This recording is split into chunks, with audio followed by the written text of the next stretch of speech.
Okay, fingers crossed this works. We are allegedly live.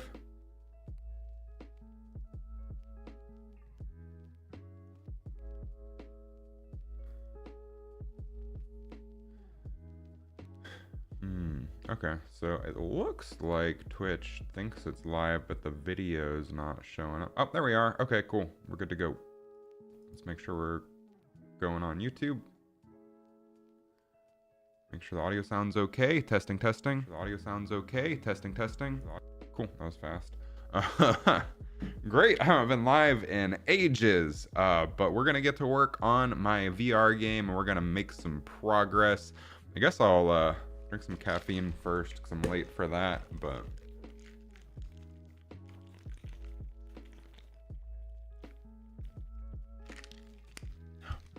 there's a lot to get ready for this morning because I just haven't done this in so long. I had to update everything and make a new thumbnail. Oof. Yeah. So I'm gonna chill here for a second and have my caffeine, maybe a protein bar, and then we'll get to work. I'll show you what we're working on. So maybe I'll move my camera up. I don't know. Maybe over. I'm not sure where the best place to put this is. But we're working on a new game mode for my VR game. Gonna hit play. Sometimes it takes a while to actually do the thing. It also seems like it's frozen, not like the Disney movie. Hey, what's up? Penguin, how's it going? So this is gonna be in VR. I created an interface so I can play it in 2D so I can save time developing it rather than having to keep building out to the headset, put it on, take it off, put it on, take it off, put it on, take it off. But the idea is it's kind of like a tubular pinball that's gonna be procedurally generated, or like slices of the tunnel are going to be randomly selected. There will be 2 on screen at a time, and you want to break the locks to get to the next room. So today we have some goals to work on. Busy AF, I get that, man. I'm off for the rest of the year, off work, so I'm just working on my game, working on video stuff, chilling, sleeping in, catching up on life. So right now I only have this like temporary bouncer tunnel piece in place that like bounces the ball around, and playing it in 2D is a lot easier because I just click and the ball aims there. In the game you have to punch it. But this is the goal, and it looks like it. And I have some ideas on where to take this and what to add and stuff. I have a little game design document I'll show if I can find it. Yep, so the idea is the player starts with one tunnel segment with a door at the end. They have to punch a bomb in front of them to start the game. Picture like keep the balloon up that you play when you're... I just did the 6-7 thing. God damn it. That thing, I hate it. I hate it so much. But you have to keep the ball up like you would a balloon as a child, except you're pushing it forward, similar to the mode that was in the original Punch Bomb game, which you've played. But this version, the tunnel is gonna randomly select segments so that it's different every single time you play it, and then after a certain amount of segments there will be a boss fight, and then it'll move on to a different zone. I'm thinking maybe have like different themed zones, but more. Yeah, that's the goal at least. And then also in the original game you had to keep hitting like LEDs that were on the tunnel to recharge the bomb so it didn't blow up. I'm gonna simplify that mechanic in this one, and I'm just gonna say every time you hit a lock it recharges it, and I'll give them a little bit more time to actually hit the locks. Oh, and then each segment is going to have evolutions attached to it. So like, it's not just going to be a static segment. It'll be like every time you hit a lock or every time the tunnel zooms forward, each tunnel segment will have evolutions built in to get more difficult and more complex. So like the tunnel segments will change as you're playing the game. I have some ideas for obstacles, have some ideas for different zones, which I need to expand on. I have some random general ideas.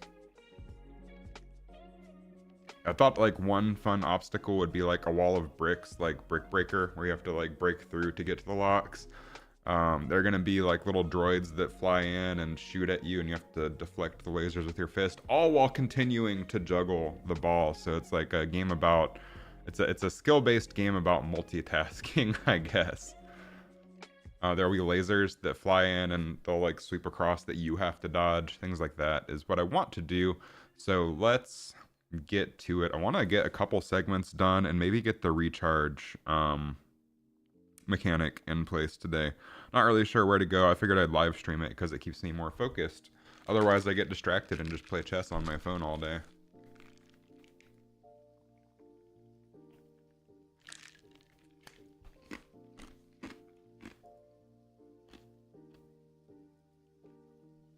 So let's get to it. Let me move the secondary keyboard.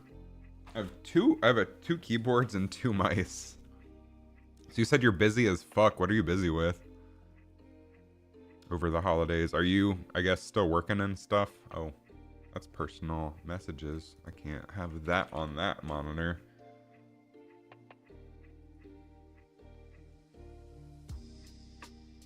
Although, we were talking about the Taylor Swift documentary that came out on Disney Plus. It's actually been a pretty fun watch. There's a whole lot that goes into a stadium tour like that that you just don't even think about. It was honestly pretty interesting. I don't even consider myself a Swiftie. I think she makes some catchy music, but it was really impressive. Having another daughter? What? That's some news. Has that been announced publicly anywhere? I guess you want to, if you're going to have kids, you want to have them close together in age. Otherwise, things get weird.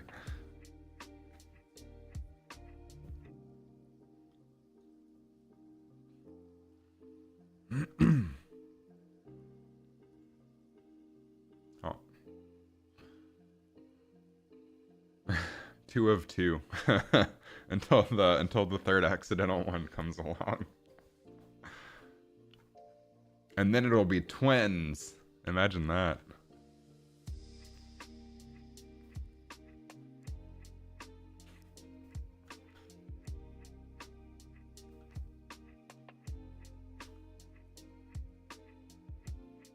Yeah, I wasn't implying the current one was. I meant like in the future. But, oh, yeah, Western medicine snip snip. But yeah, what if I guess do you know if it's far enough along to be to know if it's twins or not yet? Because that would be something. Where do I even start? The problem I have with working on this or working on any project in general is like you have like a list of a million things you want to do, and then you have to figure out where do I start on that. That's the hardest part for me is just getting started. Once I'm going, I'm zooming. But the actual starting part of it is the hard part. Like, where do I even start? And I guess just start somewhere. So I guess I'll focus on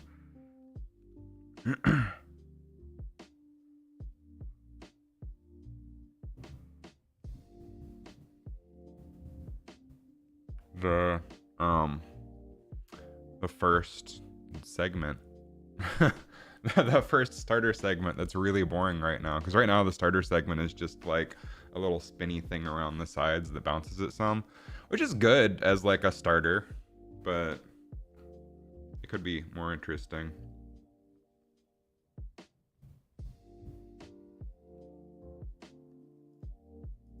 Yeah, so like the first segment is just these little like spinner things that go around the edges, which obviously this is all temporary art. I'm getting the mechanics working and then doing the art, which is not like me at all, but that is how most game development is done. I tend to make a bunch of art that I end up not using and then waste a bunch of time. So I figured this time I'd get mechanics working, make it fun, and then do the art for things that actually work. Have you played any good games lately, by the way? I finished Clair Obscur Expedition 33, and that game was nuts. And the soundtrack for it was incredible. I saw that it swept the Game Awards, so I was like, there's no way this game is actually that good, but it was. Props to them. That game kicked ass. It's all I could think about for like 3 days straight.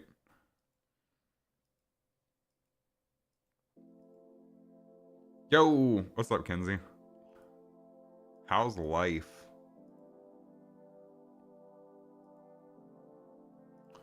Okay, where do I want to start here? We got this bouncer segment. Maybe?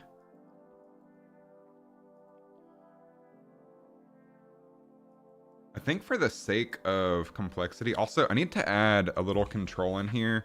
So for my 2D controls, I made it so you can look around a little bit, but when you're in VR, you can like move. Right now, we're just pivoting with the 2D controls, so I need to have at least some controls to be able to like shift your head perspective wise for playing this in 2D. Life's been good, done some PC surgery today. Hopefully nothing too serious, man. I haven't built a new PC since 2020, and I feel like I should, because things are only going to get more expensive with AI taking all of the resources. It's been a few weeks transitioning from Windows 10 to Linux. I'm on Windows 11, and it's fine for me, I guess.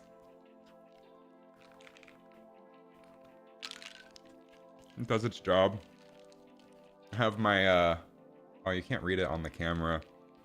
I have my Morbius shaker cup because I bought the limited edition Morbius flavor of G Fuel when that came out. It was not very good. The movie or the flavor. Monster Hunter Wilds was down for maintenance when you finally got your controller working. You needed more storage, so you had to sort out some SSDs. I have like over 12 terabytes of storage on this machine, and I'm still running out of space. I have issues.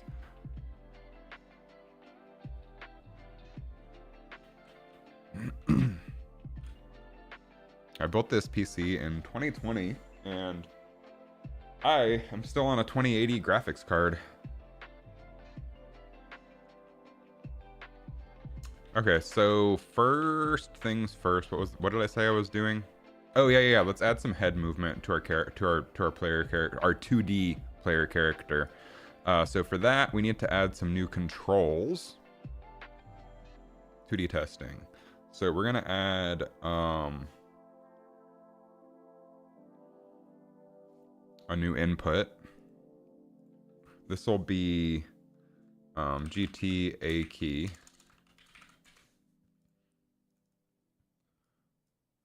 And this will be digital bool. I don't like that I have to add like individual input objects for everything now. We'll do WASD for this.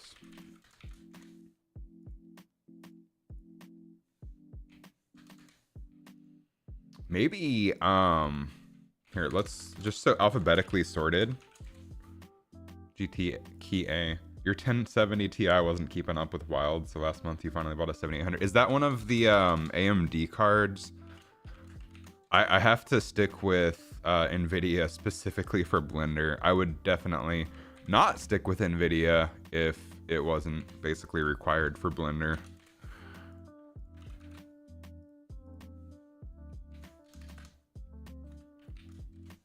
Oh wait, I did ADW98S.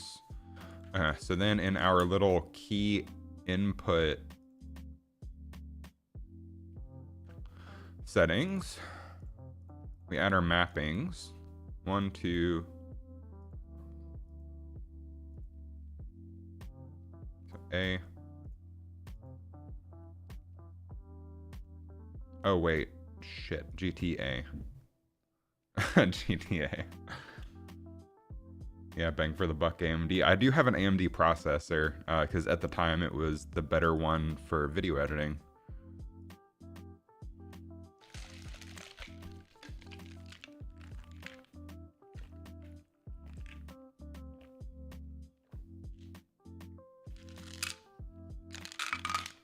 just for context on how old this machine is.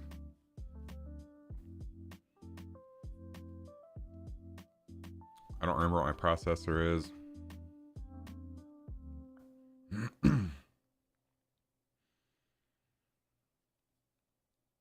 Always had NVIDIA, but you're going to Linux, and this generation AMD is very competitive in the $500 range.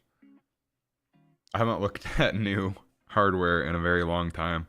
We have like, I think we have like 4080 Ti cards or something in our work machines, which is really nice. I wish I could steal it and put it in my own machine. Yeah, so I'm on a Ryzen 9 3900X, which was really good for the time. It's still pretty solid. It holds up. I'm sure things are a lot faster now. Okay, W and then S.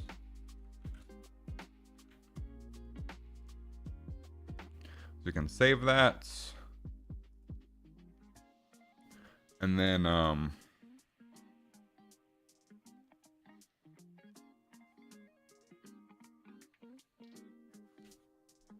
to figure out what the best way to do this is.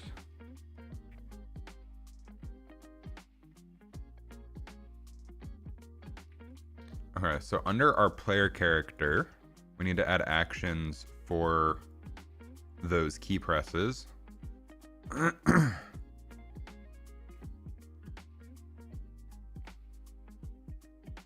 So this is our axis value.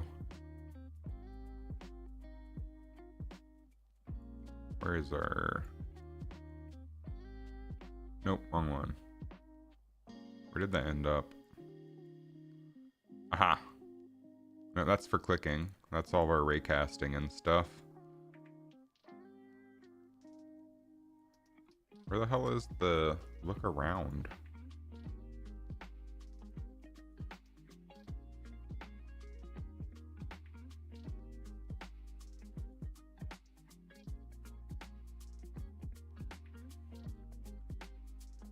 I'm lost in my own thing. This is the problem with doing things in nodes. Also, I'm gonna learn Unity for my next project, just because they get updates faster from Meta for VR stuff specifically. And I have an idea for a VR project I really want to tackle after I finish this one. After I get this one where I want it. The game is technically finished. It's already on the App Store, but and it's not early access because I never wanted to deal with that again. Where did I put my Oh, I'm just doing it on tick, aren't I? Yeah, I am. Okay, that's fine.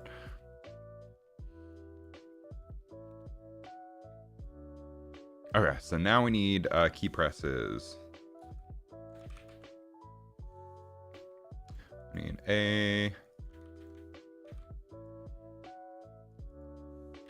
And we want to make a function for this so that I don't have to redo the same thing 4 times. Ugh. So I'm gonna need to learn C#, but I don't think it's that hard. Most of the time you can just ask ChatGPT to write stuff for you. Like when I was trying to solve an engine bug, I like pasted in engine code into ChatGPT and said, help me fix this. And it said, okay, here you go. And it did an okay job, but it broke other things. So I had to find a different solution. But I will say it is good for coding.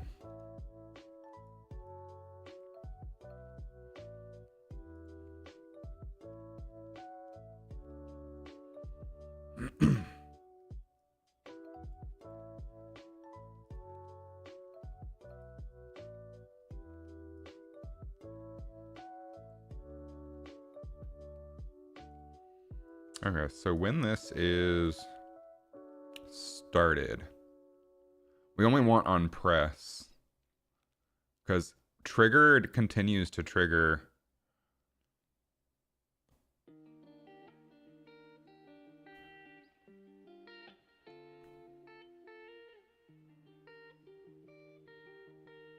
Yeah, triggered continues to trigger as you hold it. So we'll just say when it started. Honestly, do we just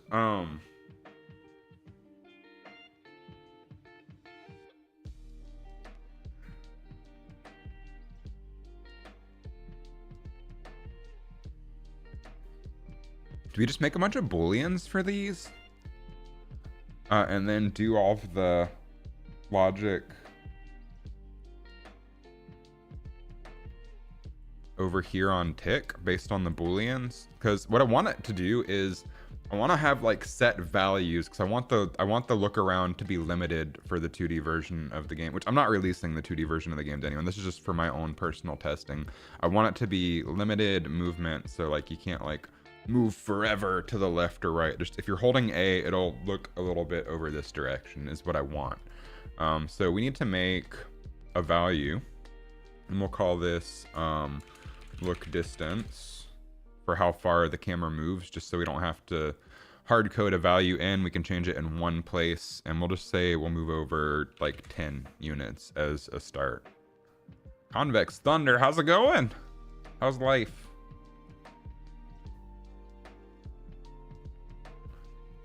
So we'll just say we can move the camera maybe 25. I'll be ballsy for our first attempt at this.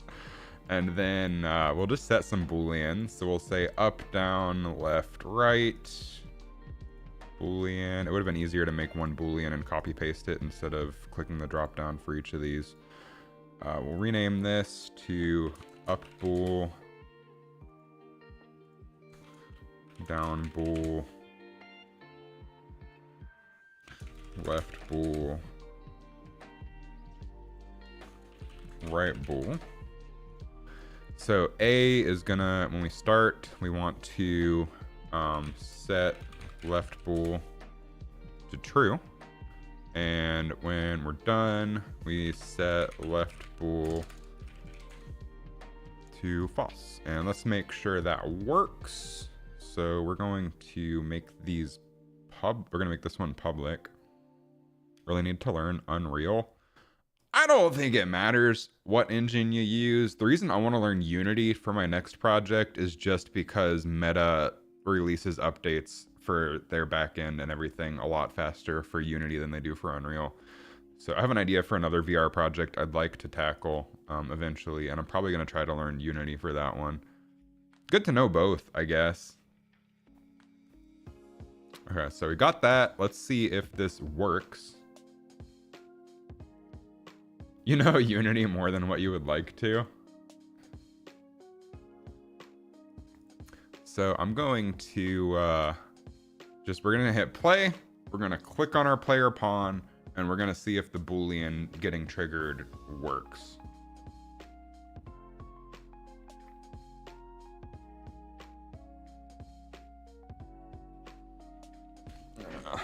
Lean back so my head's not cut off. Okay, so let's select our little pawn. Where'd you go, buddy? There you are. And we should be able to see the Boolean. Oh, details. There we go. Left bool. Oh, why is that not working? Hey.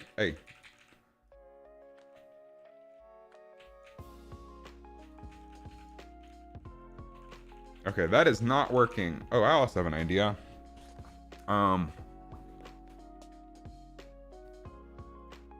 Oh, did I? I did not set what the inputs actually are. That would be smart.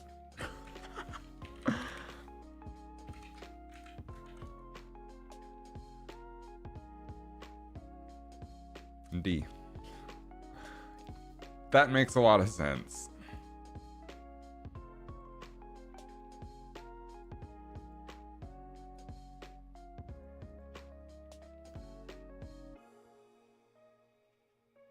Am I on W? I'm on W.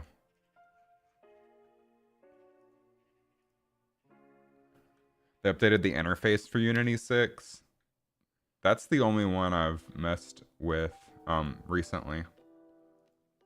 I downloaded it, and then I was like, nah, I should finish up working on this mode for this game before I start my next project. All right, now we should work.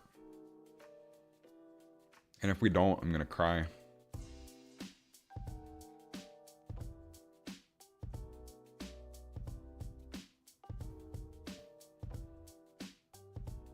If at first you don't succeed, give up. Okay, it works. See, the little checkbox is checking when I hit the A key. Cool. Good to know. So now we can do the same thing for each of our other ones here. I'm gonna move him down here to our main window and close this.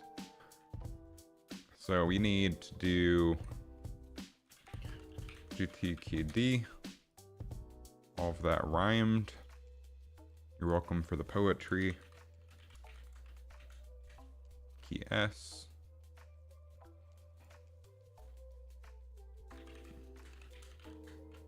W. They have like a whole new input system where you define things as objects rather than doing it in your project settings. Am I planning on streaming in the coming months? I'm probably gonna stream some this coming week when I'm off work and Rebecca's not off work, and I'm gonna be working on my game and working on personal projects. I don't know. I wanna stream more in the coming year. No guarantees. It depends on scheduling and life. But I want to focus more on the YouTube channel in the coming year to A, advertise the game, and B, try to actually monetize the YouTube channel. I got some videos and shorts that do really well, and I'm not making a dime off of it because I don't have enough view hours to monetize the channel. Yeah, like my comic book shader video got 57,000 views. My most recent one only got 100 views, so that was sad, but is what it is. I might make some actual tutorials in the future for simple things. People seem to like tutorials. I hate them, but sometimes you gotta sell out. Okay, we need a right bool. I wanna set this. Here's a cool tip in Unreal Engine that everyone already knows. If I just click, if my hand is up here and I just click, oh, you can't see the thing. Let me move me. Whoop.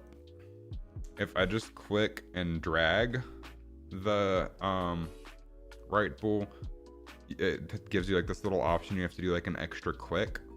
But if you like hold Alt and drag it, you get a set. If you hold Control and drag it, you get a grab.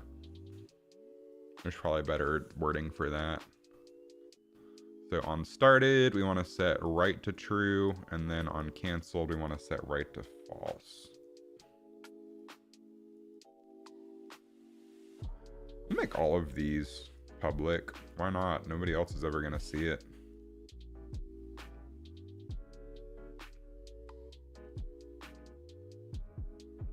Why is this one straight and this one isn't? That's weird. Oh, completed, not canceled. Wow. There we go.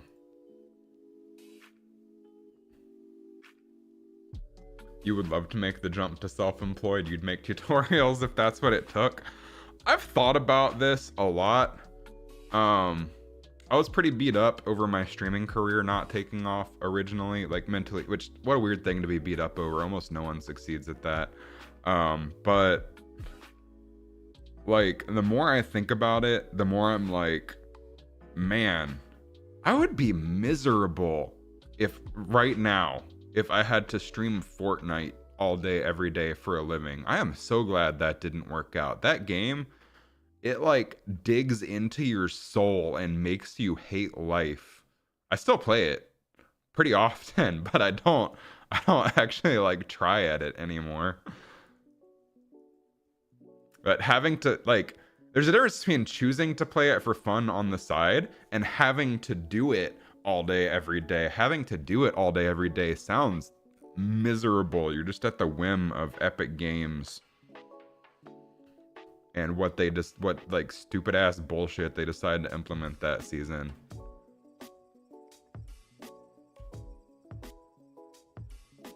Trying hard at League of Legends. Isn't the player base for League kind of like cancer?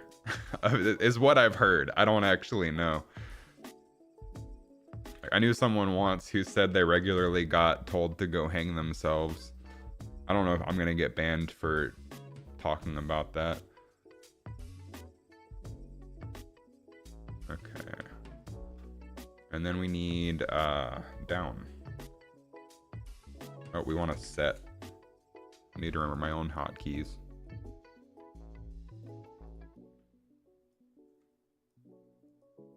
All right, so now if we look at our booleans, all of these should work. Let's double check. You forsake PvP.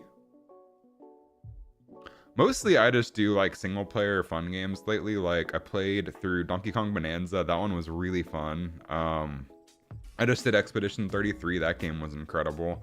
I haven't finished it yet, but I've been playing Hades 2. That game is really good. I really like roguelike games, which is why I'm kind of making like our little roguelike arcade game with this. No matter what the game is, streaming it full time and not enjoying it kills your will to play it even when you don't stream. Yeah, I get that. Think your wife would love to watch you play Expedition 33? You should play it, honestly. It has a really good story. No spoilers. Zero spoilers, but I got very emotionally attached in like the first hour of the game. I literally didn't put it down until I was done. Outside of work, like Rebecca was working from bed those days since we both work from home. She works upstairs, I work downstairs. I would get off work and go like lay next to her in bed, put my headphones on and play Expedition 33. Game was so good. I still have side content to do, but I finished the main story. So I can actually focus on other things now. I just wanted to engage in the conversations online, and I knew I couldn't look at the subreddit until I finished the main story. Oh, where'd my dude go? Okay, here he is. And we have our little booleans here. We're gonna hit start. All right. Up, up, up, down, down, down, down, left, left, right, right. Okay, all of the booleans are working. Now we need to make some logic for what to do with those booleans to actually make this look around. This is a lot of work for something that no one's ever gonna see, but this makes my testing a little bit more accurate to what VR will feel like. And being able to play this in 2D, being able to play this in 2D makes developing the game a lot faster, since I don't have to keep... The problem with playtesting in VR is you can technically test in VR in engine, but it's very laggy for me. Maybe if I had better hardware or something, I don't know. But being able to...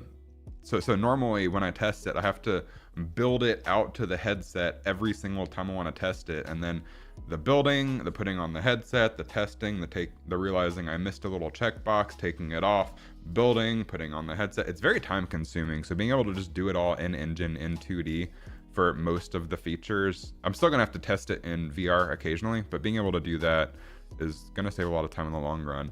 You have a question about Expedition 33. Is it a Fallout type, like how they did Outer World?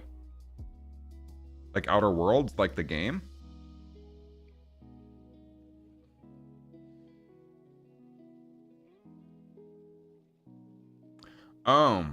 It's like you can go do a lot of side content, but the story is pretty linear, and it's not like a true... It's more like a... I think people compare it to a JRPG. You have like this overworld map that you walk around in as your characters, and then you go into individual like zones and areas, kind of. But the story is pretty linear. You can't just like the Outer Worlds, you can't... So my favorite thing about the Outer Worlds was you could basically just kill anyone and it didn't matter. You can't do that in Expedition 33. The story is pretty linear, honestly, but it's very fun. The combat is really fun, and the story's great. The characters are awesome. Beautiful game. You don't have a lot of freedom of choice, I'll say that. You just kind of play through the story.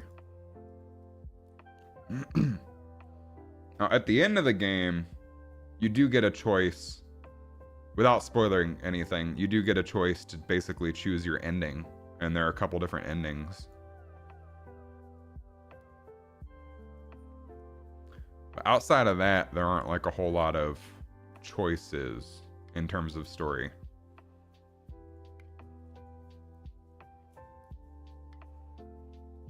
But there are choices in terms of mechanics. Like you can choose different skill sets for your characters. You get to choose which characters are in your main party for the combat sections. You get to choose what you equip to your characters. So like there's a lot of choice in the gameplay. There's not a lot of choice in the story. Okay, I see. Hoping to run a network through your new house this winter, which would get your PC and the NVIDIA shell on low latency connection so you can get out of your office and play games in the living room. I used to be like a pure PC gamer. I didn't see why I would play games on anything else. And then the first time I got an Xbox to play Halo with friends, I was like, man, I really like playing games from my bed. So I have a Switch 2 and a PS5 now as my consoles. Switch 2 has been pretty good. It gets a lot of hate because of the pricing and everything that Nintendo's been doing, but Donkey Kong Bonanza was really fun. Mario Kart's pretty fun. I've never been a big Mario Kart person. I need to play Metroid Prime 4, but it has mixed reviews. But Donkey Kong Bonanza was the main reason I bought the console in the first place, and that game was awesome. And then Nintendo is usually like my indie game console as well for things like Hades or Spelunky. Monster Hunter World on PS4 was nice. Yeah. The first time I really realized I loved playing games from bed was playing Fallout 4. That was an awesome game to play from bed. I was always really bad at aiming for shooters on controller, so playing competitive games like Fortnite or something, I always had to do on PC with mouse and keyboard. But then when Rebecca and I started dating, we wanted to play Fortnite together, and I didn't want to be in my office while she was upstairs. We wanted to hang out in the same room.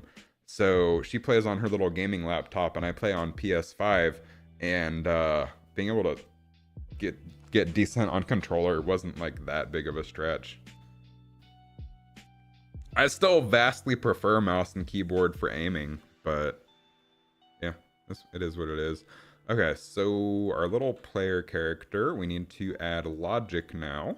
So let's make a function.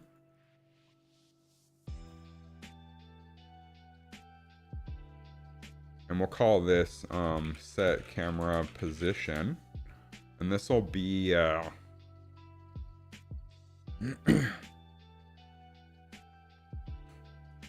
so up, down, left, right, we need those to cancel each other out.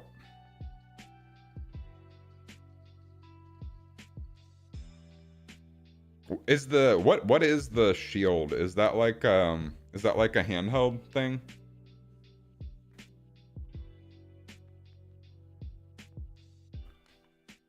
So I need delta time, which is the change in time between each tick.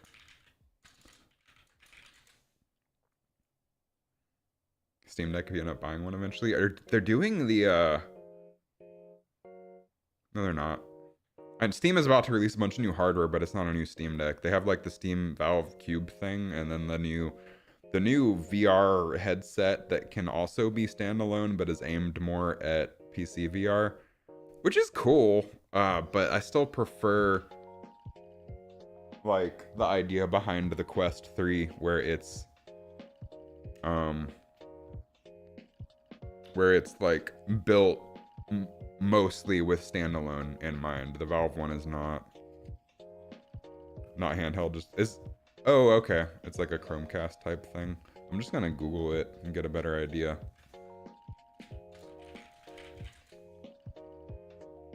The best streaming media device. Oh, cool. Okay, I see.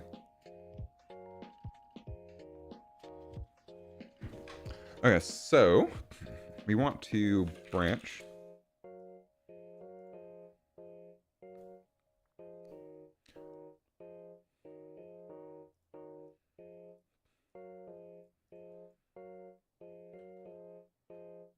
Man, we need to make a contingency for all of these.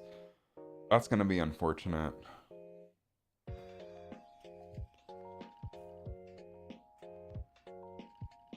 No, we can do it.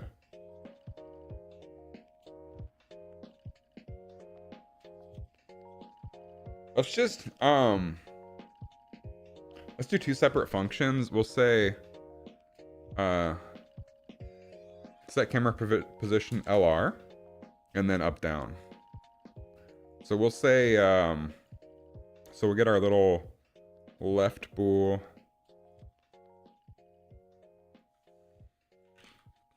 and right bool. And we'll say if left and right are pressed at the same time, we do, no, we don't want to do nothing.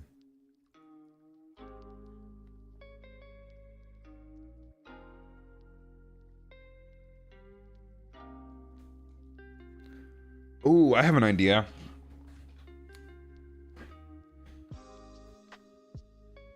Okay, we'll set up, we'll make new values for target LR.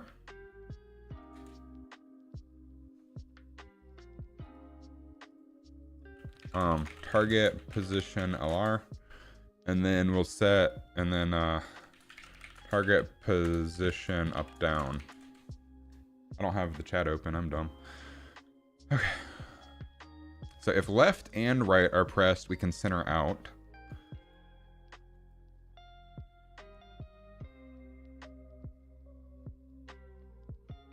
You have upgrade trees in mind since you think this mode will be roguelite. Maybe like, I'm thinking about like, after you beat a boss, potentially, maybe like, having like, have like 2 choices come up for like upgrades or power-ups. I don't know what power-ups or upgrades or difficulty scalers I would make yet. I haven't like, I don't know how to, like what I could add. Maybe I'll get a better idea once I get more of the game together. But I'm thinking like after you beat a boss, like 2 little things will come up, and rather than like pointing and clicking which one you want, you have to like punch the bomb to choose. So sometimes you'll randomly accidentally pick the wrong one. I think that would be kind of funny. But there'll be like 2 distinct options and you choose which direction you go. But every time you play the game, it'll be a complete hard reset. There won't be like permanent upgrades.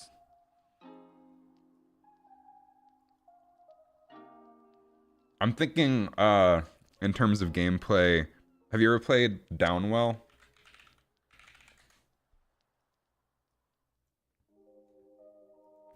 Game's amazing. But after every level in Downwell, you get a little upgrade.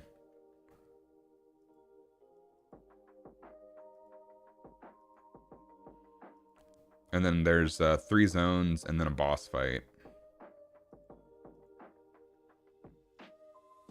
This was like, so for the tunnel mode I was working on for the original version of Punch Bomb that I scrapped because I had heart surgery and everything, and then everything changed too much to try to keep doing it.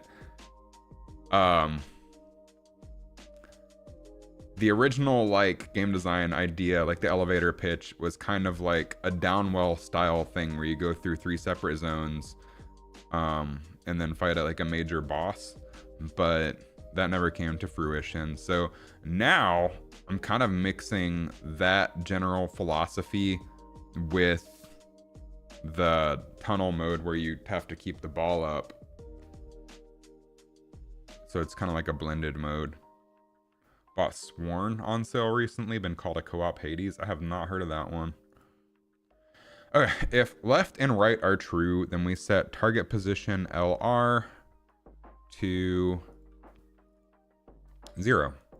If that's false, then we ask, is left bool true?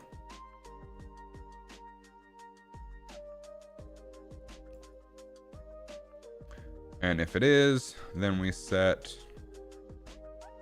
position LR to negative, because I want to move the camera negative. And we'll grab our look, our look distance, and we'll multiply it by -1. Plug that in. And if that's false, we ask if right boolean is currently being pressed. Got to play it last Monday since Wilds was down. So Wilds requires a server connection, I guess, to play. So then we set target position to look distance straight up if it's true. And then if it's false, we just go back to set it to 0. All right, so that sets our left-right position. Show me those UE5 graphics. They're kind of embarrassing right now. But the cool thing about my game is that I'm not using any shading. These are all shadeless shaders, and I'm just using tricks. So if we look at the we visualize the shading, there's like a, what do I want to show? Buffer visualization, optimization view modes. There's like a shader complexity mode you can do. I haven't done it in a minute, so I don't remember where it is. Oh, shader complexity. Oh man, that one's complicated. Why? It's typically... Oh, I need to be in Vulkan, that's why.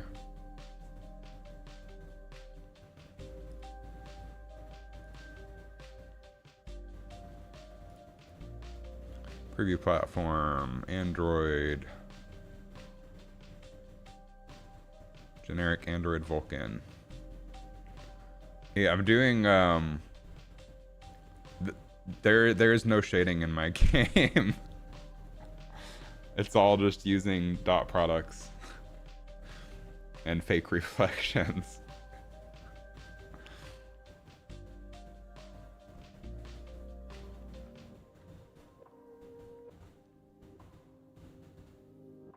It should. It won't run on a Quest 1 because Quest doesn't support Quest 1 anymore, but graphically it should run on a Quest 1. It runs fine on a Quest 2.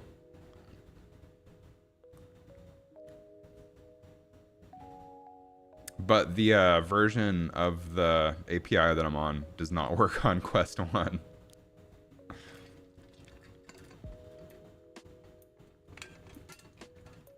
I bought this fake Stanley Cup at Walmart for $10 when I was at the beach to keep my strawberry daiquiris cold when I was on the beach, and I never actually used it for that. But it's a really good water bottle. And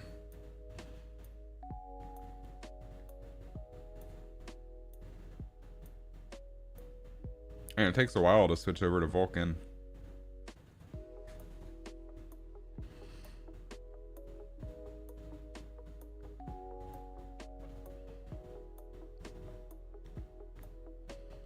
I had to resubscribe to Spotify yesterday because the royalty-free music that I listen to in the background of my streams is not on YouTube Music. What's Vulkan? It's the popular Android shading. Uh-oh. Ugh, errors. There you go. Okay, yeah. Yeah, look how optimized this is. It's all in the green. Whee. I guess the reflections are a little bit more expensive to process, but they're fake. I just have one cube map that I use for my reflections. I need to do a second cube map of the tunnel mode once I have that art done for that. But it's all fake.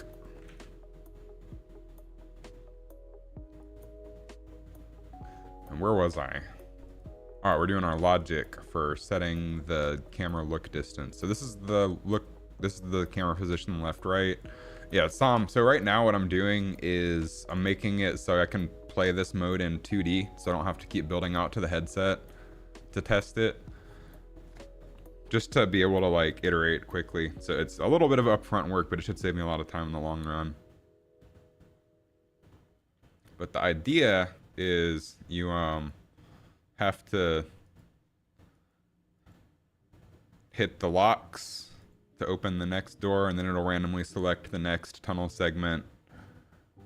And then after a certain amount, there will be a boss fight, and then you'll be in a different zone. I'm gonna try to do like different themed zones.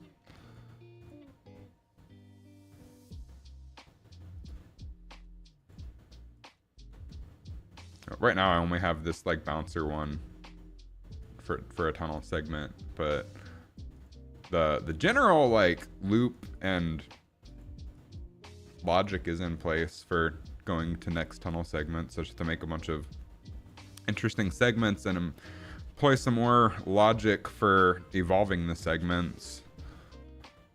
How many modes does this game have? It has classic mode right now, which is 3 modes in one kinda. You have classic mode, blitz mode, and then there's challenge mode, which has like a bunch of small challenges. You try to complete each one as fast as possible for your score. But then this is a completely that's all on one map. This is a new map. And the game's already out on the MetaQuest store. People can buy it and play it. It's not early access. Like it is a complete $6 experience on the MetaQuest store. I'm just gonna keep adding to it until people are like, that's hard to pass up at $6. That's my goal. I'm gonna keep making YouTube content about it. So right now I'm gonna finish this mode, and then I have another idea for a VR project that I want to tackle after this, but I'm gonna have to learn Unity for that one because I want to use meta avatars, and that's not available in Unreal Engine.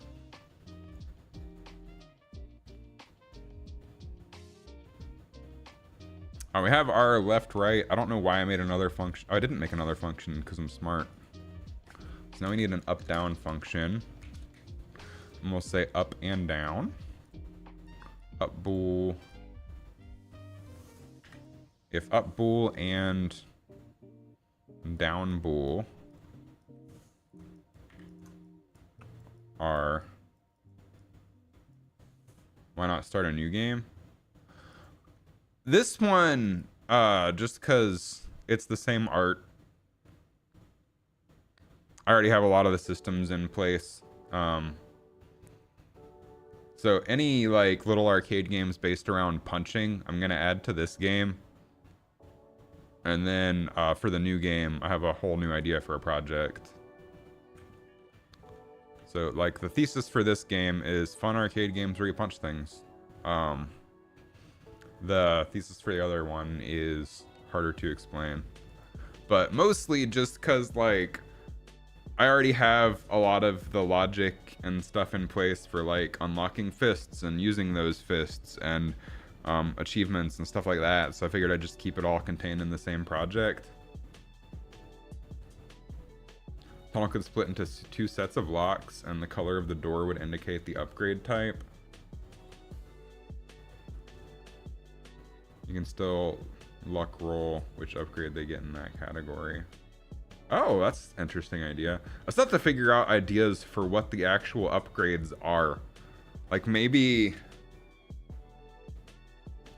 like obviously simple stuff like extra lives, maybe like score multipliers, stuff like that. Maybe like things that make it so you get like a boost to your punches so that it punches harder. Stuff like that would be cool. Maybe like increasing the charge time on the bomb before it blows up so you don't have to try as hard to get the locks. Could be simple upgrades like that, but then I have to figure out how to difficulty scale the modes so that people can't just go forever.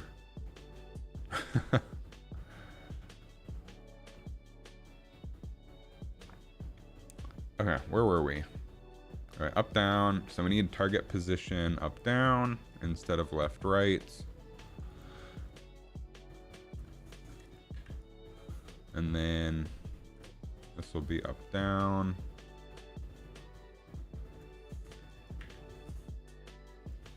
This will be up, down.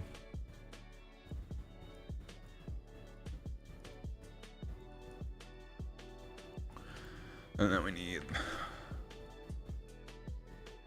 down bool. And then up bool.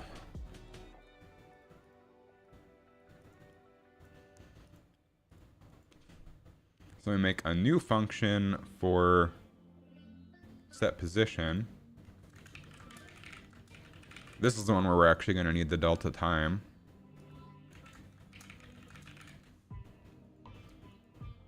And here we do set camera position left, right, set camera position up, down. Don't care about the delta time for this one. And then we want to finterp. I should probably write those ideas down while they're fresh. The biggest obstacle to making a game is having ideas and not writing them down. Or one of the biggest obstacles. Okay. Upgrade ideas. We'll make a new little header on Notion. I love Notion. It's a great platform. Yeah. Except for when you mistype. Toggle heading 2. We'll call this upgrade ideas. Extra lives. Longer charge time on the bomb. Harder punches. If you give the locks health, you can introduce all the standard stuff to. Ooh, that's a good general idea. I was thinking later in the game, sometimes locks would be attached to killing enemies instead of like lock objects. So there would be enemies that are shooting lasers at you and stuff occasionally, and you have to kill those to unlock the door. Okay, what did I say? Extra lives, harder punches, longer charge time on the bomb, score multipliers. Go crazy with the relation. I haven't gotten that far into Notion. I just use it to track documents and things, and we have a shared grocery list because since you can do shared notions.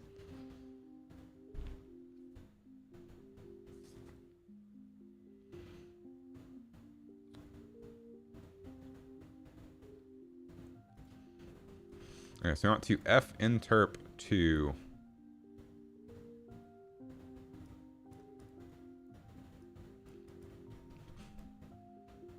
We want to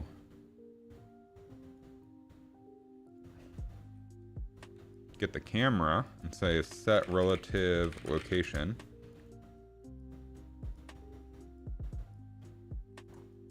We'll split this up. And let's see. So left, right is going to be y-axis, I guess. Yeah.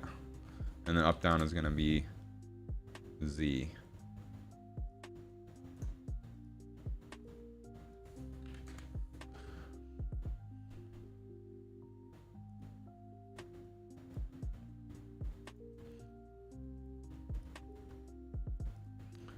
So we'll say get relative location. Split that, and we'll say, so we'll do left, right first. We'll say y is the current, and the target will be, and we'll say 10 for the speed. Wife likes using Siri to add things to the list, and that's fair. Yeah, we have like a template for our grocery list set up so that you don't have to try to add anything crazy in the mobile app, because the mobile app is a little tedious to add different kinds of things. I like how on desktop you can just hit / type what you want and it adds it.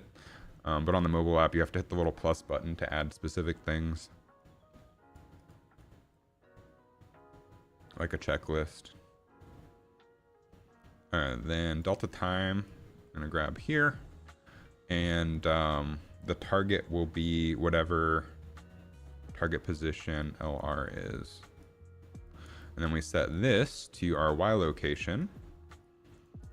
And then we do the exact same thing, but for Z. The target will be up, down, delta time, and then interp speed will be 10. plug that into our Z location. And then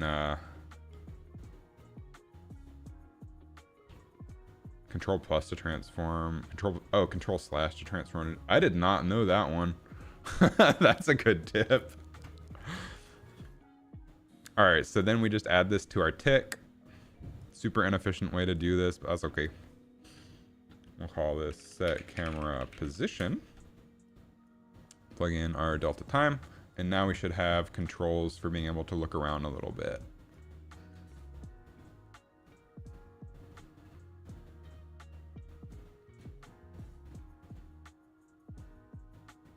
Amazing for changing header, highlighting, turning into call. I did not know that. Yeah, that's great. That's a good tip. All right, so now we can look around while looking around. So like this will just give us some access to perspective a little bit. I think we can go even further though. So now we can just, since we put it in one location, because we used our brains, we can change the look distance to, let's double it to 50.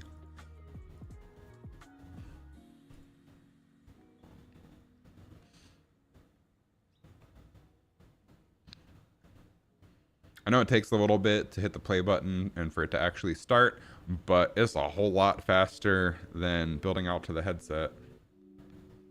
We can, yeah, okay. So now we can look around just to get an idea of the perspective. And we can look around by pivoting as well. But this allows us to see past things that are in the center, especially when it's like this close to us. Now we can see that there's a bumper over there. Okay. So that'll work well for my testing purposes. Cool.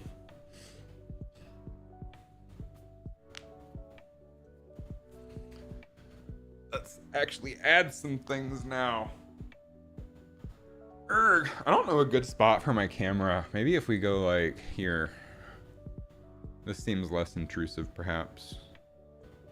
Because y'all don't really care about this little outliner, I guess. Seeing this is more important. Something like that.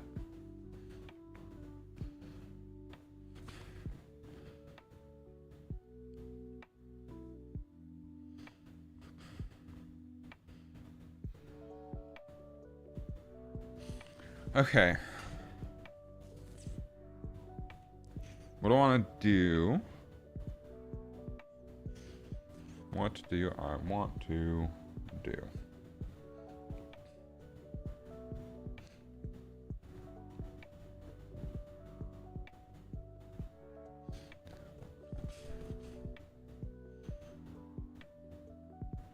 See, the problem is that in itself, that whole little bit doing the character motion in of itself was procrastinating on actually working on the mode. I don't know where to start. I don't know what to do. Just getting started is the hard part. And the problem I find myself in when I'm actually starting things, when I'm not streaming live and I don't have to focus, is I'll just bring out my phone and play 1-minute chess games. And I'll do that all day long. And instead of making progress. And then if you don't hit it in the actual game, what's going to happen is it's going to shoot a new ball out for how many lives you have, and if not, it's going to completely restart the game because you'll be out of lives and you'll be dead. It'll be game over and you'll feel like a loser.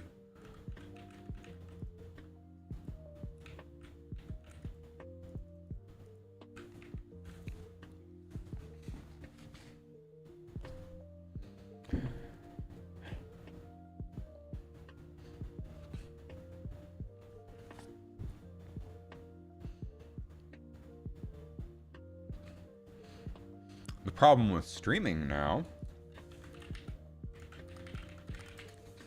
rather than doing it on my phone, is I can procrastinate on the internet. I'm not going to, but I can.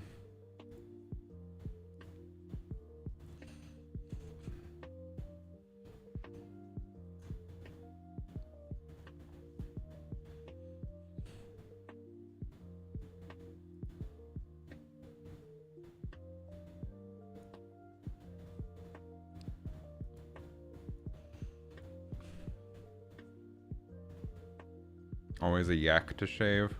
What's that mean? I've never heard that before. Getting sidetracked by a chain of seemingly useless but necessary subtasks before you can complete your original goal. I haven't heard that before. Originating from a Ren and Stimpy episode. And popularized in tech circles for coding distractions. Ayy, that's where you get it.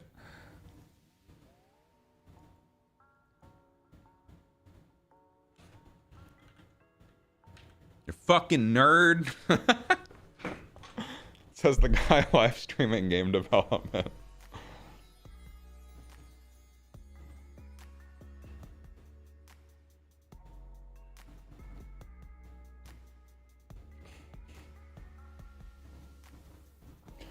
I mean, the best way to find out if things are fun is to just make them. And then see if they're fun. And that's why I'm doing this without art yet.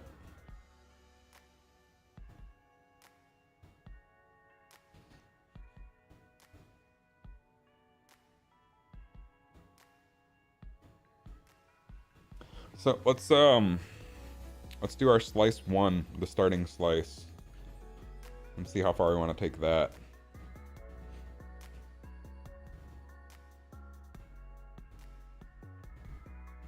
You thought it was a more pervasive metaphor. Guess you live in a bubble.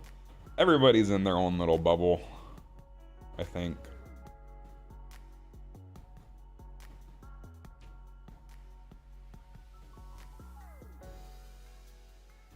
Alright, closing a bunch of tabs. Oh, by the way, if y'all haven't, there's this whole Hallmark competition where you can do entries for prizes every day, and every entry you do enters towards the grand prize, which is not every once a day it goes towards the grand prize, which is a fully paid trip to Universal for 4 days. Oh, I've been entering. I don't expect to win, but it's a fun little distraction every day. Do you play chess, by the way? Speaking of distractions, because I've been playing a lot on chess.com and need more people to do daily games with. I just play the 1-minute games. 1 minute, 3 minute, or 10-minute usually. But it's nice to have like random friends to play daily games with. Where you have a whole day to make your move. A long time ago. In a galaxy far, far away.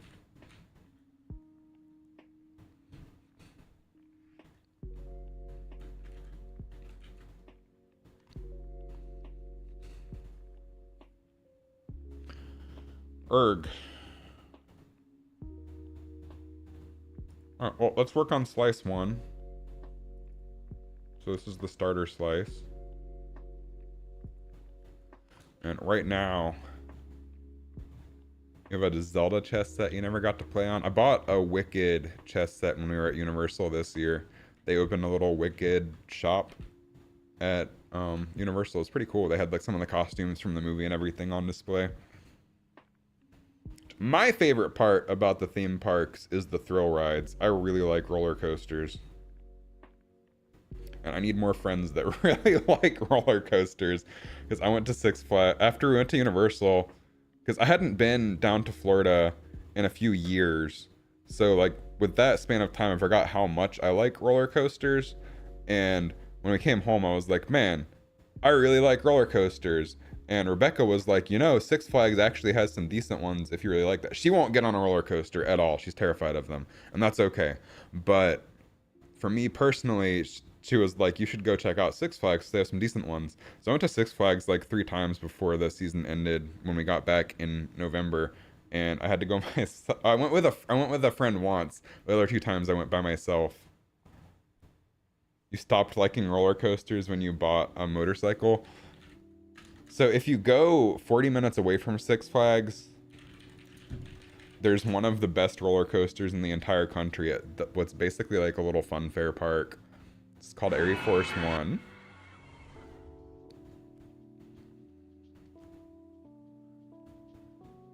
It's a full steel RMC coaster, Rocky Mountain Construction. It's very fun. It's legitimately a lot of people, a lot of like roller coaster enthusiasts rank it in their top 5 ever. So it's definitely the best one in Georgia. But for me, Velocicoaster at Universal Studios or Islands of Adventure Orlando is my favorite ride ever. Which is very basic thing to say.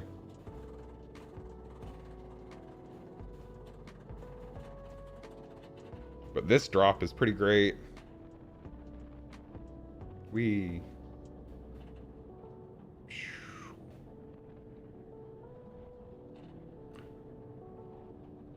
then right here, when you flip upside down, the way they've designed it physically, you just feel like you're floating. You don't feel like you're being pulled up against your leg bar or anything. Like it's a 0G stall is what they call it. You literally just feel like you're floating in your seat. It's a really cool sensation.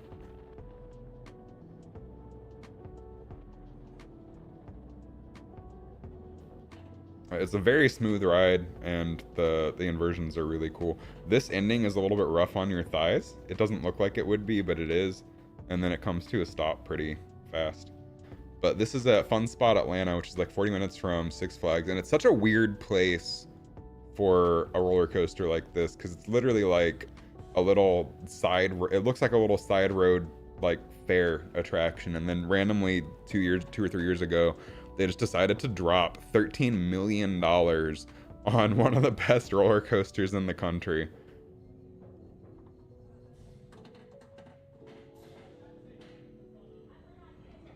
And the cool part about it being at Fun Spot Atlanta is because it's like a sketchy ass little side fair thing with go-kart. They have like go-karts and some flat rides and stuff like that. And bumper cars. But because it's at such like a weird location in the middle of nowhere, there's never a line to ride it. They don't even make you get off most of the time. You can just stay in your seat or switch seats and just keep going. Really cool. And then the timing of the year that we went to Six Flags, because we went in November, there were like no lines there either, so that was pretty great. But this ride is something else. If you ever want to do something crazy.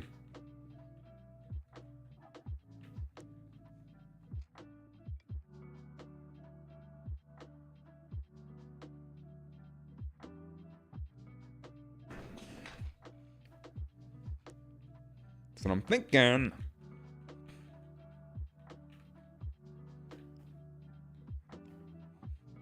Maybe we can start with like a bumper on this one, then evolve to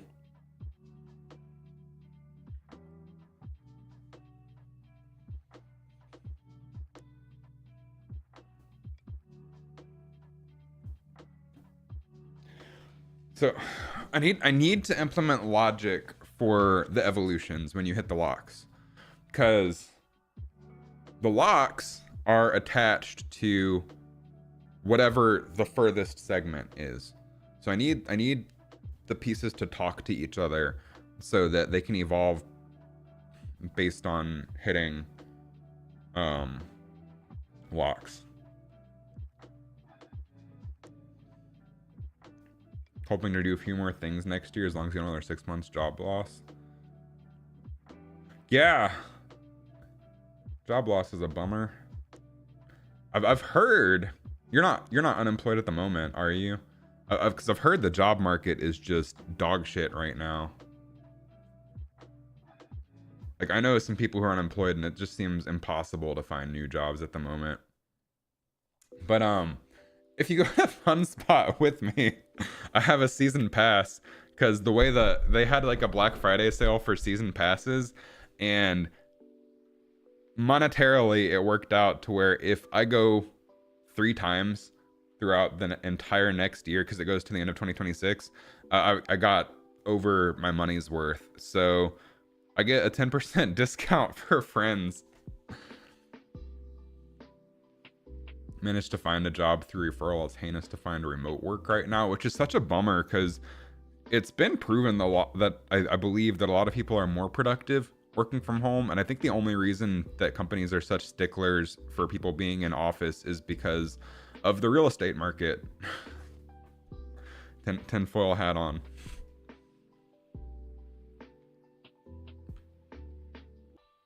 Okay, so let's go ahead and add a bumper. So we can add a child actor component, and this will be central bumper. And the way I have this set up with child actors is so if I make changes to my bumper object, it updates across all of the tunnel slices. Paid 16% less, which is a bummer. That is a bummer. Do you at least get like better benefits or something in exchange, or is it just that the job market is so bad? If I lost my job, I genuinely don't know what I would do, because what I do is so niche. I'd probably just liquefy my 401k and go all in on YouTube and game development and hope that it works out within 3 or 4 years. I could probably get 5 years out of my 401k if I like really skimped and only focused on paying the mortgage and not doing a lot of fun stuff. But you also like get a big penalty if you take out your 401k earlier. But hopefully I don't have to worry about that. They seem to like me at Automation Direct.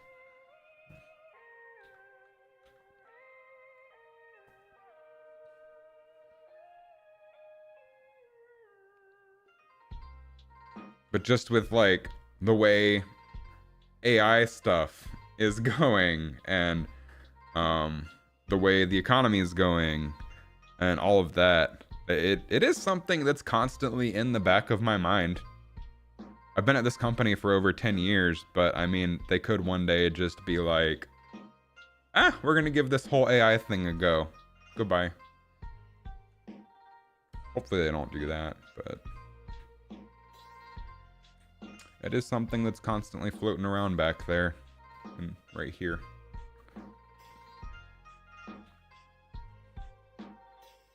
Fortunately, I don't feel like AI video or graphics at the moment could replace what I do, because I'm working on very specific graphics and animations for products that physically exist but aren't currently available. Like I'm working on new launches and things.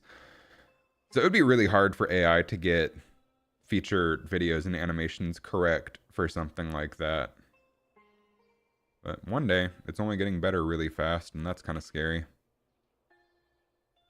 So here is our little bumper, GT underscore floating bumper.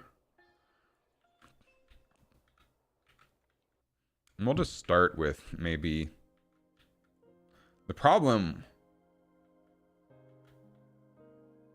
Better benefits, a little bit partial offset. Health insurance is better, deductibles lower, and you're getting a better price and coverage on a family plan now. That's good. Medical in the US, I hate it.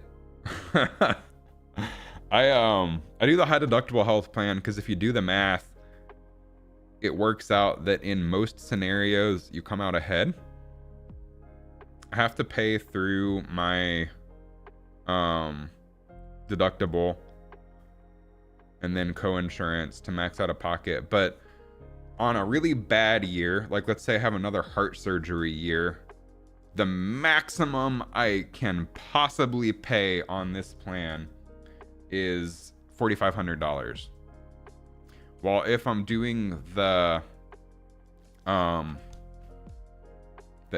or whatever it is, then I have a monthly payment, which comes out to like $1,700 or so a year total, guaranteed that I have to pay even if I don't have any medical stuff that year. Or 1,700, I guess. And then I just do like predetermined payments for specialists and visits. So it's like $50 or $100, depending on whether it's a specialist or a regular doctor's visit. And that way, and then max out of pocket total there, because there's a similar deductible, would end up on a really bad year, because surgery isn't just covered by a flat rate. On a really bad year, my maximum would be like $7,500. Well, on a year where I don't do much, The high deductible health plan is free for me monthly, so I pay nothing on a year where I don't do any medical stuff for the high deductible plan, while for the HMO, I have to pay the monthly, or I have to pay out of my paycheck, every paycheck for that one, either $50 or $70 or something. I don't remember the exact number, but that ends up being a lot over the year that I'm guaranteed to have to pay, even if I don't do a lot of medical stuff that year. So I figure just do the high deductible, use my health savings account, and always have 4,500 bucks at the ready, and I should be fine.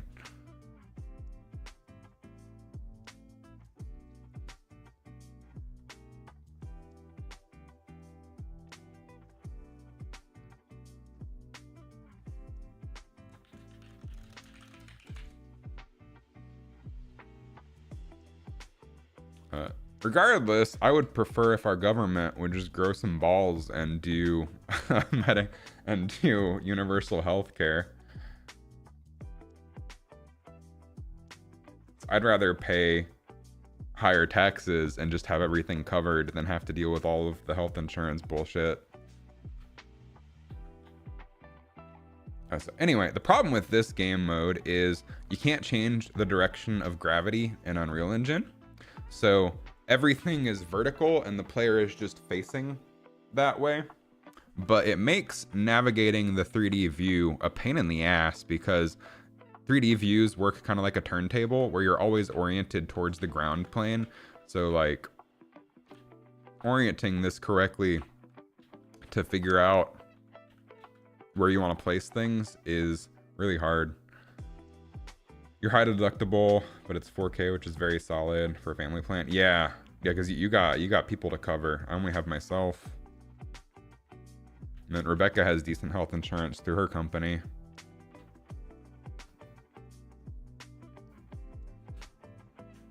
So let's do I guess just one bumper. We'll put it right in the middle for now. We'll start with that.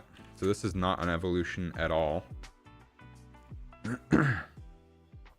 Under the base segment, so all of these segments are children of the tunnel slice base. So if I add like different variables that I want to use across all of these,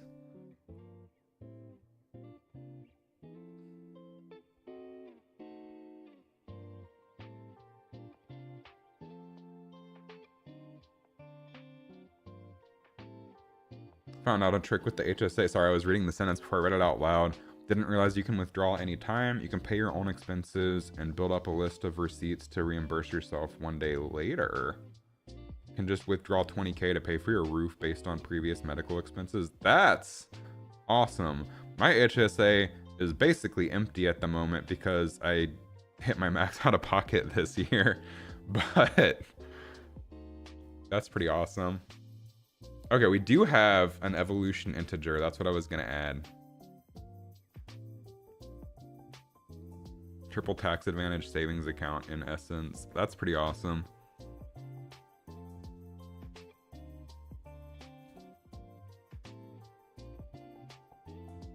I guess that makes sense, because at the end of the day, you're still paying for the medical expenses, so like it works out mathematically. I for this with all the medical stuff I had this year, it's a whole rabbit hole. I have a globus sensation in my neck. It kind of feels like I just have something stuck in my throat all the time. It kind of sucks. Comes and goes, but usually it's there. So I got that checked out by an ENT to find out if maybe it was like a grill brush bristle or something. He didn't see anything. Cost a bunch of money for the scoping procedure where they look down there. He gave me some anti-acid medication, said come back in 30 days if you still feel it. I still felt it. I came back 2 months later, not just 1 month later. And he did another scoping, cost a bunch of money, didn't see anything. So then they did a CT scan, didn't see anything. So then he sent me to a gastroenterologist who wanted to do a scoping all the way down to my stomach, didn't see anything, but found some things that the acid medication would help with, so she gave me more of that. Then she wanted to do even more tests. So yeah, I had my max out of pocket just for a stupid annoying sensation in my throat that we still don't know what's causing it, by the way.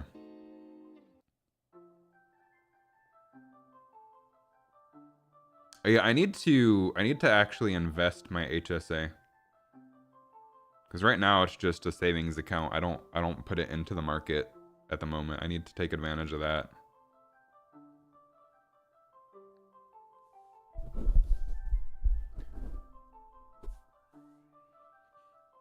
Yeah, I doubled my contribution to my HSA for next year after dealing with this year. I was just doing like $50 a paycheck, which is measly. So I bumped it up to 100. I'll probably end up raising it even more. Because having a bucket that you can always draw from is really nice. Oh, and then the other benefit financially to doing the high deductible health plan through work is they contribute like $500 to it every year as long as I participate in their little health and wellness program. Which for that I just have to watch some seminars every month that talk about things like health.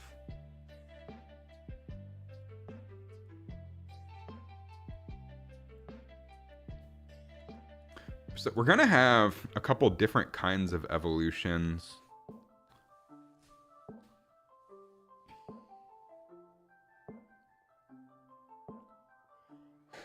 So there's gonna be like a zoom evolution that we evolve when the tunnel slice comes closer to you.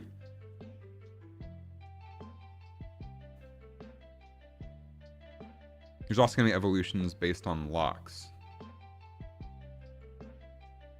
And these don't always have to do something. I just want the container there for me to be able to do something.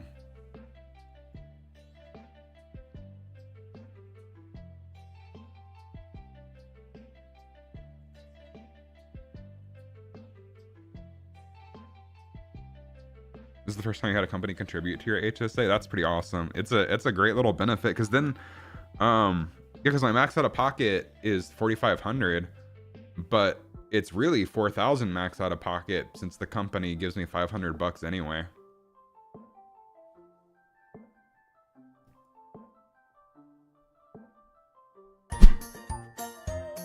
You saw my comic book shader video, wild to stumble upon my Twitch by accident. Nice. I posted on my Instagram stories and stuff. I'm also streaming live on YouTube at the same time. I like to do dual streams, but welcome to the stream. Right now I'm working on a new game mode, which looks like garbage right now. So be aware I have not worked on any of the art for this. I'm doing purely logic right now, but it's kind of like picture like keep the balloon up when you're a kid, where you have to keep the like balloon up off the floor, but it's forward oriented. And this is still another VR mode for the VR game. I just have 2D controls to make development go a lot faster. So the goal is to punch the bomb, and you have to like try to, it's kind of like 3D pinball in a tube. You have to hit the locks to open the next door, and it's going to be randomized.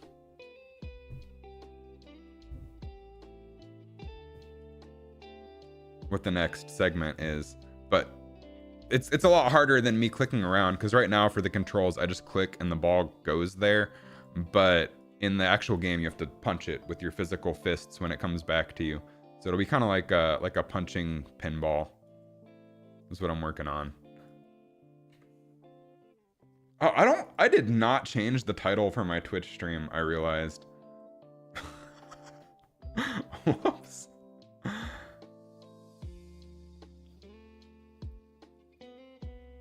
Edit stream info. Oh, okay, yeah, that's still correct. That's good. I'm glad it didn't say like animating a fist table or something. I haven't been live in so long. I just decided to keep myself focused today. It's a lot easier to stay focused working on something when I have people sitting here talking to me about the thing I'm working on. Otherwise, as I was saying earlier, I get distracted and just play chess on my phone. So I think we want two separate types of evolutions. One, technically not wrong. Yeah, it's technically a correct headline. So I'm going to go ahead and implement some logic here for We'll add a custom event for slice transition, and that'll be more correct for when it, or screw it, slice, just so I have no possibility of confusing what this is when I come back to this in a couple months. We'll call it slice zoom evolve. That can't possibly be confusing. Need more UE devs on Twitch. I'm probably gonna learn Unity for my next project, honestly. Purely because Meta seems to favor Unity for VR development, but I'm gonna continue updating this game in Unreal, so I'm gonna be like an ambidextrous developer.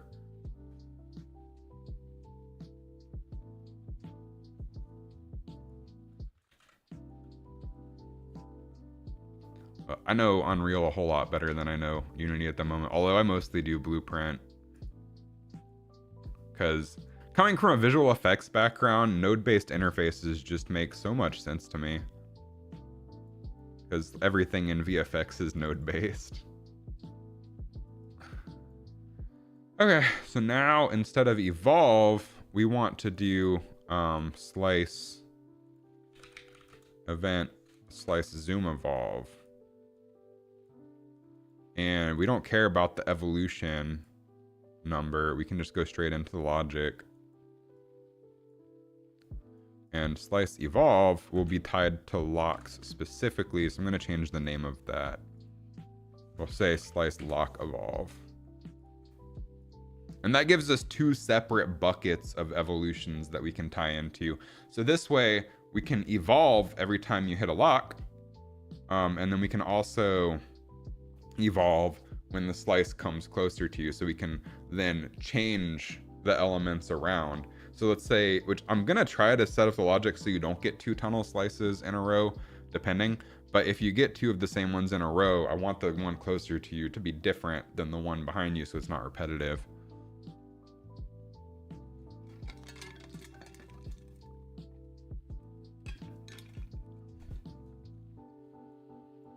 So we're gonna need two separate integers. Well, actually only one, but we're gonna rename the integer to lock evolution, just so it's more clear. Because the slice, there's only two slices on screen at once, so it can only zoom once.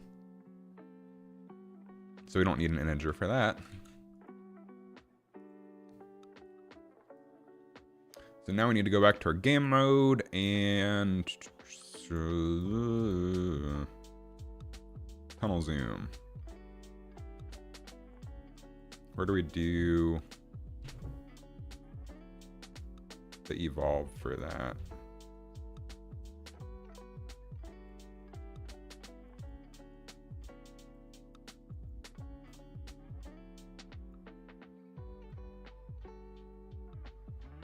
The faster you unlock an upgrade room, the better the upgrade. That's a great idea, because it's going to take some skill to actually punch it at the upgrade that you want. I like that idea. I'm going to write that down.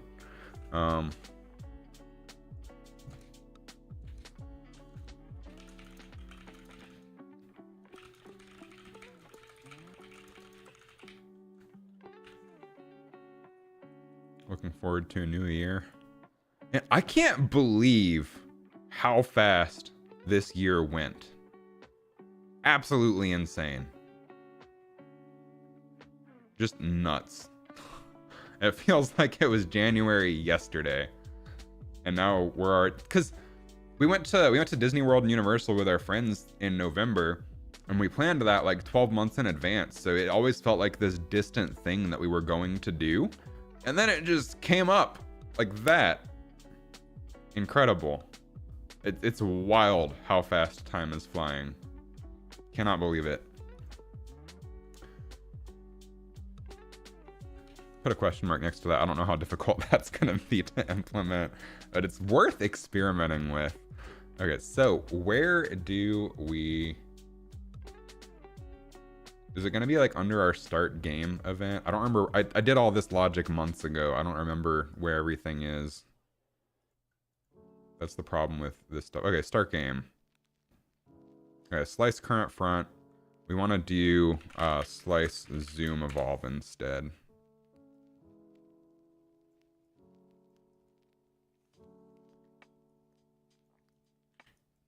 Although we can add that to our spawn slice logic instead.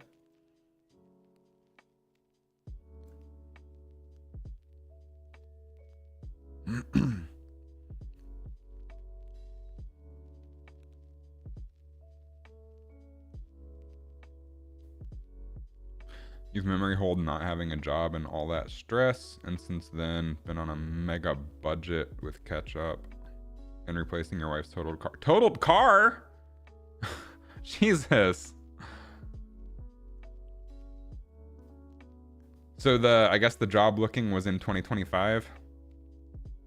I guess that would have been after the last time I saw you then. Because I haven't seen you since January.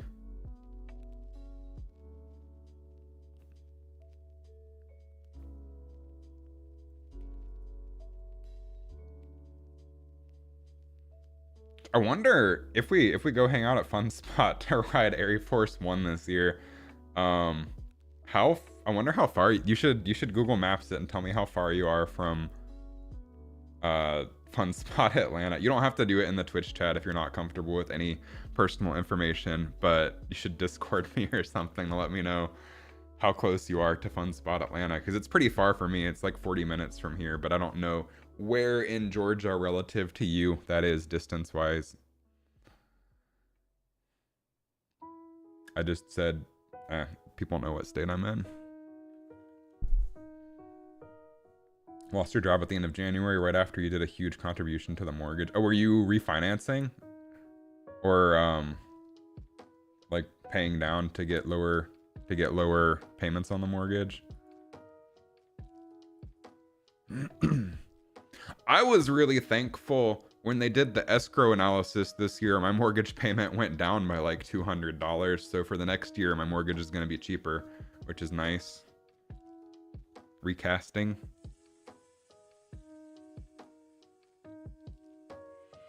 Congratulations, you've received 100 messages with Restream chat. Oh, that didn't show up on the actual chats from Restream. That's on the I have a little Restream chat so I can keep up with YouTube and Twitch at the same time. And it says stuff like this.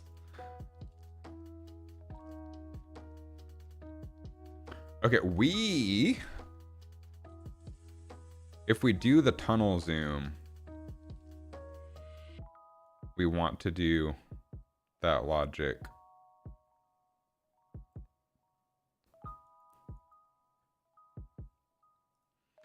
So here we'll do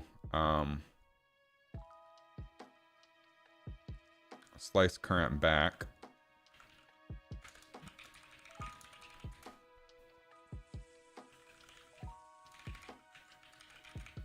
Like slice zoom evolve.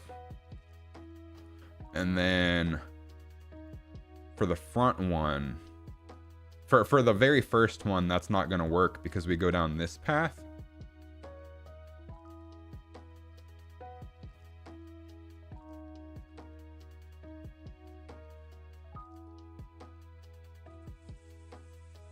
Had that happen at your last house? Minimum payment dropped down to $725. Oh my god, that's so cheap.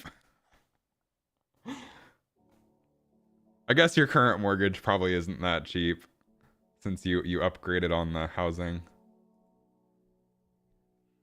I'm paying like for mortgage over the past year, it was like $2,400 a month. Now it's 22 something for the next year. And then on top of that, still have HOA and utilities. Although water is included. Water and trash are included with the HOA, which is nice. New house started at 2,600, currently 1,900 after recast. That's a lot nicer. You've been trying to improve your ability to live on a strict budget since you're hit by layoffs. Budgeting is something I've had to get a lot better at since I bought a place. Because my rent was, at the apartment that I was at for 10 years, my rent started at 900 and went up to 1,200 by the end of the time I was there. I looked at the apartment after I moved out, and they put it back up for listing after I moved out, obviously, and they wanted like over $2,000 a month for it because it's in a prime location. I was just kind of grandfathered in. But going from $1,200 a month to having to pay like $2,400 a month was rough. So I had to learn how to budget a whole lot better. I used to have so much more disposable income that I should have been saving, but I was not finance savvy at the time. So I've done a lot of learning and budgeting and saving. Although my savings are hurting right now because when I bought my place, my parents insisted on helping with the down payment, so I owed them a bunch of money. I completely paid them off years early this year by taking most of my savings to pay that off because I didn't want to owe them anything. So my savings hurt right now, but over the next year I should be able to save up a decent amount.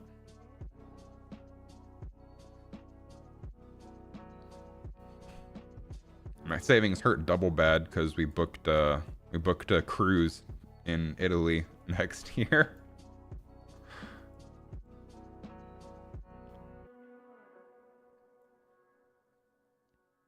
Yeah, I for the time being, I've cut all contributions to my personal investments. I was doing weekly investments into the S&P 500, etc., different ETFs. But I cut all of that to rebuild my emergency fund currently because my emergency fund is painful right now.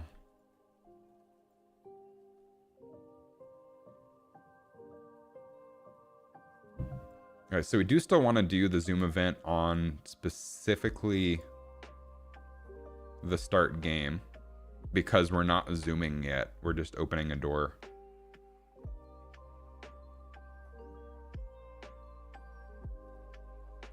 You were heavy on the fire movement. Oh, I'm familiar with fire.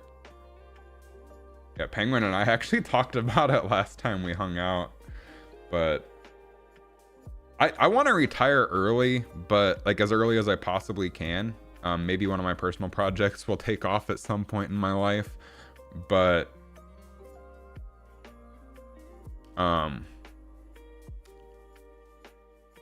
yeah, I also want to enjoy life some. Like I try to find a balance because I like doing vacations, I like doing fun stuff, but I also try to save as much money as possible. And we are doing a cruise in Italy next year, and European flights right now are, pardon the language, but they are fucking expensive. The flights, the 2 flight tickets to Italy for the cruise were as expensive as the cruise itself, which is nuts. But it'll be worth it. It'll be a really fun trip, and it'll be great memories. Want to use dividend income to help you transition? I would love to be self-employed. I'm hoping that one day one of my personal projects allows me to do that. But for the time being, I have a pretty cushy desk job, and there's something to be said about that consistent paycheck that just shows up in your account every single month, every 2 weeks. Like there's something to be said knowing that that's just coming and not having to worry where your next paycheck's coming from. But I would also love for a personal project to take off and just have enough money to where you don't really have to worry about it. It was nice living, which I should have been saving better when I was younger, but having disposable income living in the cheap apartment, it was nice not like having to look at prices of things before I bought them. Like I go to the grocery store, I just, without even thinking about it, I bought the fancy spaghetti sauce because I had the money for it. Now that stuff I actually have to pay attention to, which fortunately, I don't want to get too much into the details, but girlfriend and I have a financial agreement where she does most of the grocery shopping and then I pay for the majority of the utilities and the mortgage. You wish you felt more secure. Rug pull this year has you making new plans. Yeah, I get that. That makes sense. Nothing's ever set in stone.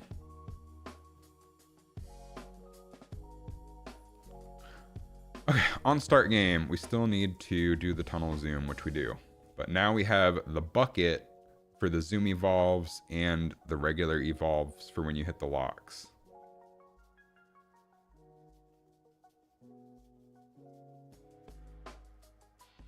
And I think we want to do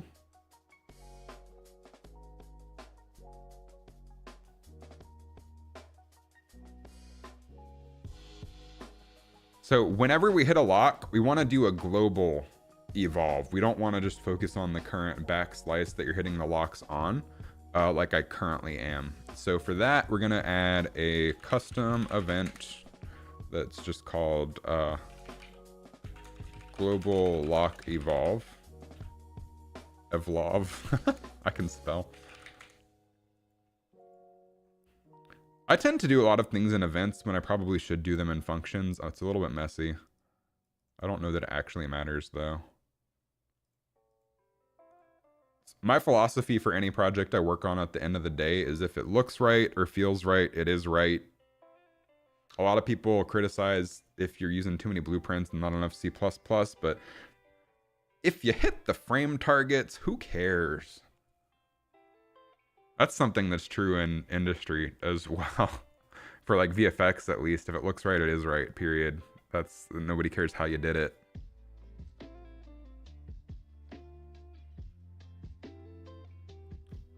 Like when I was modeling things back in the day, I used to be like gung-ho on everything is quads, everything has to have perfect topology.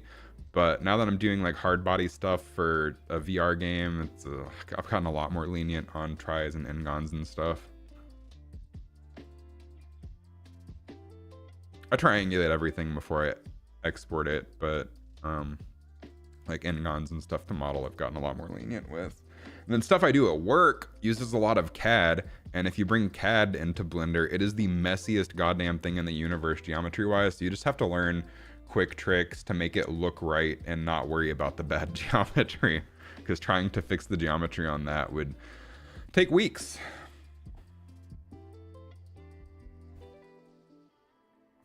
Okay, global lock evolve, and we're just gonna say current slice front, and we'll do slice evolve. I don't remember what I named it. Slice lock evolve, and then we'll say current slice back slice lock evolve.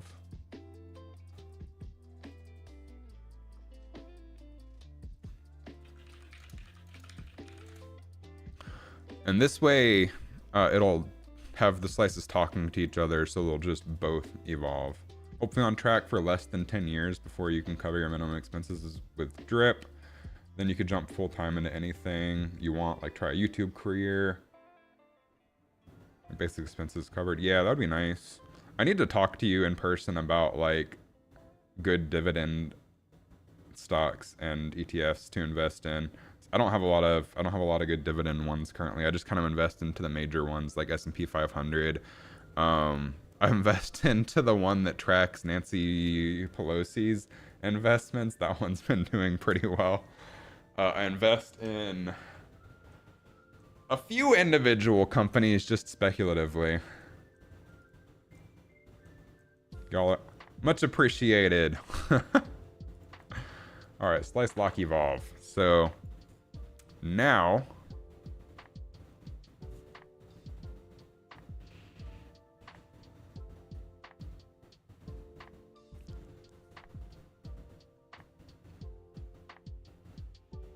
there's one that tracks hers, and there's one that tracks someone on the right side of the aisle as well, rather than the left. I don't remember what that one is though, but the Nancy one is really funny, and it does really well. Yeah, I do a couple individual stocks. All of my individual stock picks have just been products that I like, and most of them don't do very well. Some of them I'm in the red on because the company has terrible financials, but most of the time I just do ETFs because it's a lot easier.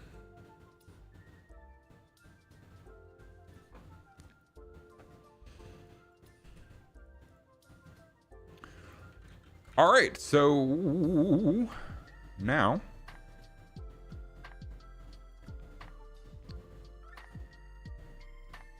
let's do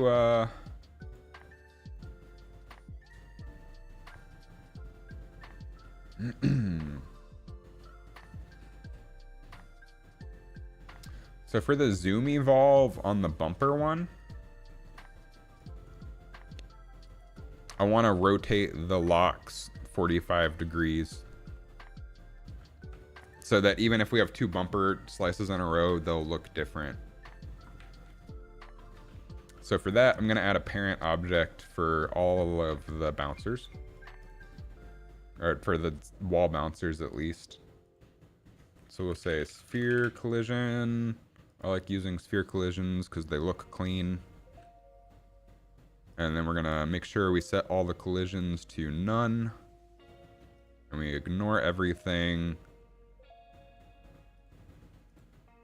And then we're just gonna grab our bouncers that don't float and shove it into the sphere. So now,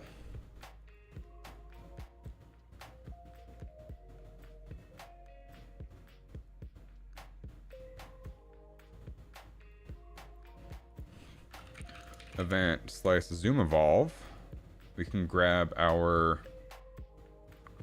sphere. Oh wait, no, we want to make a timeline. And this will be rotate bouncers. We'll add a new float track. We'll have it take like half a second.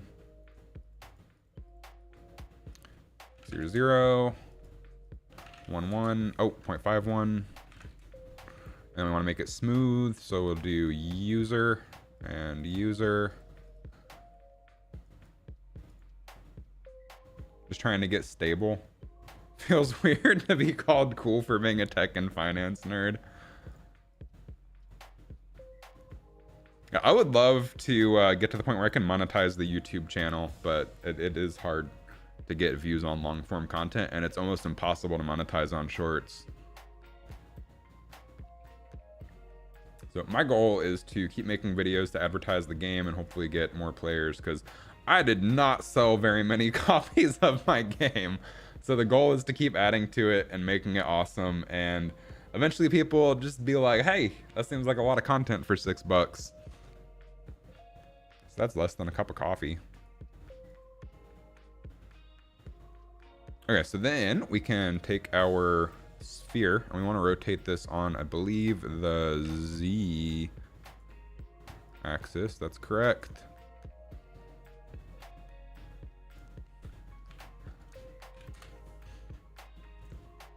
I'm always happy to talk about finance stuff. I find it very interesting. And there's a lot of finance shows that I used to watch on YouTube. I still watch sometimes. I unsubscribed from Caleb Hammer because he just turned into Jerry Springer for finance. But the money guys are pretty cool and down to earth.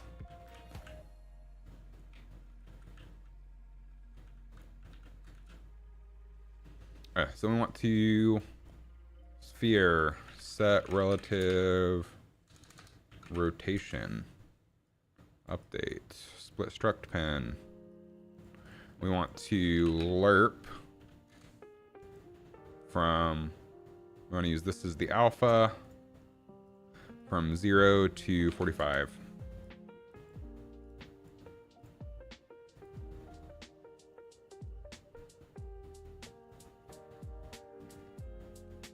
Working on your first game right now, which will likely flop just based on numbers, but your hope is if you can keep making games and show up consistently, it'll get somewhere relatively stable.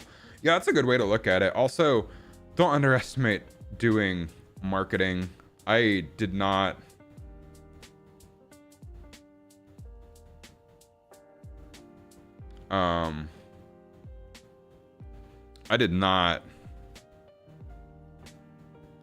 market this game well. I was making YouTube shorts consistently for a while I was working on the game. I did not have a place where people could wish list it. That's like the biggest thing. Make a store page where people can wish list it like immediately, and then make YouTube content and shorts and stuff to get views. Because I had a YouTube short that hit 1.5 or 1.2 million views, and everyone in the comments was asking where they could get my game, and I had nowhere to point them to. If I had a store page, at least people could have wish listed it, but not too bright there. And then I decided to take a break from making. So I'm not worried about the financials because I do have a really good stable job, but it would be nice if more people played the game. I'm not gonna lie. It always, as much as you tell yourself it doesn't hurt, it hurts when you make something and no one cares about it. It kind of sucks, but you also gotta learn how to brush yourself off and get back to it. 45. So now that should work if we hit play. Gonna say it when I told you I liked his channel. Yeah, I feel like Caleb Hammer's earlier days were great, but now it seems like he just picks people for drama. Purely drama. And it's unfortunate. Okay, so now okay, we're not doing the zoom. Did I not plug it in to the zoom evolve, or did I not set up the zoom evolve?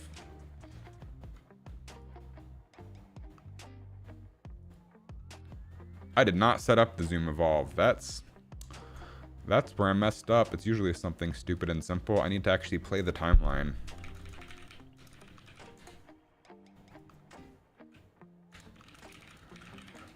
I know you can just plug it into the little playpen, but I always find doing it separately feels cleaner to me for whatever reason.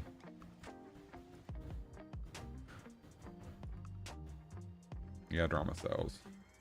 Just forget to add code somewhere. Like the amount of times I'll be struggling with something for a couple days and then ends up being like a tiny checkbox somewhere. Blows my mind.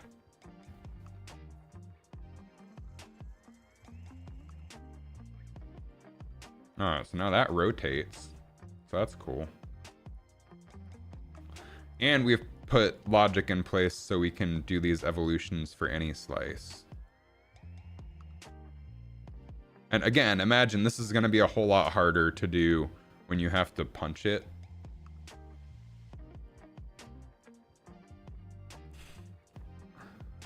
Right now, the ball just kind of goes where I click it, which I implemented 2 separate 2D interaction methods. One where I can just click and the ball goes there, so I can very quickly test things.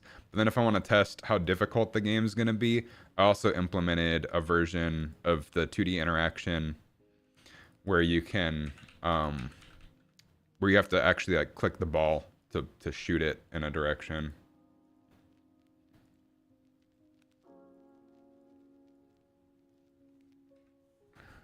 One reason you're building your money plan first.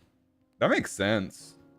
Yeah, I'm saving a lot and investing so I can retire early, but then personal projects will hopefully allow me to retire earlier. Yeah, I need to get a good dividend strategy going though. I need to find some good ETFs that have solid dividend return. Not that I even have enough invested at the moment for that to really matter. Ever since paying my parents back, but yeah.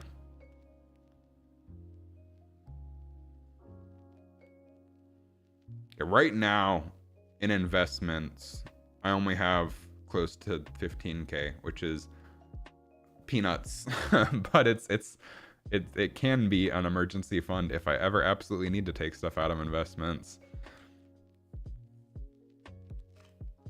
I had a whole lot more, but again, bought a house and stuff and rebuilding since then. And then I also bought my house during COVID, kind of in 2022, when rates were low, but the stock market was down. So I also had to withdraw stuff from the stock market, a lot of it at a loss, to pay for my down payment for the house, which was kind of rough. But in the long term, I think it'll be worth it. And I also got in at 3.9%, which is really good compared to today's rates.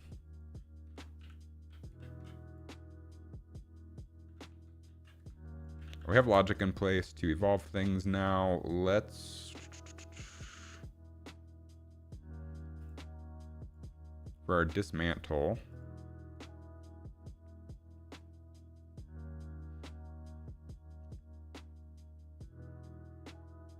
kind of hungry. I'm gonna get lunch in a second. I'll leave the stream going. I'm just gonna heat up some pulled pork from the freezer. That's one thing that's awesome is for my 10-year anniversary at work, I got a big green egg. If you're unfamiliar with what that is, it's a Komodo style grill. It's really good for smoking things.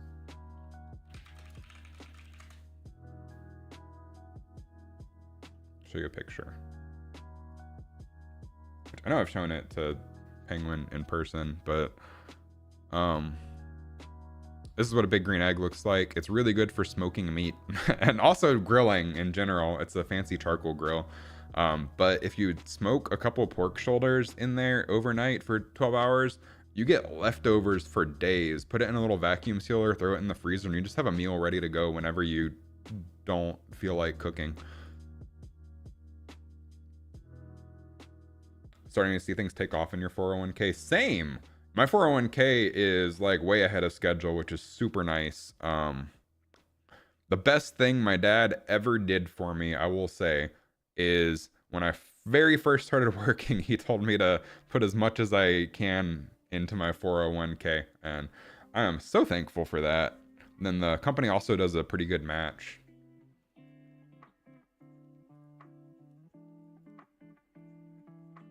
Okay, so you need a dismantle slice for our base slice.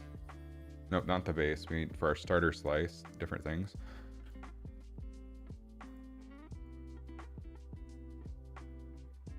Dismantle slice. We have our dismantle timeline, but we also want to grab our central bumper and do, what do we do for that? Child actor, okay.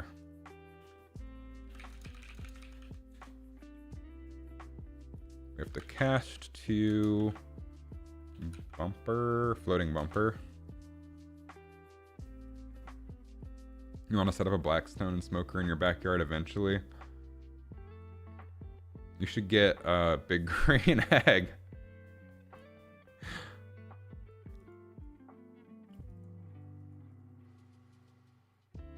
Blackstone is, that's a pellet smoker, right? Oh, Blackstone and smoker. Blackstone is like the flat top grill. Never mind. Okay, yeah, you should get a big green egg smoke to smoke things. Ever smoke fish? I don't like fish. Seafood in a very professional adult language. Seafood is yucky. And I'm not even sorry.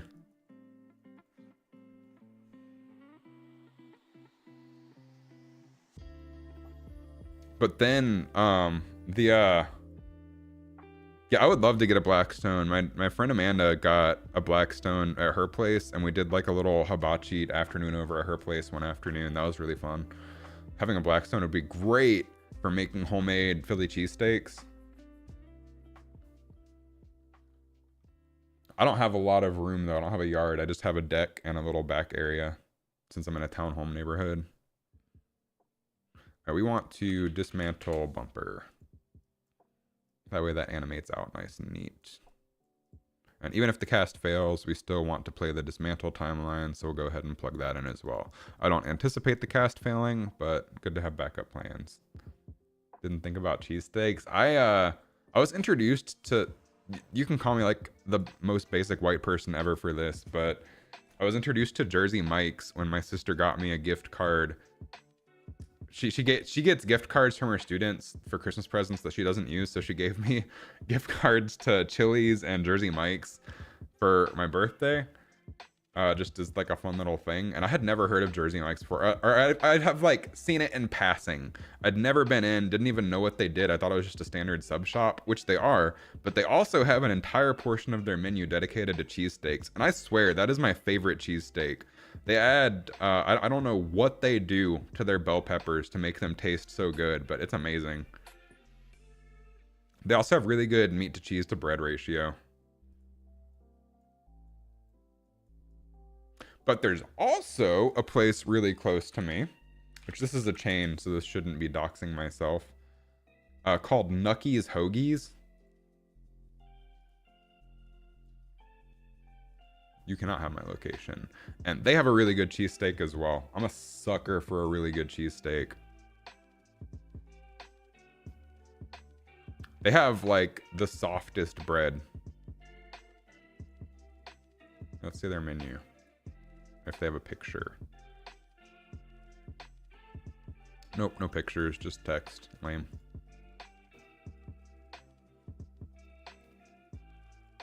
Never heard of that one?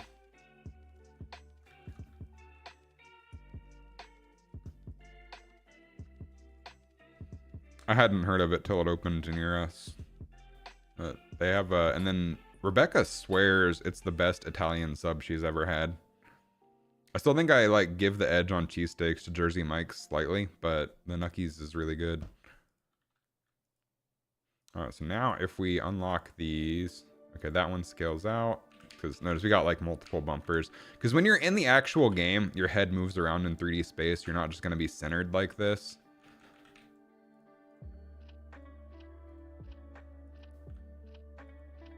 And we got the bumpers evolving when it zooms.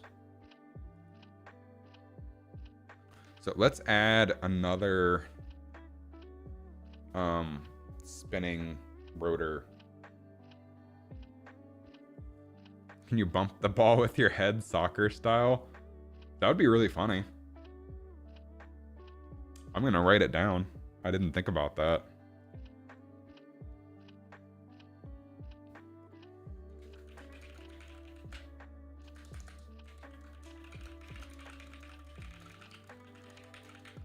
You can't do it with your feet because I don't have feet controllers, but head is not a terrible idea. That's actually pretty funny.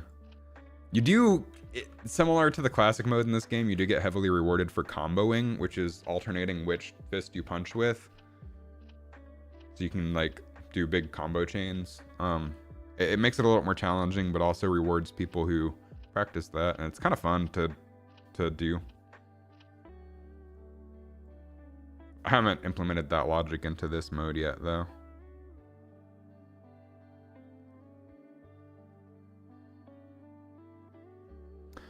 Okay, moving along.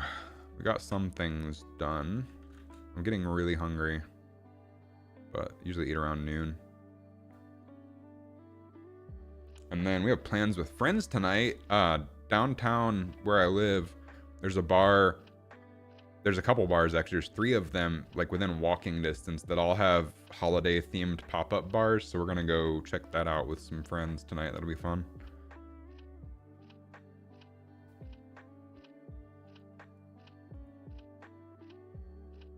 What do I want to do next? Let's make another slice. Or work on the starter slice. This is where my brain just does not work for this. It's like, what do I do next? There's a million goddamn things to get this mode together. Where do I start? It just freezes. Okay, starter slice. We need a timeline. We have a timeline for the spinners.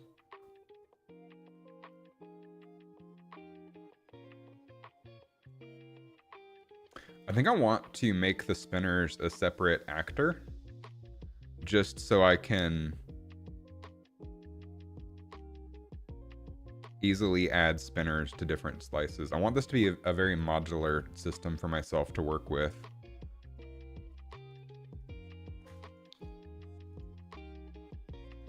Which I know it's probably not the most efficient to use child actor components, and I'll probably replace that with logic to spawn in the components later, but for testing and getting the game to be a fun state, I'm just gonna do it the messy way for now. Get the game fun, then polish it.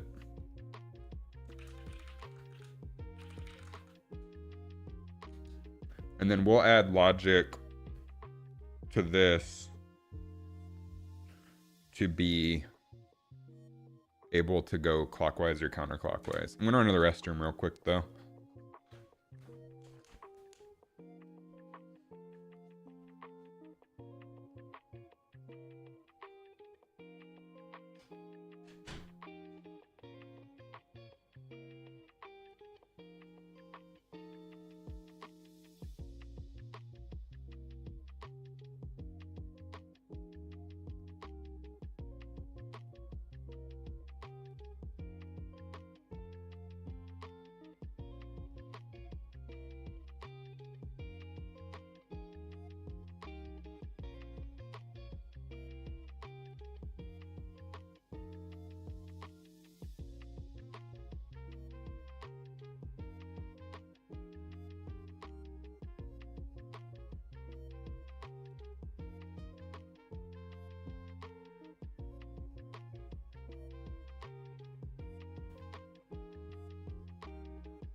Uses child actors unethical.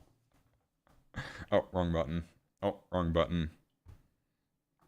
There, correct button.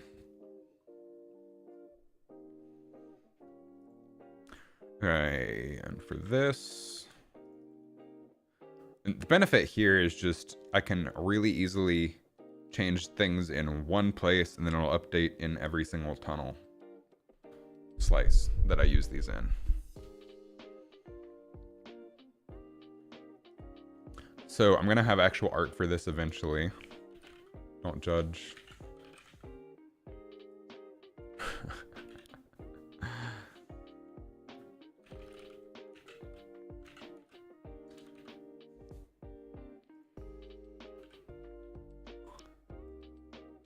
And then what are the dimensions of this? These are, they start outside at 202.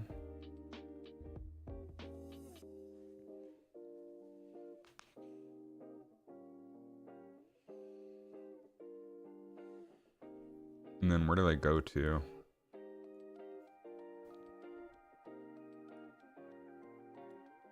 $160. And then minus $160 minus $202. Okay. And then what are their sizes?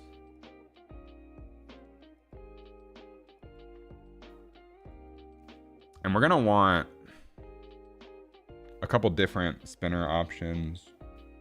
Like a triple spinner would be cool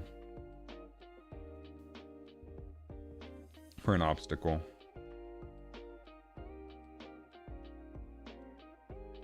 And then we also need logic for the enemies that spawn in.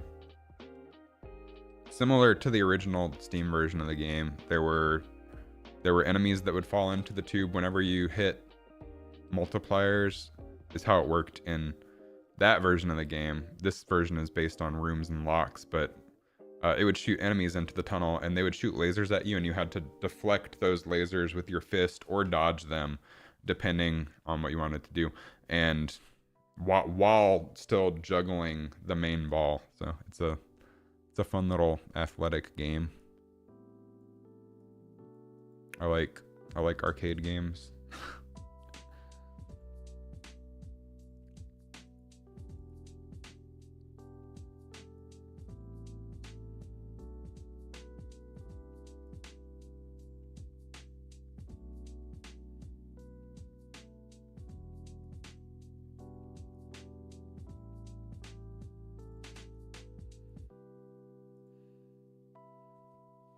Okay, 160, 202. Those are the numbers I need to remember. And then what is the size? Did 1 by 1 by 0.16. Easy enough.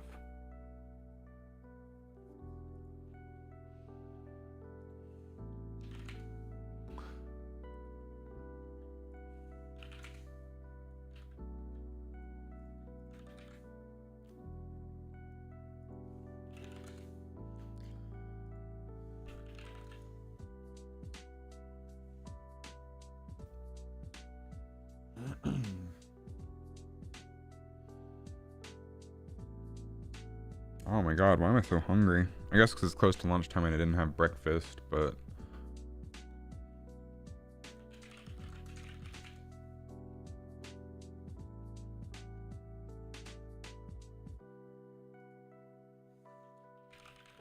Let's say spinner neg and spinner pause. For like positive and negative. Just so I remember which object needs which coordinates.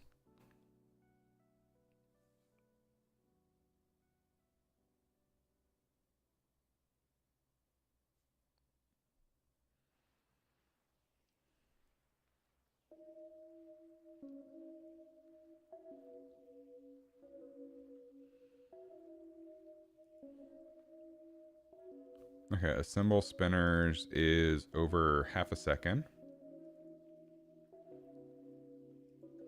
So do you add timeline? Assemble spinners. 5 seconds, add a float track. I like doing, rather than like committing to specific values. I like doing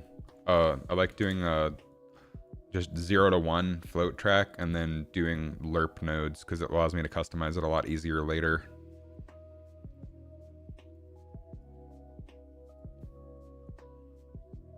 I don't even name the float tracks usually because I'm lazy.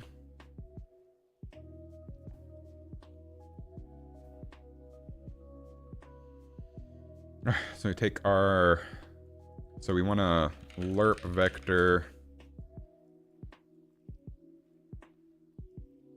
alpha, and then we'll say 202 to 160. If I wanted to be really efficient for being able to change this in the future, I'd have one value here and then set it up so I don't have to change it in one place, but this is small enough that I don't think it matters, and I might regret that later.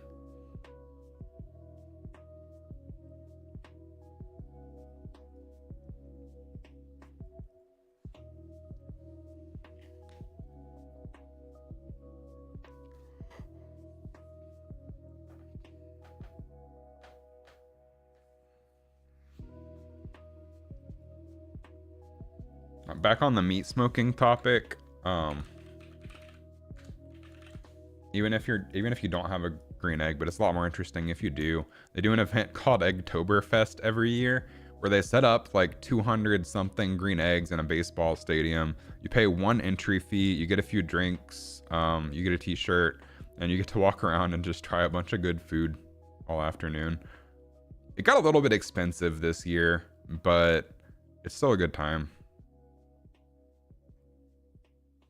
Then they also sell discount big green eggs that were used at the event. So used once. It's always fun. And then this year they had something called Restaurant Row. So they had booths from actual restaurants that used big green eggs in their restaurant, giving out free food samples. So that was pretty fun too.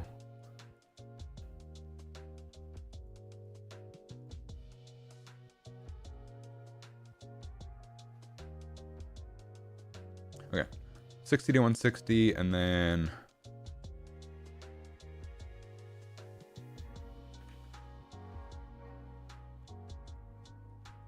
nope, I am gonna do this the smart way. No, this is fine. This is fine. Everything's fine. I'm gonna complain about this later. I'm gonna do negative.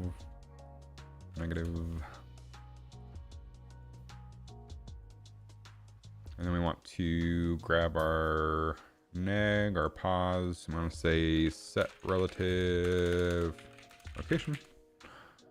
Update.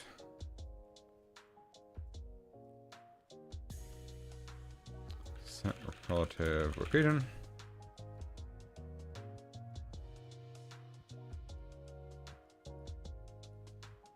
Make it look at least a little bit neat. It's the hard part about working with nodes. Is organizing. I've never been a particularly organized person anyway.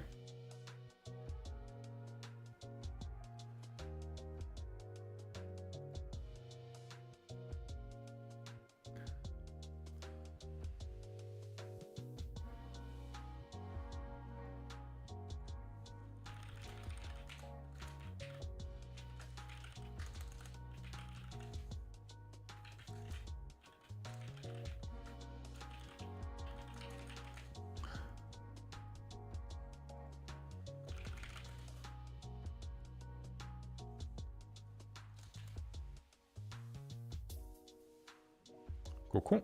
So then we'll take our timeline.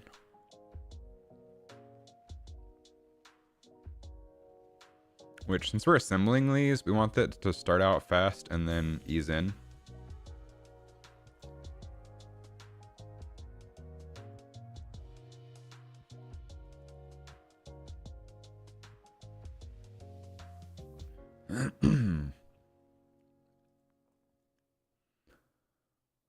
And then we just grab our timeline and we play from start.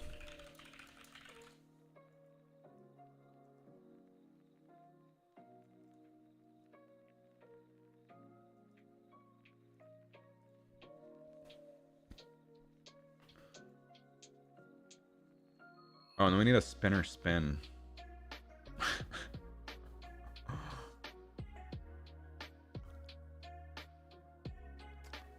Spinner spin.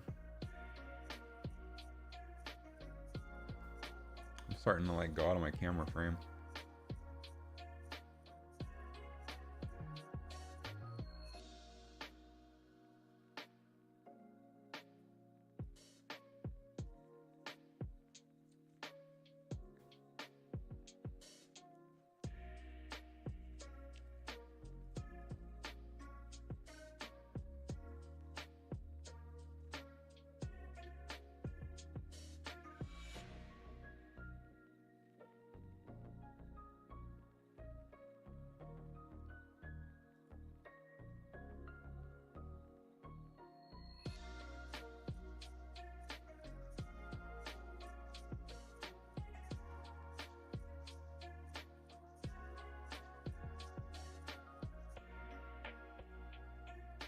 Sorry, I got sidetracked.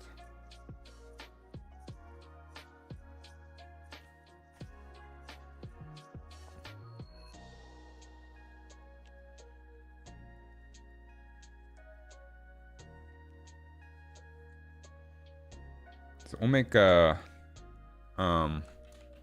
clockwise, counter, clockwise, Boolean. So false will be clockwise, true will be counterclockwise.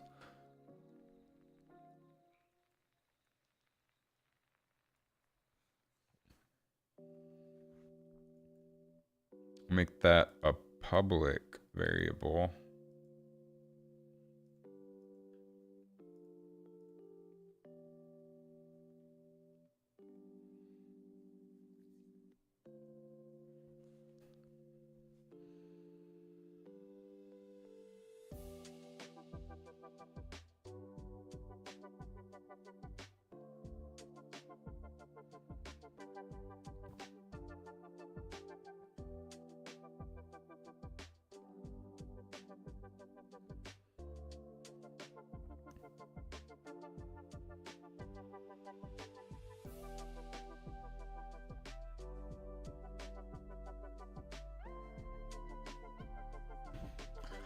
So make a custom event.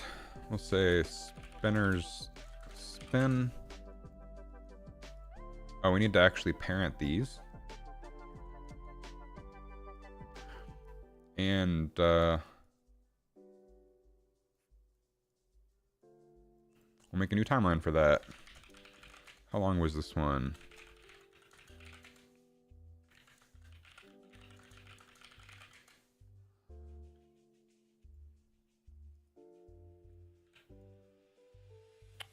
Okay, so that's a symbol spinners.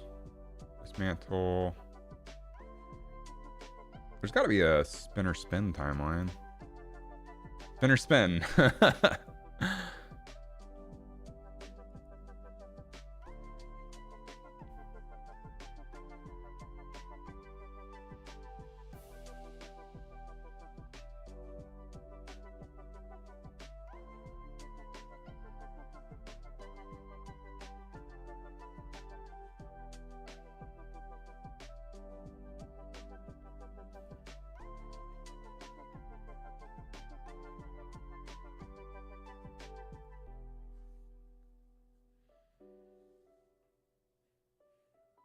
Okay, so then how I'm going to do it here, instead of making a bunch of variables, is I'm going to say set relative rotation.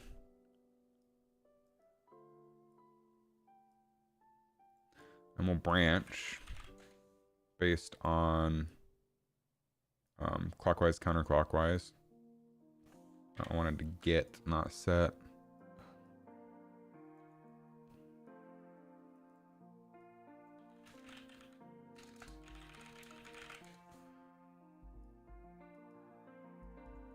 Cool. And then we'll do lerp. Lerp rotator.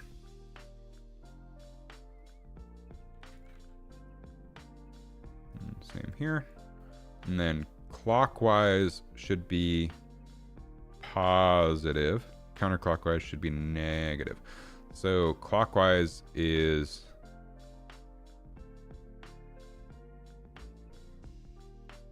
false.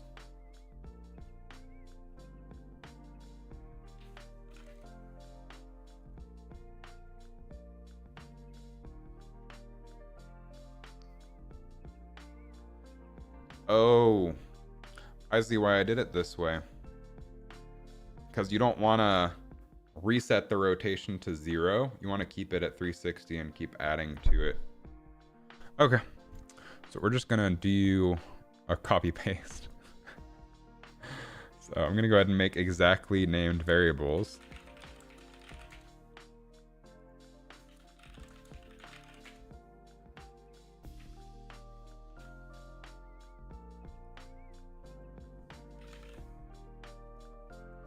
Haha.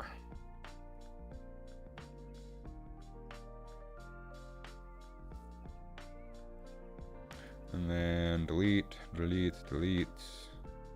Come here. I'm so glad I named, oh, I did an underscore for this one. That's fine. I'll just replace the variable. We'll do a copy, copy, paste, paste.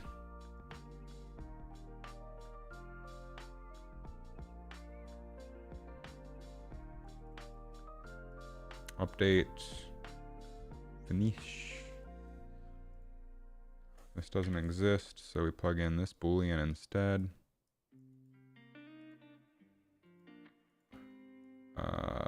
This doesn't exist. So plug in this object instead. And voila!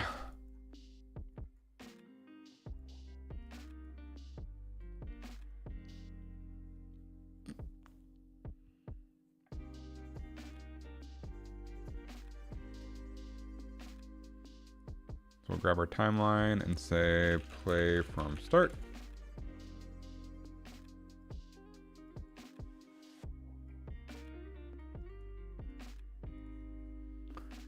And then we'll just set clockwise, counterclockwise when we initialize the spinner. Like, we won't make it randomized. We'll very purely and organically set that.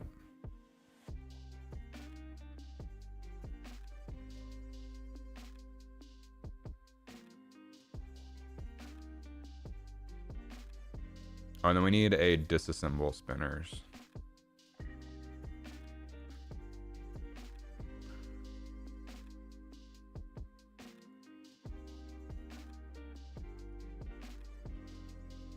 And for that, I think we can just play in reverse.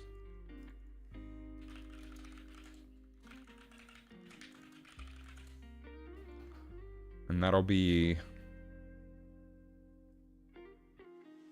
reverse from end.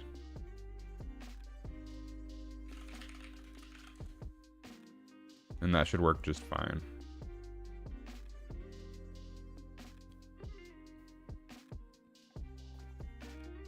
Cool, we have that logic set up.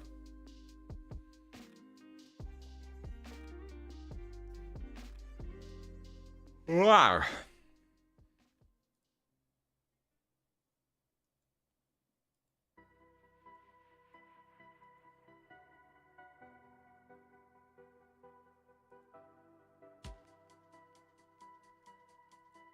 So with all of that set up, we should have all of the logic buckets that we need to start shoving stuff into.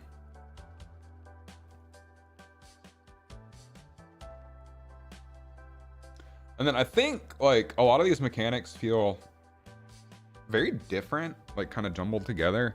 I think a lot of the tying together will come in the art for sure.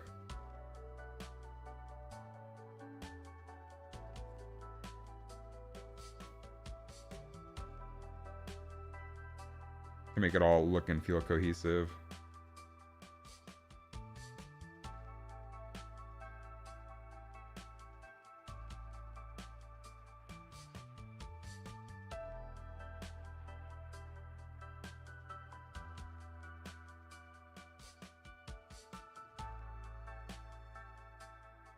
Because like for instance, the bouncer, like the not like a dude that keeps you out of a club, but like the spherical bouncer, that's gonna be a little droid that goes, or like it's gonna be like a segmented little droid that looks like it fits in the game that sort of like pops out when you hit it, stuff like that.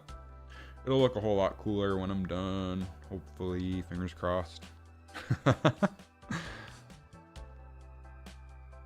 So let's get the new spinners implemented into our starter slice.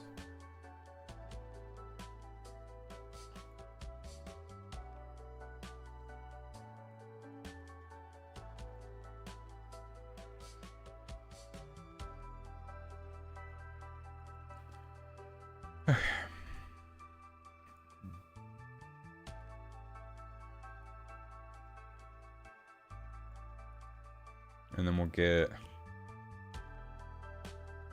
so go ahead and add child actor, not a cater.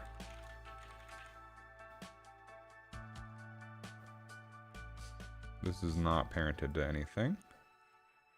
This will be spinners.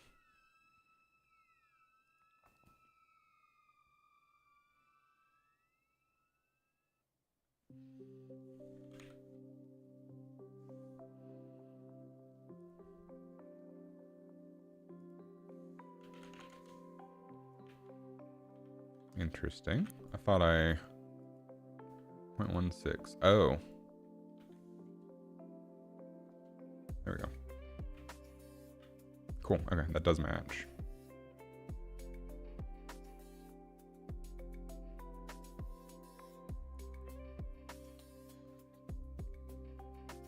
Spinner parent.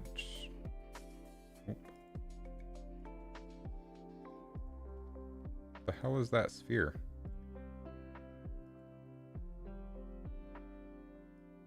Oh, it's that. Okay. How high are you? You are 90. So now, this mental slice, we need to take our spinners, get the child actor, cast to GT tunnel spinner.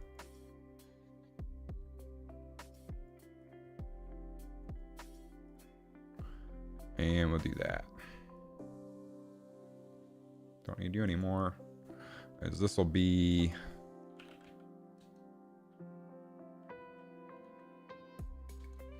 what did I call that? Disassemble. Why did I choose the harder word? Cool.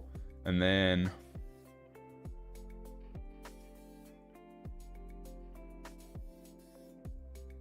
for our event zoom slice evolve,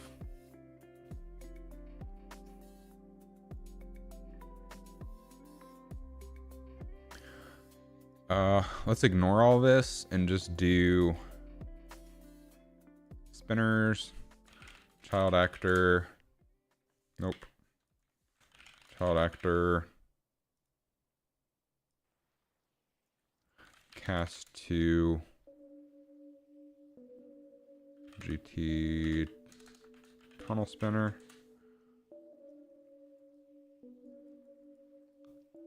Then we are going to set clockwise, counterclockwise to false. It should be by default, but just for future precedent, I want to be like, oh, I need to set that. That's something I have to manually do. Then we assemble spinners. And we spinner spin. Probably spin first, then assemble. And we don't want that to loop endlessly. We'll break that.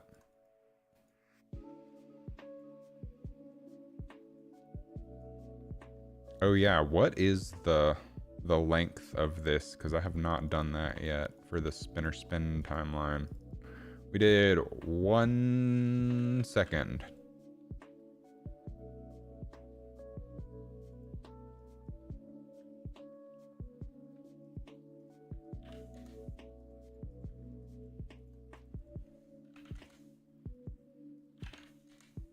This one does need to be linear. And we plug that into the alpha. And now, this should all work.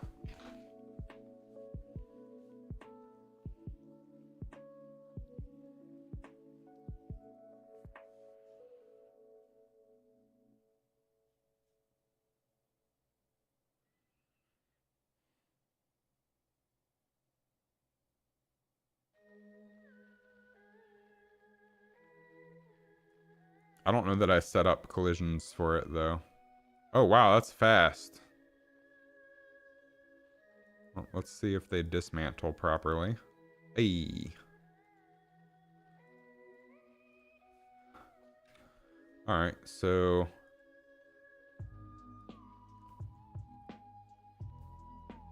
what was the play rate for that I did?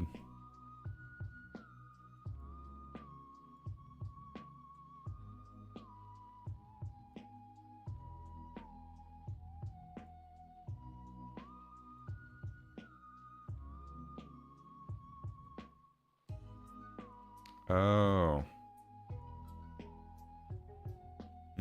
Smart.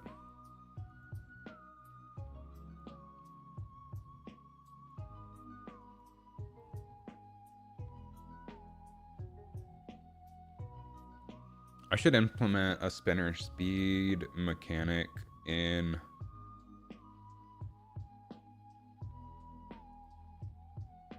here. Okay, so spinner spin. We'll say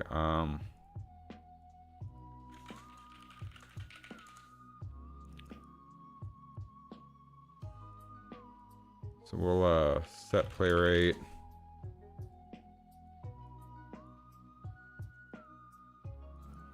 We'll do a divide.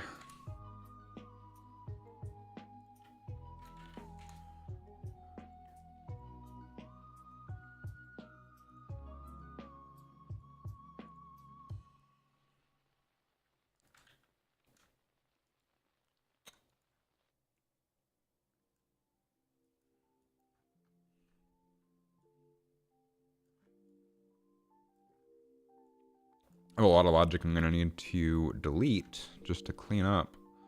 We'll set this to 5.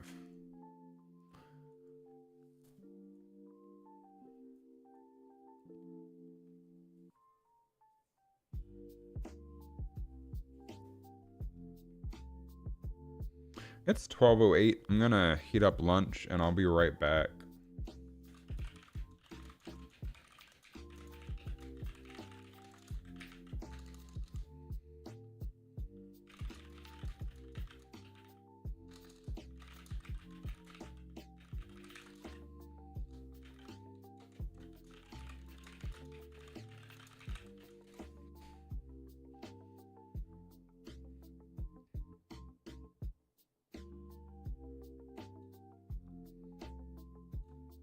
So I'll be right back, and I'm gonna have a barbecue sandwich when I get back with a blackberry Dr. Pepper.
Okay.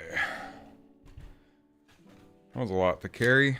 I'm gonna run and use the restroom before I eat though.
Okay.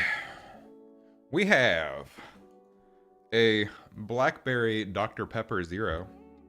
We have a delicious pulled pork sandwich smothered in Fox Brothers barbecue sauce with Kroger brand wavy lays or wavy chips. And we have some grapes, which are green, so they're invisible now. I'm gonna eat, and I'll probably turn my audio off while I do so, and we can watch a YouTube video or something.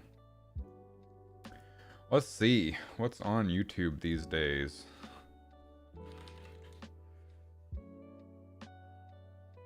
I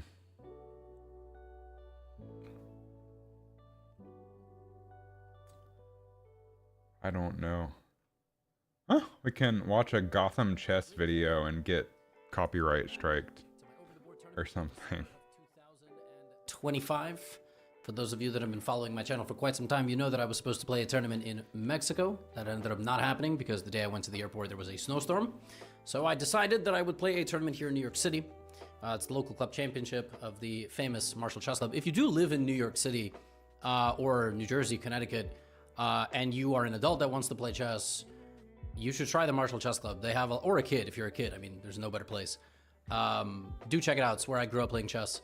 And this is the second round recap. I won my first game, and the thumbnails are going crazy.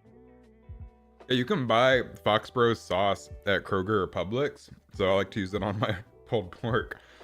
I feel like their sauce is one of the best, like, commercially available ones I've had. Crazy for these recaps. This game was very fun. It featured a moment where there were 3 rook sacrifices happening at the same time, so that was very exciting. It also featured an absolutely idiotic moment later on, which not between myself and my opponent, but because of a commotion that happened in the room. And this is the beautiful thing about playing, you know, these local club tournaments where everybody's jam-packed into the same environment. And, you know, I grew up playing chess like this, and I will take you through, I will take you through the game. I'll take you through what happened, and, you know.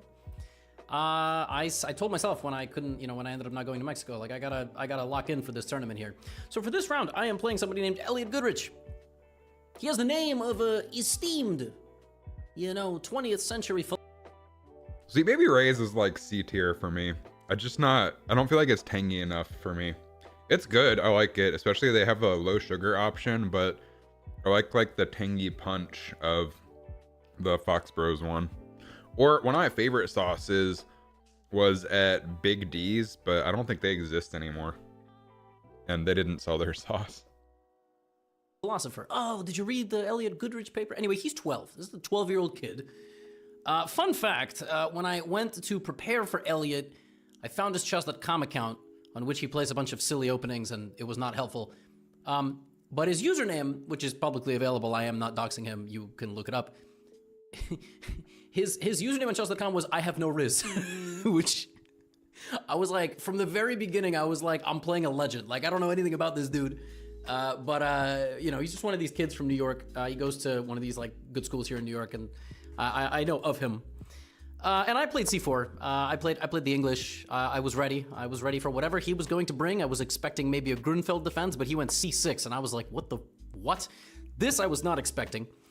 I thought about actually playing e4 because I didn't think he played a Caro Kann. I sat next to him like a couple weeks ago and he played e4, e5 as black. And I was like, if I play e4, is he gonna know what he's doing? And then I was like, you know what? Knight f3, knight f6, b3. Like, that whatever. makes sense. Let's, you know, I'm better than this kid.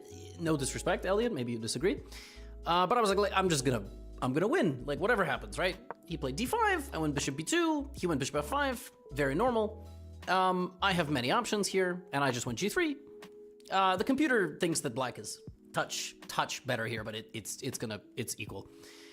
He went e6, and I was always looking at going knight h4. There's a really nice way to lose the game here, which is quite funny. Knight h4, bishop e4. I thought that there's f3, bishop takes b1. And I was like, sorry, what am I talking? Oh my god, I'm so stupid. No, with the bishop on g2. So bishop g2, and then here, knight h4, bishop e4, f3, whoops.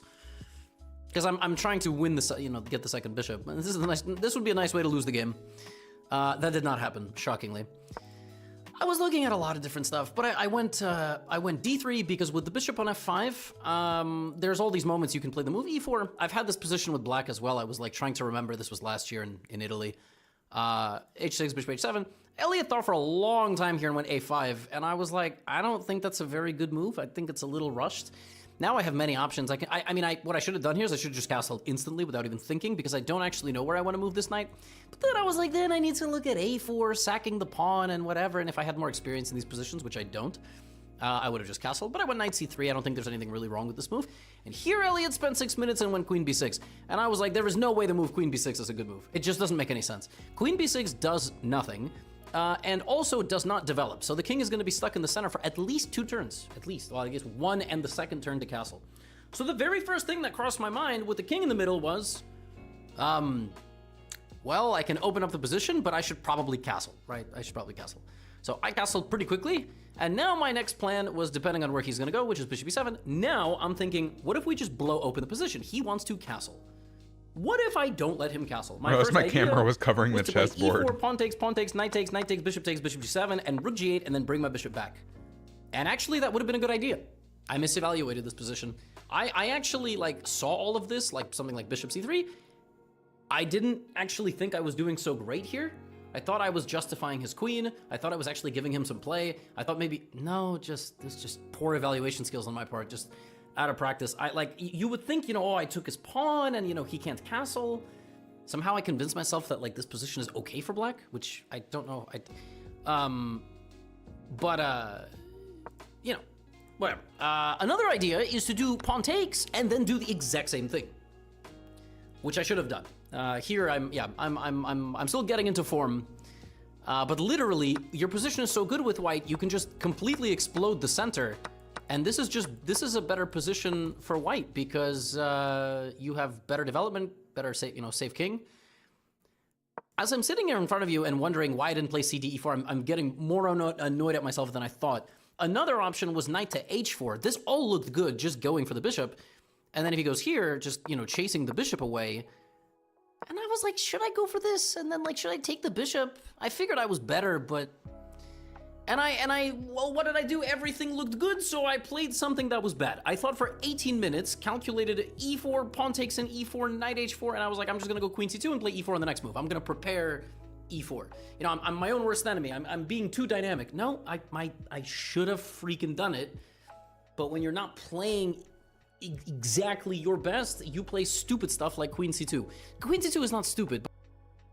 These are the Kroger brand wavy chips. I think my absolute favorite brand of wavy potato chips are the Aldi ones, and they're like $1 or $2 per bag. They're awesome.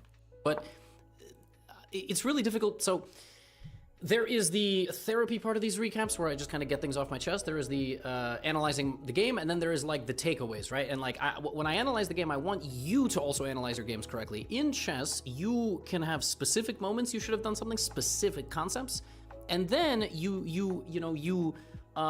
there are moments that are not specific. There are moments where you use a general concept, you wrap something with a general thing for the future. So here, moves like pawn takes and e4, which are very aggressive moves, they are very forcing and aggressive moves, keeping these moves in mind when your opponent has yet to castle, and has put their pieces on slightly poor squares, which allow you to take advantage of the moment now, is how you get to play, moves like CD and E4. Queen C2 is just a little too slow. He actually thought of a really clever thing here. He went H6, which allows me to go E4, and even here I should have taken before I went E4. But again, like, this was very, very, very superficial logic. I thought about taking, but I didn't take and then play E4 because I was like, why would I put my queen on C2 and then open the C file? That doesn't make any sense. Like, what? Why would I allow him to pressure my knight and my queen, which in some ways makes sense, and in other ways doesn't make any sense, because this can be used for the knight. Like, the knight could go there, and that's a very concrete reason. Anyway, we went for this position, and right away I was like, oh god, I have nothing here. Nothing at all. My original plan was to play queen e2 and e5, and that doesn't even work, because he plays knight c5, and e5 runs into this, which apparently is not even the move. Wow, just knight d7, incredible. Yeah, so I went knight a4, and he equalized with b5. And I was pretty annoyed at myself, but I was like, you know what, I still think I'm a better player than him, so I'm gonna outplay him from this position. That's what we're gonna do. We're gonna outplay him. Because, even though we screwed up, which, yeah, not playing, at a minimum knight h4, getting the second bishop, but at a maximum e4 or cd in e4, very annoying. Really need to get a little bit of my mojo back. The thing is now, black is completely fine, and black is in time with all the counterplay against my position. So I traded the knights, I took it. Good enough. Thanks for the entertainment while we ate lunch, Gotham Chess. I love his channel, he's very entertaining. Now, we can get back to work.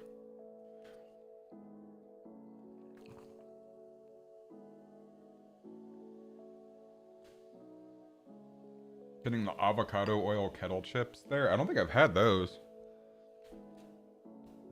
But we use avocado oil for cooking just about everything. It's such a good high smoke point oil. Like, I hate it when recipes call for olive oil and then tell you to, like, cook at a medium to high temperature. Like, this is not designed for this.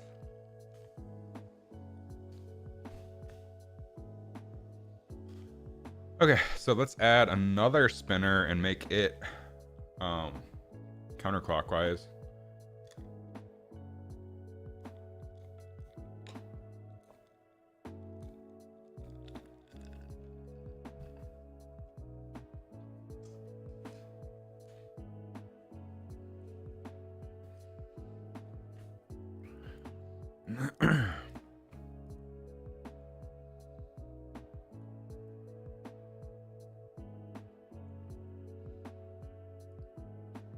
Oh man, it says my bitrate is too high on Twitch. I wonder if it's affecting, like, how fast the stream updates. I'm gonna watch. Nope, it looks like it's still updating pretty fast. That's one thing I really prefer on YouTube compared to Twitch, is Twitch caps the bitrate you can send for your stream. YouTube does not. I can send 10,000 bits per second, or 10,000 kilobits per second, and YouTube doesn't care. And Twitch is like, nope, 6,000 is the maximum you're allowed to do.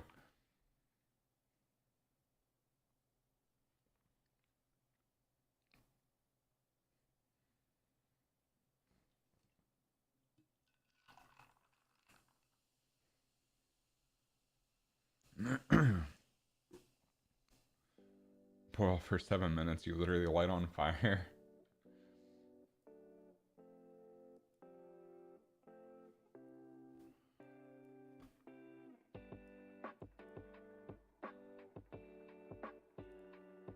Okay, back to it. Let's add a second spinner, and we'll have it evolve with the locks. Just to see what it feels like. And then I want to make a new obstacle. And I also want to work on the enemies that fly in.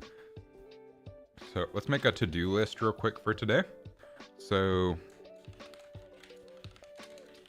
finish starting segment.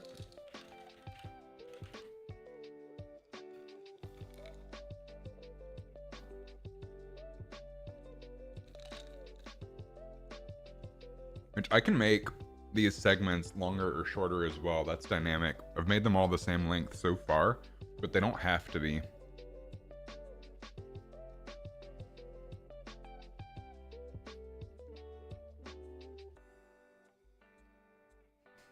Oh, I need to clock into Fortnite today to get my daily...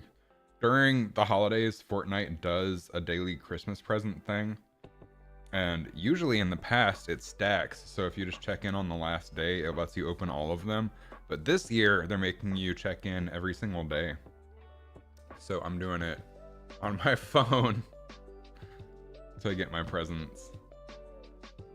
They did a SpongeBob collaboration with Fortnite yesterday.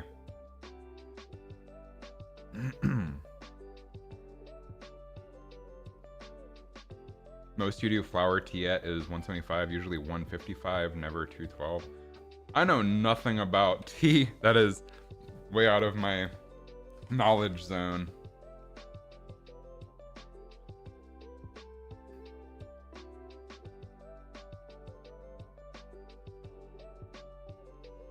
What present do I want to open? So they have like a little winter lodge. It's not focusing. There we go. And you can click on different, you get to pick which presents you open in what order, but you can only open one per day. Ugh, I'll just go to the right.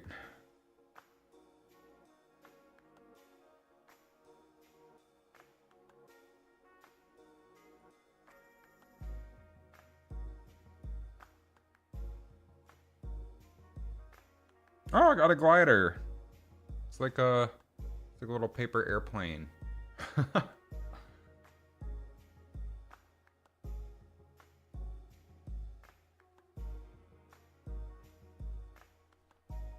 Cool. Left cam. So we want to finish the starting segment. Add counterclockwise spinner that comes after first lock. We want to implement global logic. Let me zoom in here too. Implement global logic for enemy spawning. So I want enemies to be a global event. That way I can just call, hey, spawn enemy from any slice piece, and it'll be a thing that I open in one, or that I do in one section. And then also I don't want two slices to be able to spawn enemies at the same time, so I need checks there. Global logic for enemy spawning. We want to make brick breaker segment, because that sounds fun to me.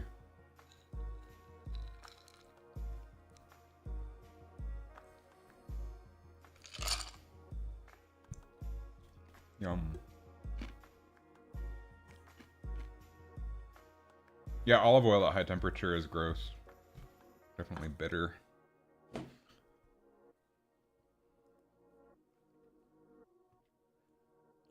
Okay.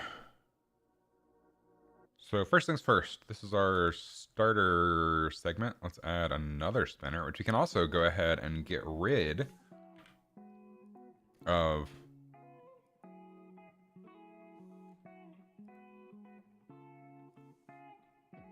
these cubes. And then that breaks some things. We can get rid of that. We can get rid of that.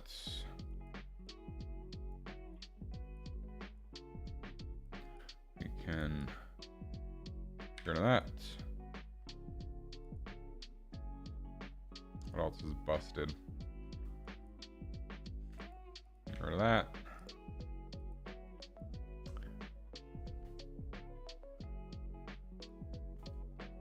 This is horribly messy at the moment.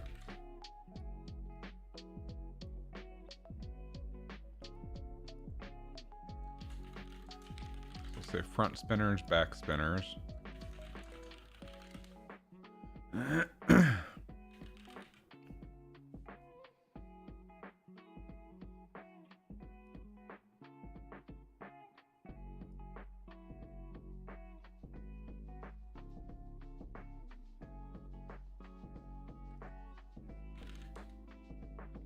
So what is, I want this to be equidistant from the back to the front. So how tall is this?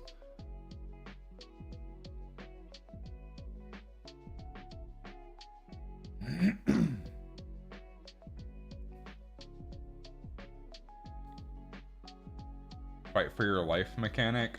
Maybe like, maybe that could be like a mechanic implemented once you, so kind of like a second wind sort of mechanic. So like if you, so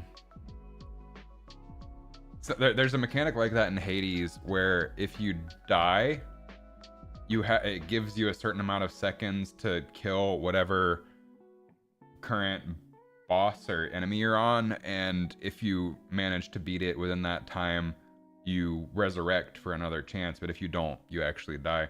So like make it like if you lose all of your lives, you have like a fight for your life power up that you can pick. That's not a bad idea. Great ideas. Maybe not make it like an embedded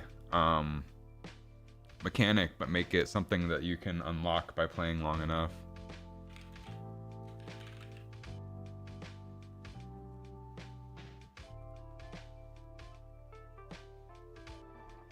So the whole thing I think is, let's see, front.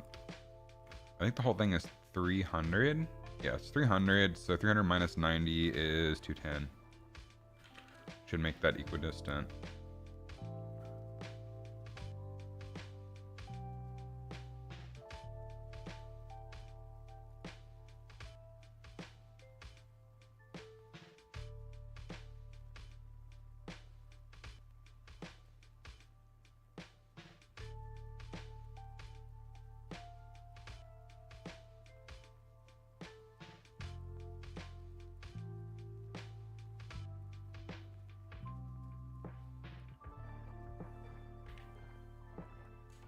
We don't need any of this logic. That's all outdated. And shove this down here somewhere.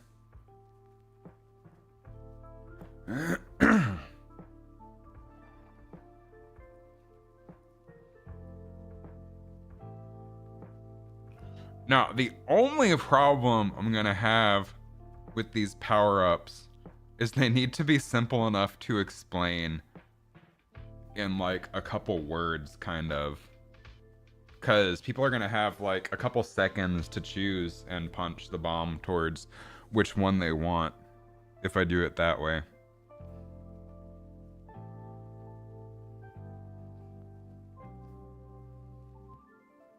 Unless I can find a way to like slow down time or stop it in front of the player so they have a chance to pick. But I feel like part of the fun of having to hit the ball towards which power-up you want is the chaotic nature of it, because part of the time you're accidentally going to get the wrong one, which I think is more fun.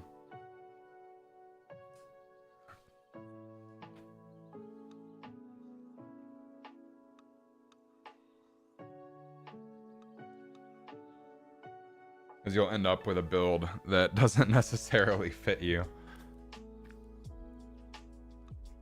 Okay, so we want to grab our evolution. We do want to do the plus plus.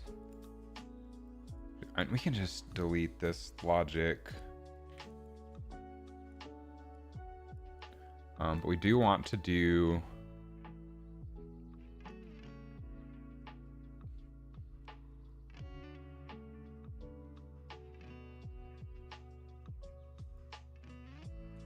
oh, that person's banned.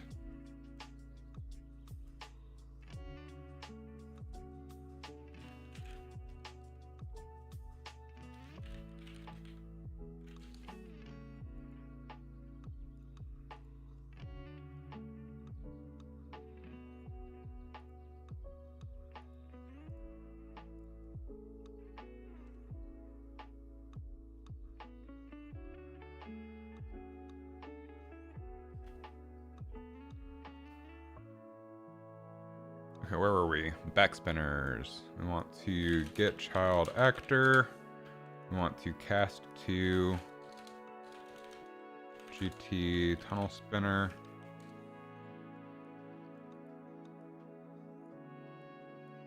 And we want to set counter. We want to set this to be counterclockwise.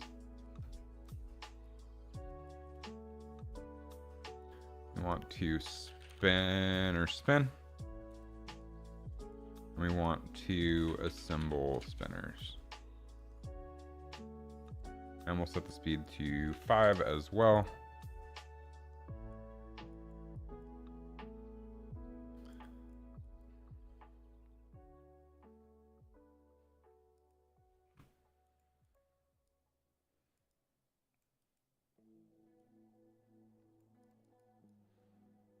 Which there will be an icon for each of the unlocks or power-ups the player can get.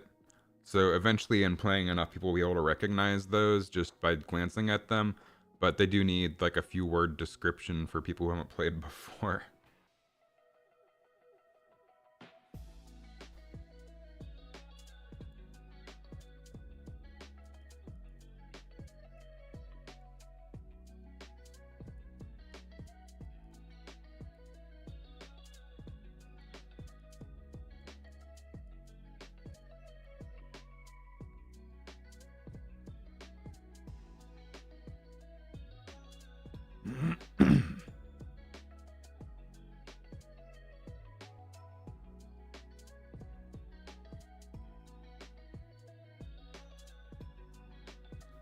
Yeah, I do agree. That element of games is fun for me. That's why I don't have any instructions in the base game of Punch Bomb, because the bombs themselves look somewhat like they do what they should, but also I feel like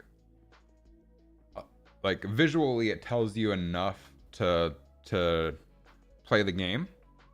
Like the spikes, obviously you're not supposed to punch that, but I don't tell people to combo. I hint at that towards if they punch with this fist, then with this fist, oh, it plays a specific sound effect that increases in pitch every time you keep alternating. So that sort of teaches them to combo, stuff like that. But yeah, couple words, an icon, extra life, fight for your life.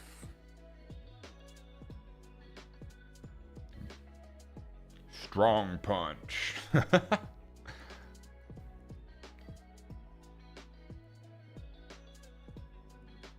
Okay, so now when we hit the first lock, we should get extra spinners.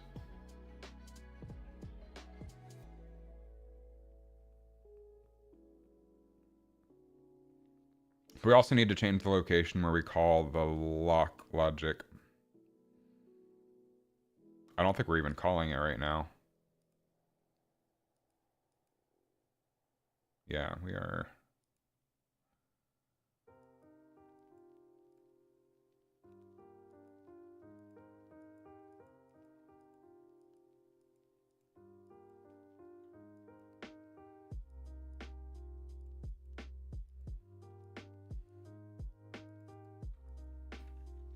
We're not even calling it right now. That would help.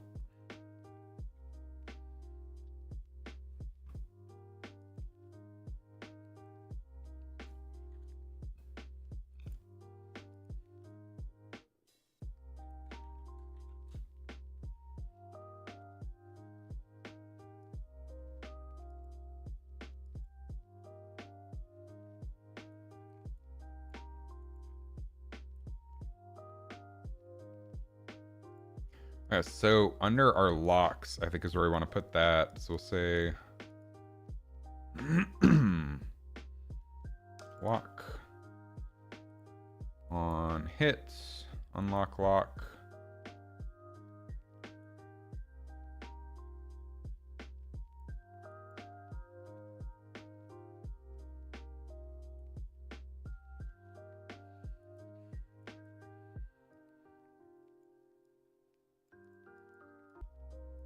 And then I think we made a little container for it. Global lock evolve. And did I actually add logic? I did. So let's try it.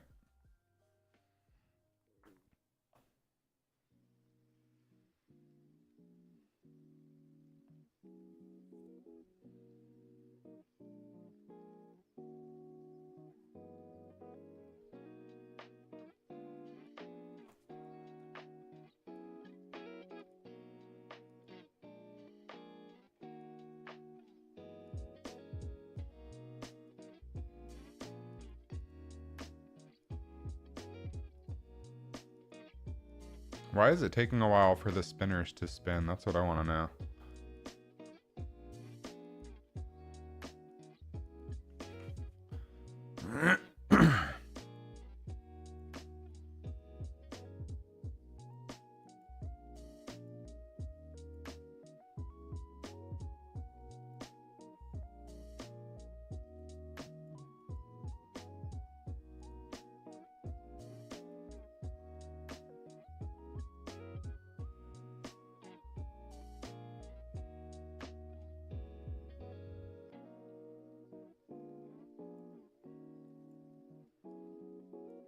I need to find a better way to handle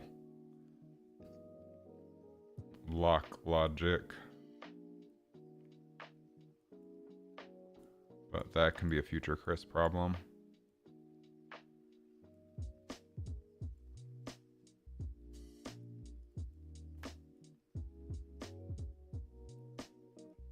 Set play rate, play from start. Oh, that's not what I wanted to do. Whoops.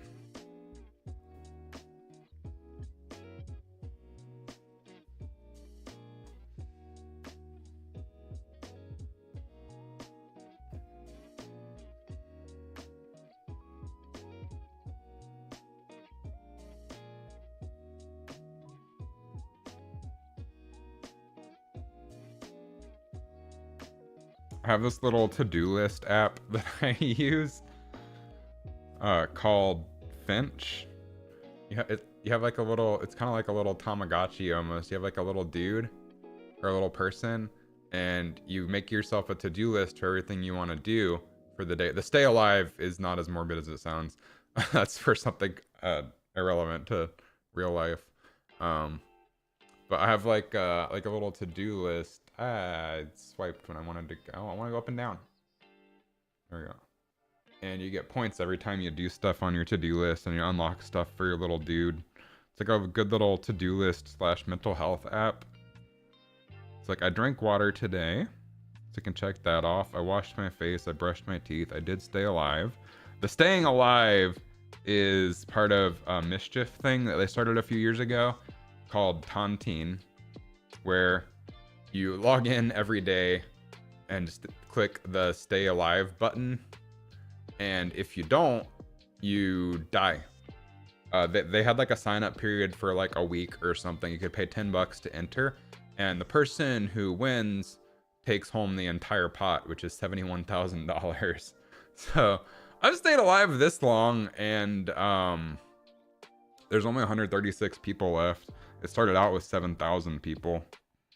But you have to log in every single day or you die.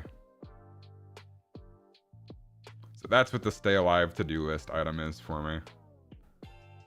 Okay, I have gotten out of bed. I can check that off. I haven't checked meh.com. Which one? The mental health app or the staying alive one? The staying alive one had an entry period. You could only enter that for like a week. 2 or 3 years ago, but it was from Mischief and it was called Tontine. Then the mental health app is called Finch.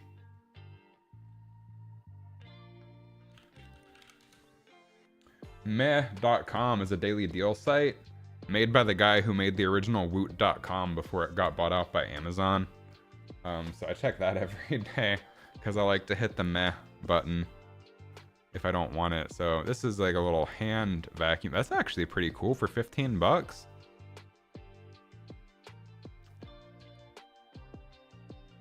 Well, I just like clicking the little meh button. Oh, I need to...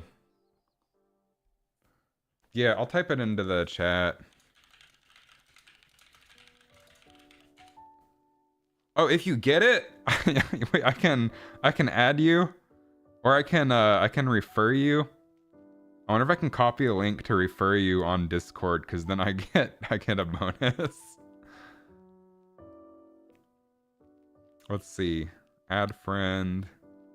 Invite your friends.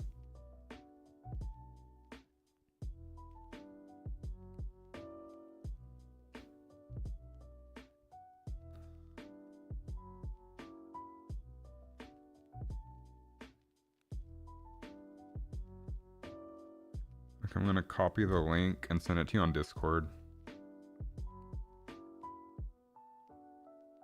Oh, you applied to work there earlier this year?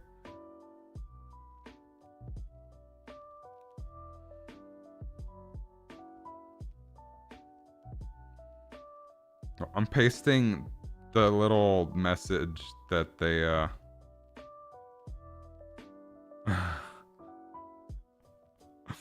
that they had me copy paste from the ad friends. If you ever want to try it, don't feel obligated. It's useful. I like it as an app. It reminds me to do things that I wouldn't remember to do otherwise. And it's a little dude to keep up with.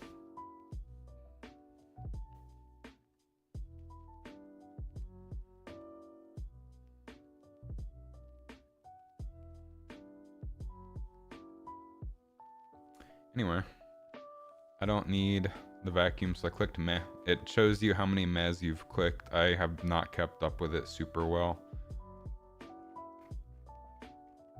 But Woot used to be like this until Amazon bought it and ruined it. So then the guy who made Woot originally made this site, and it's fun.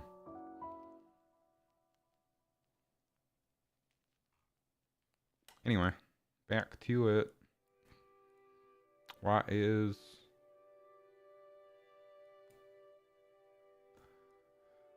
it not spinning immediately?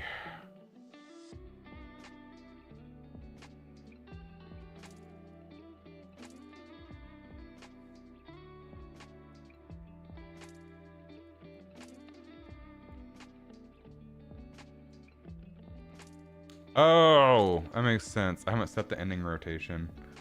Doi.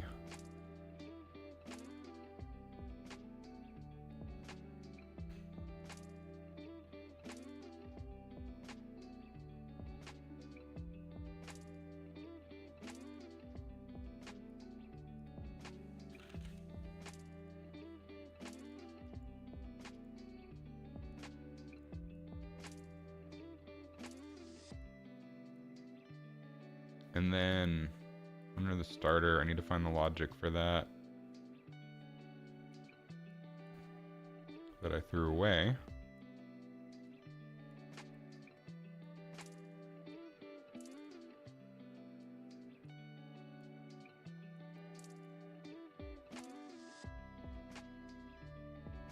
Go check it out through my referral. Much appreciated. I have not referred any friends, and Rebecca keeps like referring her friends and getting bonus points or whatever. I don't even know what you get for referring people, but it's a fun little app.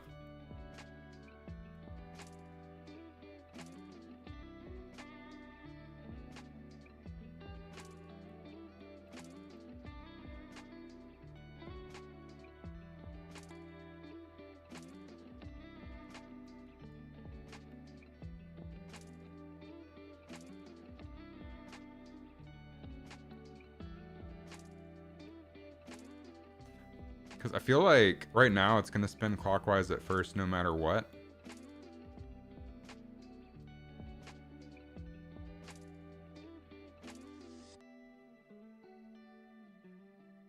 Oh, you can say completed without opening the app. That's nice. I have the, I can't like complete things from it, but I have like the little widget on my home screen of my little dude. Oh, I did take my heart medicine. I can check that off. Oh, and then when you do enough of your to-do list, you can I'll show you. I'm about to do enough. Let's see. I worked on my game today. I can check that off. So when you hit max energy, which he's on grass right now, so it's all invisible. You can hit they have like a little start adventure button, and your guy goes on a little adventure at whatever location he's at. I don't know, it's cute. I like it. It's probably not for everyone. Let's see, what color clothes do I want to unlock today? I feel like the pink goes best with the blue character. My character is wearing a random array of stuff because I just shove on whatever clothing items I unlock that day. So right now my guy doesn't have pants.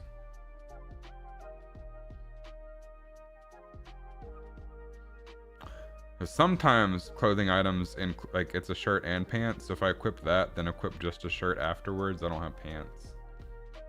That looks like Furby. Furbies are making a comeback. I saw one at maybe it was Walmart the other day. Which those things, I wanted them when I was a kid, but those things are creepy. Did you ever watch the movie Mitchell's versus the Machines? There's a part in the movie with a giant Furby that's pretty funny.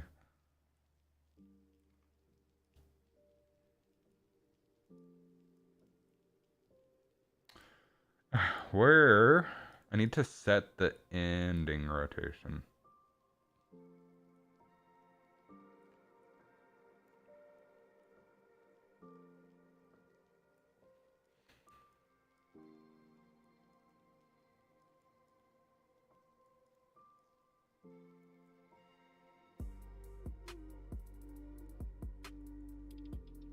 Alright, so I guess for spin, we'll ask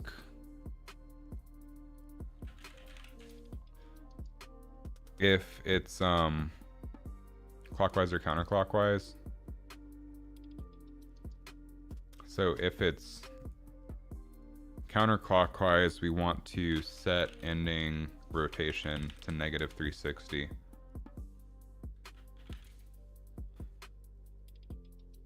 You guys associated Furby with Gremlins. You should y'all should watch Mitchell's versus the Machines on Netflix. It's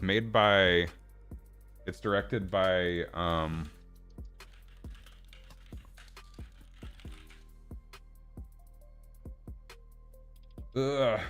it's the same guys that did Cloudy with a Chance of Meatballs. It's God, their names are right on the tip of my mind. And then also Spider-Verse.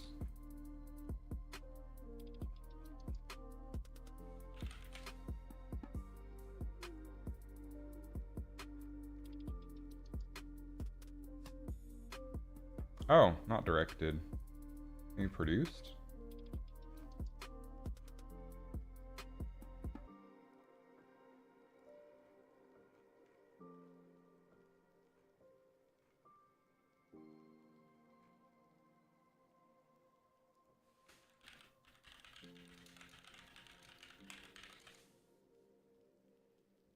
Yeah, Phil Lord and Chris Miller. That's the names I was looking for.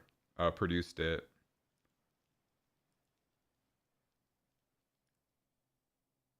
Which they're also associated with Cloudy with a Chance of Meatballs, the Spider-Verse series, 21 Jump Street, the Lego movie, the first one.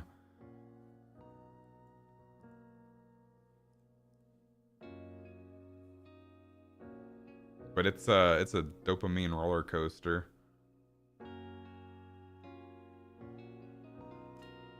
This should work now.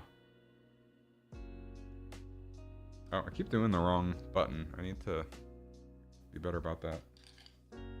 Professional.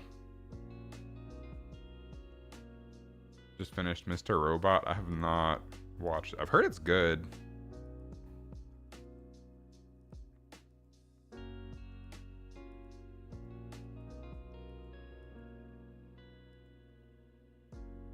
Okay, there we go.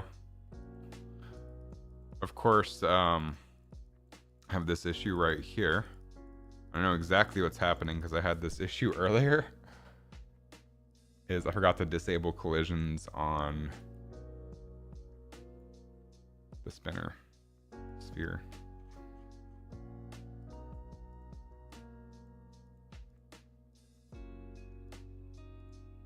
So my ray casting for clicking is interfering with the invisible sphere.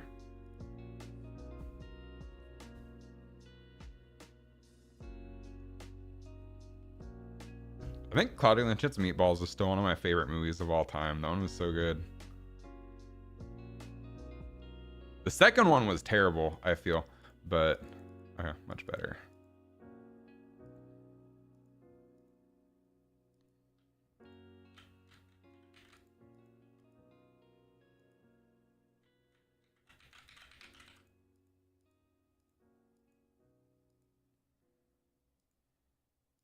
Cool.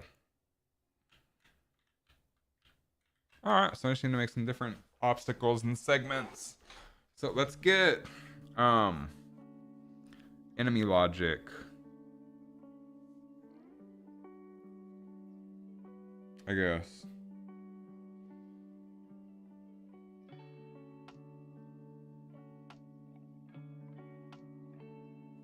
So how it's gonna work? 94 on Rotten Tomatoes. Like it a lot. A lot of computer scenes are more accurate than any television you've ever seen. The most accurate hacker video I've ever seen. I'm lying. It's a meme, but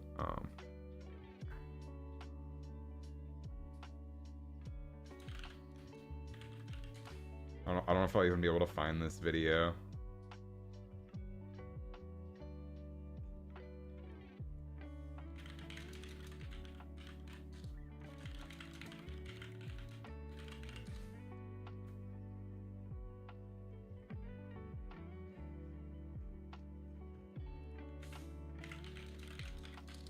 Yeah, I can't find it. It was so good.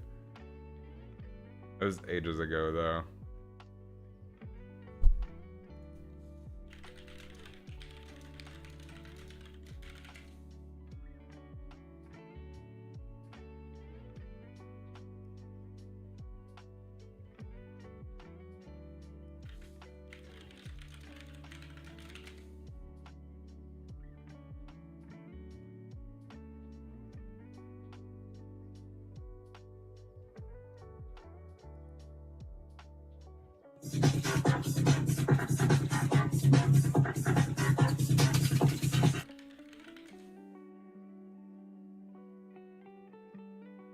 Is this it? I think this might be it.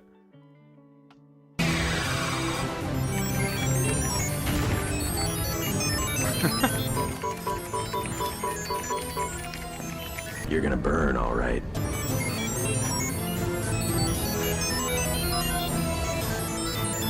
You gotta get out of here, dude. But I've got nerves of steel. I'm not big into books.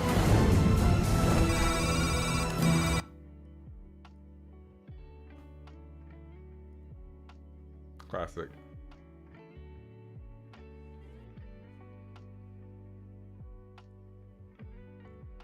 Very dark show.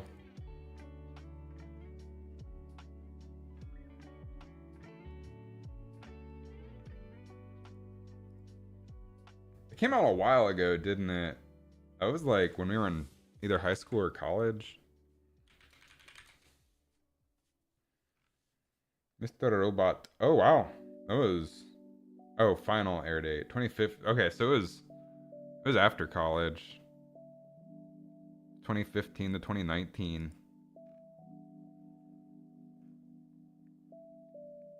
Right before the pandemic.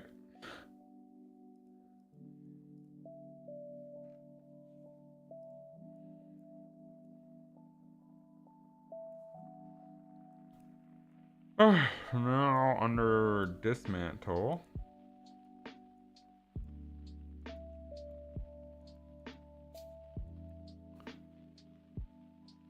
We want to grab our back spinners and do a child actor. Cast 2 GT tunnel spinner.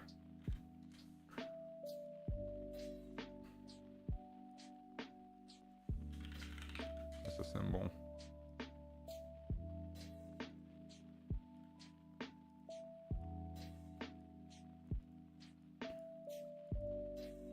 If I really wanted to be fancy here, I could make a custom event that does this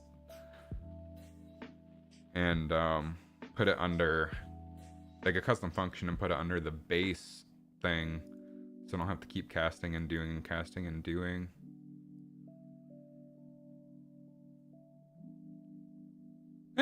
It's fine for now. Get it working, clean it up later. This no longer needs to exist.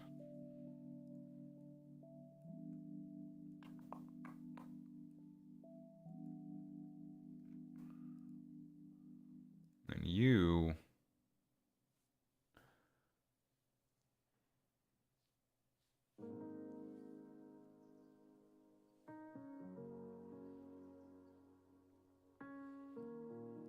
I don't feel like dealing with.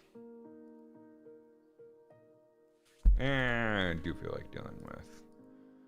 We just need to make it, we need to make an appear event for our little bouncer.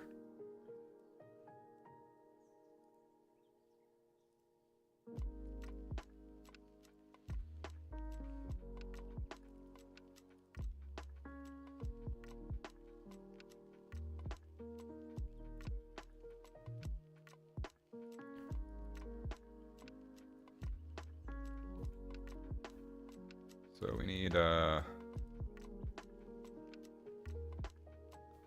assemble event.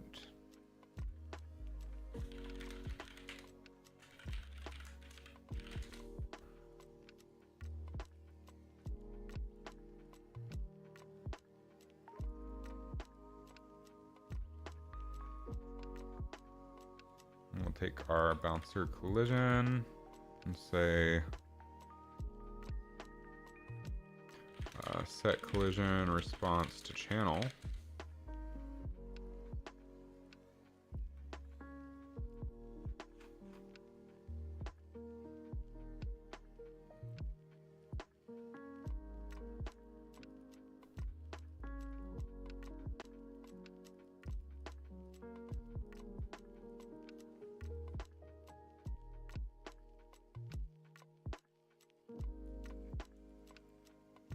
We need a new timeline.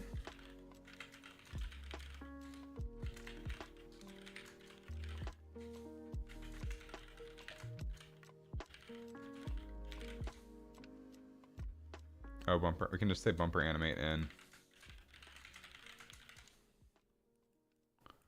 Make this like half a second. Add a float, add a float.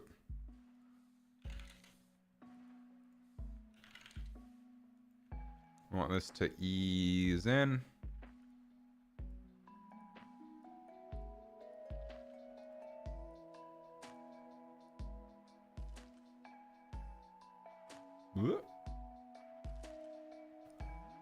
Which the assemble will later, when we have final art, it'll be like an actual animation with a skeletal mesh, but we don't have that yet, so we have to make do.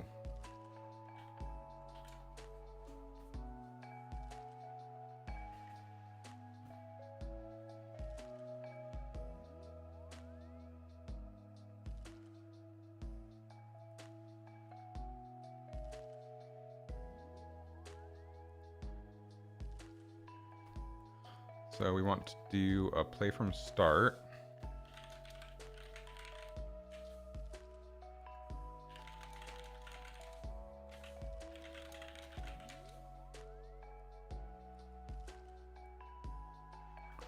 And then we'll copy this.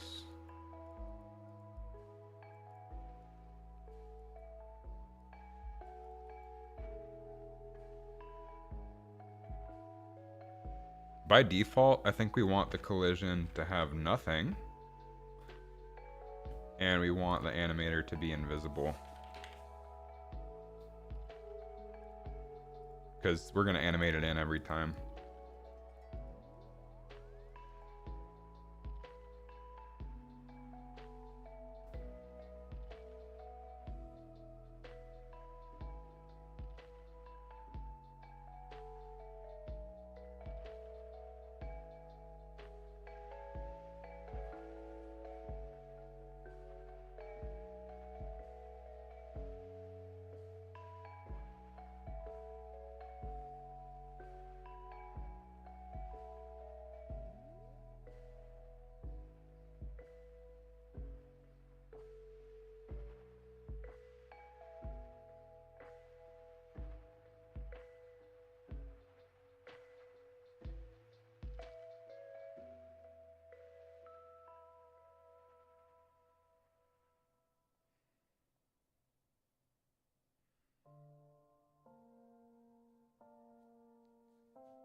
I'm sorry, my brain is just going places. I'm thinking, if I make it so these have to animate in, now I have to go add animate in logic to the bumper slice, which is fine.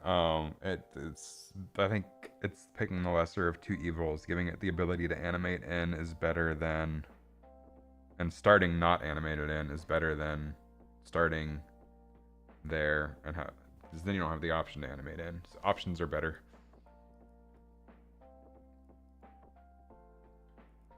We do want to set the visibility of you to true, then animate in. Although probably want to set the visibility to true after we start animating in, so you don't see it flash visible and then start scaling. I want it to start scaling from the tiny amount and then, because it starts out big and then our animation makes it go from 0.001.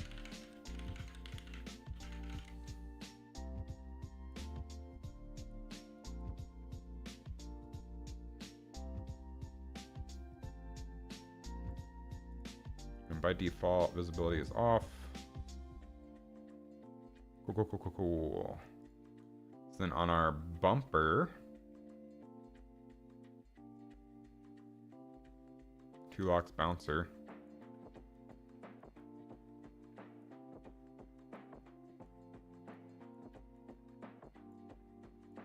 On begin play,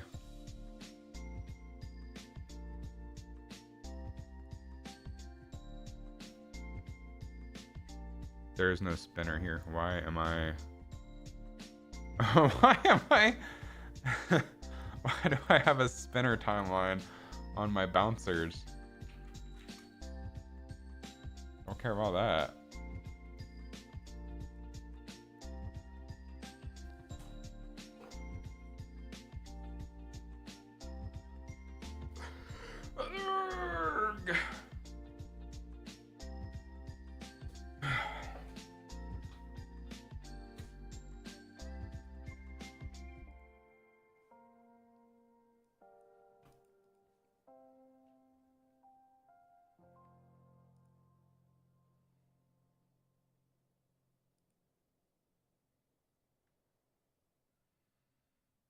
I'm looking at the settings for the live stream, like the title and stuff, and what category I'm in.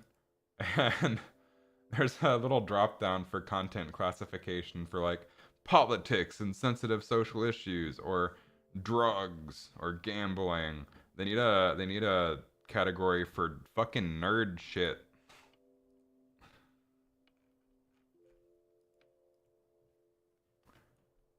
Okay, so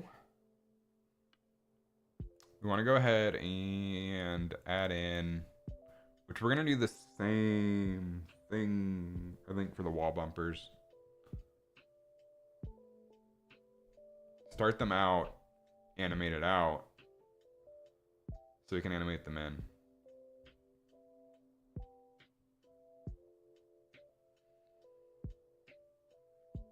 Because the animating in is going to be slow enough that you're not going to see that they're not animated in when it spawns. Because it's going to be like half a second.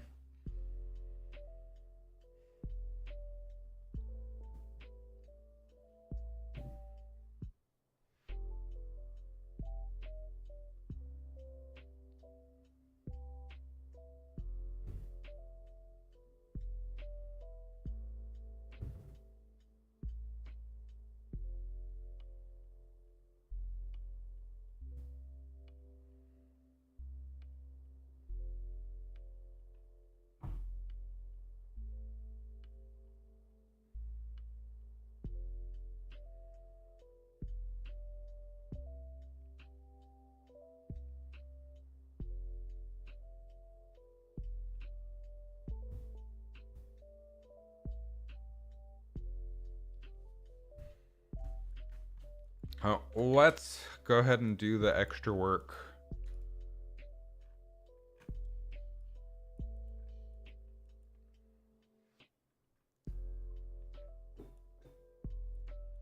Let's do a custom event, a symbol slice, and this will be sequence. We're gonna grab our floating bouncer, grab the child actor,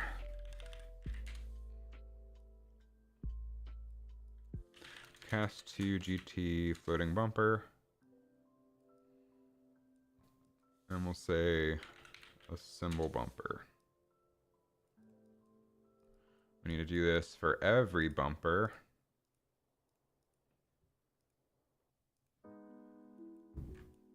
Which means we can just copy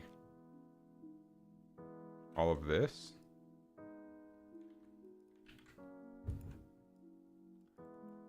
And then change which event we do.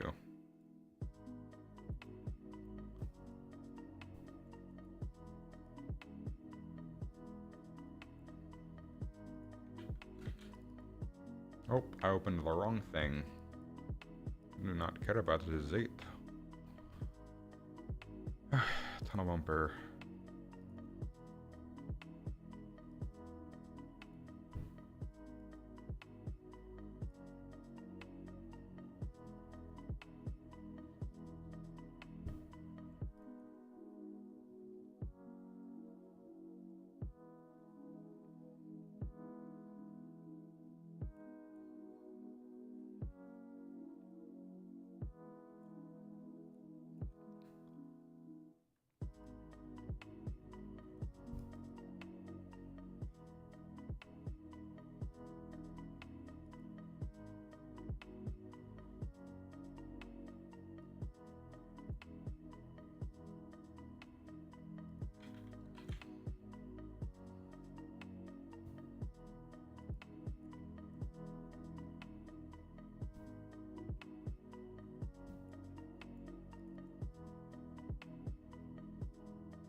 So I think we by default start with this at minus 12.5.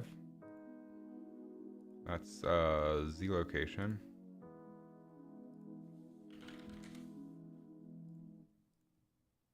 And then all this work we're doing now is going to be replaced later with actual art, actual animations. But right now we just want something that works to test the ideas. I'm gonna be messy here a little bit. We're just gonna reverse this timeline. We're gonna do a custom event. We'll say dismantle bumper and then a symbol bumper. So this will be bumper animate out. We'll play from start. And then we'll take the exact same timeline and just say play or reverse from end.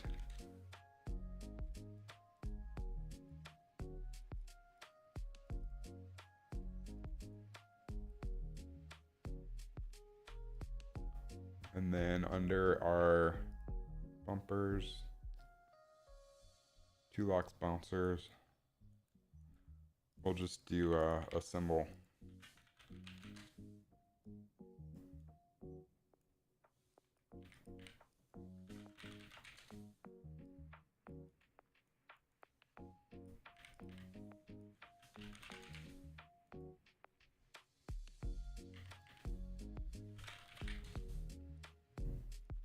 And then under assemble slice, we'll just plug that up here at the end of begin play.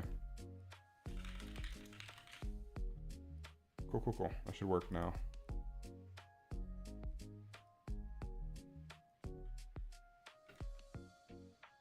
So then under our starter slice,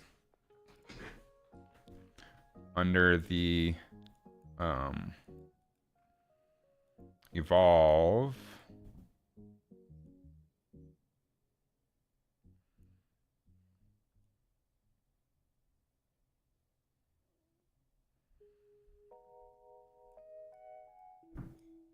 we want to grab our central bumper, grab the child actor. Nope, don't want to set. Get child actor.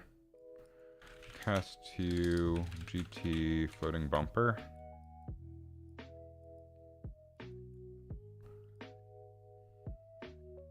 I'm gonna do this in a sequence. Just so it's guaranteed to do everything.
Everything needs an animate out as well as an animate in, because you have the little player area, and as stuff comes towards you, I don't want it to overlap with the player area geometry, which again is all going to be replaced with actual good art. But yeah, that's something I'm gonna have to keep in mind, is because it's like you're in like a little tunnel crawler vehicle, if you want to call it that.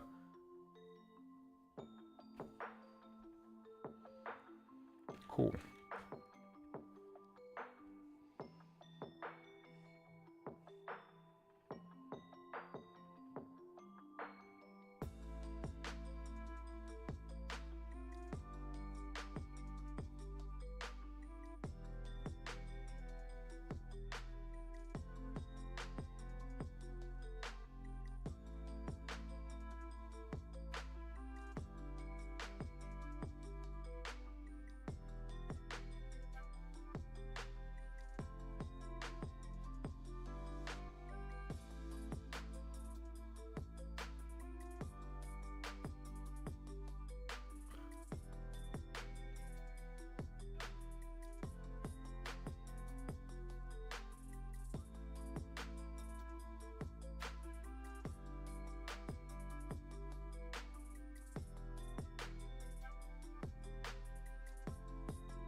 Okay. Focus, focus, focus, focus, focus.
Well, I do have on my to-do list to play 10 chess games every day.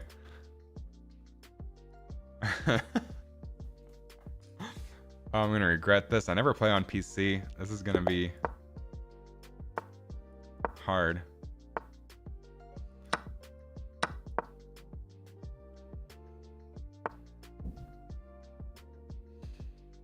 I mean, sure. I have a free check here.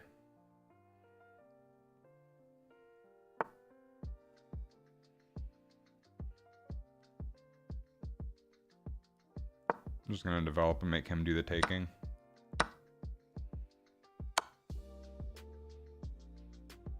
Fair enough. That was a mistake.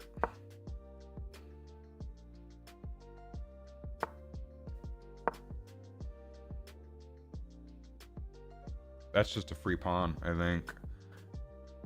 Because if I just take it, they have to move their queen instead of taking my... No, they can just take the knight with the...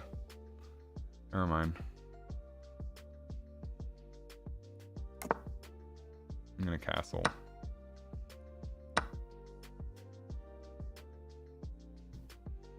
What you gonna do about that, bud?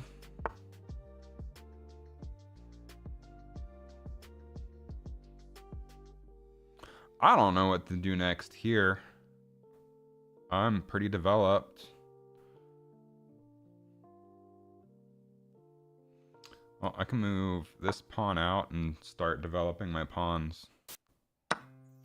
Oh, never mind. That was a mistake. Fair enough.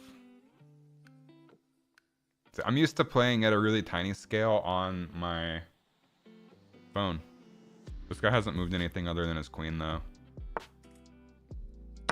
I'm just gonna start trading shit.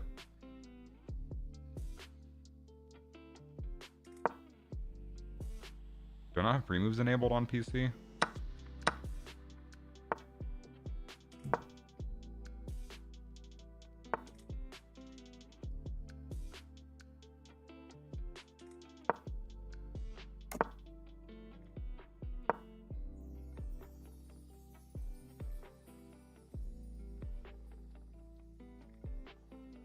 I already lost this because I blundered my bishop like a moron.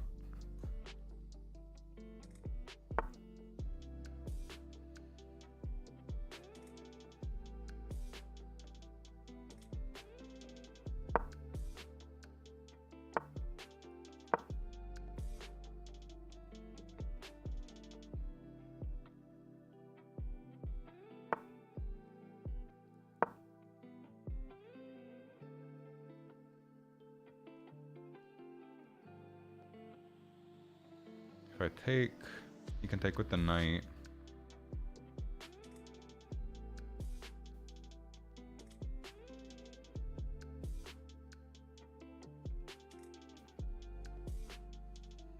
I should probably make a little airlift for my king so I don't get back rank mated.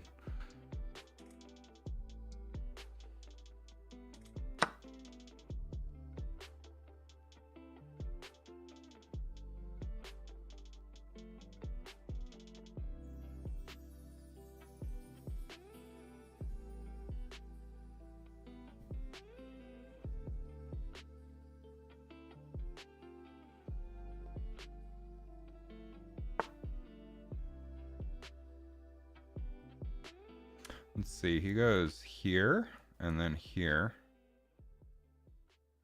Or he can go here. How do you undo the arrows? Oh, there you go. Or you can go here, here, here. Might go after that pawn. I need to make sure I don't get forked too.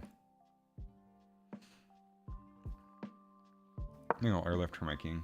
Just improve the position. I figured as much. Oh, he's about to fork.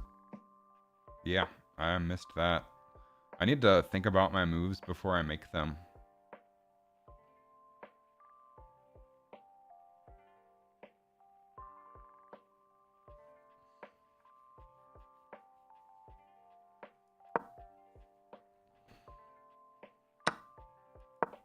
That is a mouse slip. I dragged my mouse all the way down. That's ridiculous. I'm just gonna quit on that. That's so dumb. How do you resign? I don't want to play this anymore. Stupid fucking game.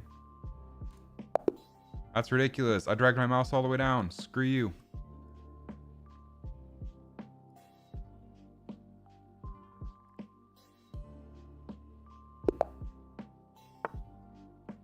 Oh, not off to a great start. I'm just gonna take the center.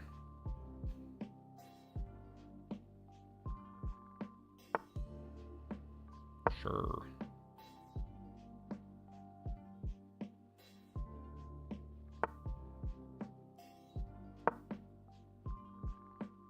Protecting.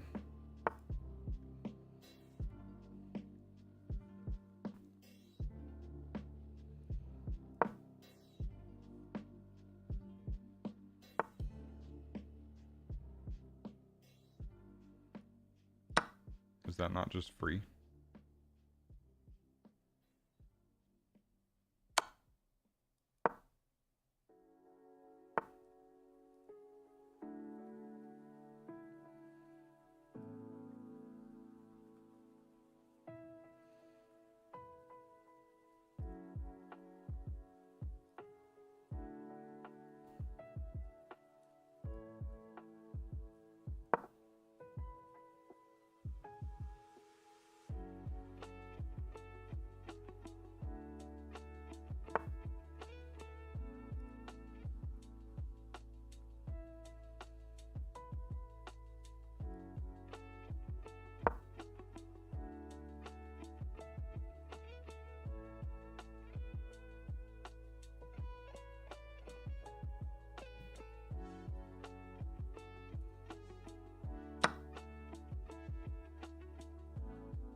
Yeah, I'll take back. He gets that pawn.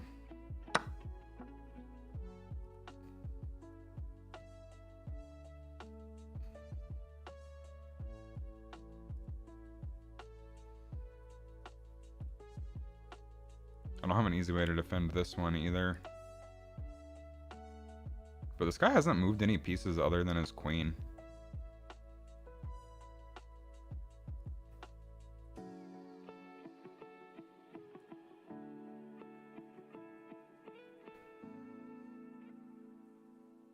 Just think about it for a second. Time is of the essence.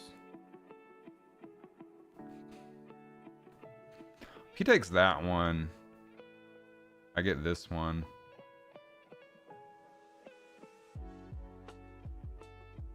I'm just gonna develop and prevent my king from getting targeted. And see if he wants to trade queens.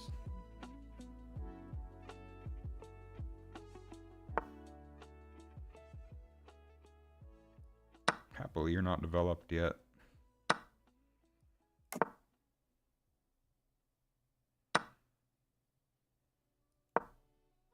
Oh, that was a mistake. I was not paying attention.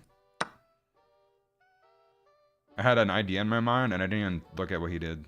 I am playing terribly today. I'm so used to playing at like, this is how big my phone is. It's tiny. That's the screen I'm used to playing on. I'm not used to having to pay attention to this whole ass 27-inch screen.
Just gonna make a little airlift for my king.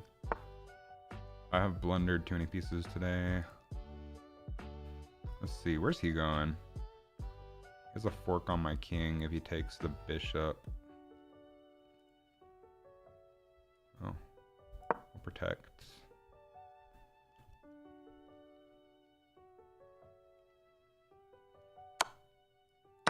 Happily get rid of a knight. Granted, he is so far ahead on material.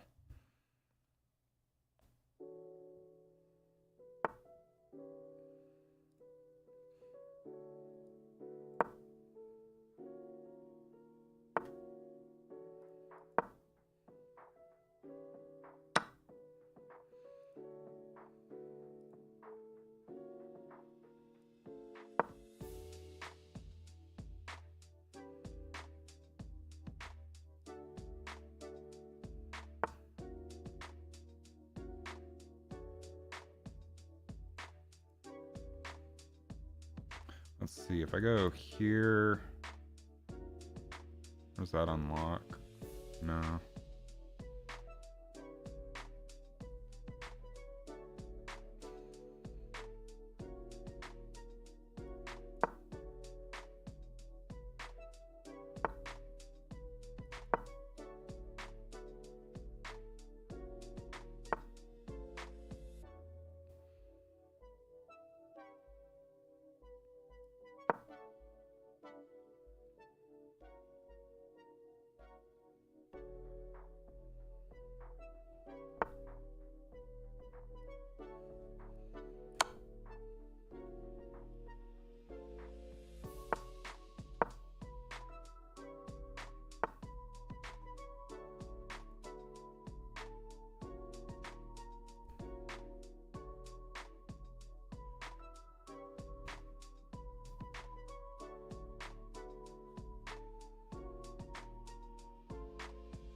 He does have a check with the rook, because I can't do anything about his knight. Oh, and his knight's defended by the... I'm just fucked this game.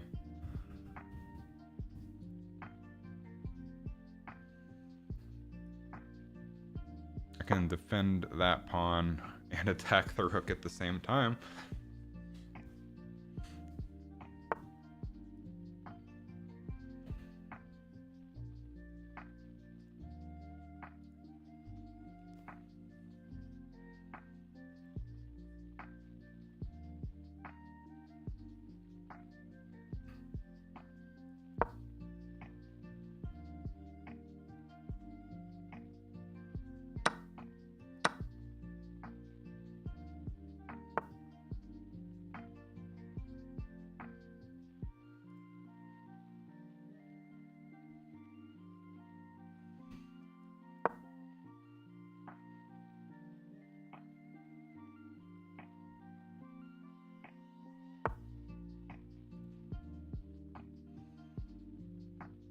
Did he finally see that check?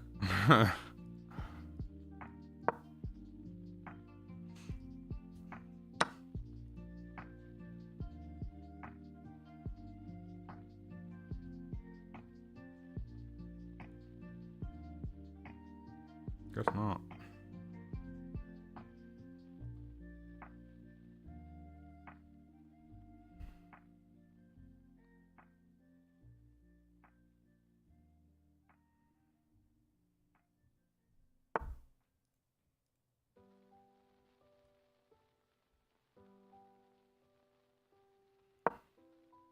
I'm just gonna keep moving my knight and being annoying.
That's fair.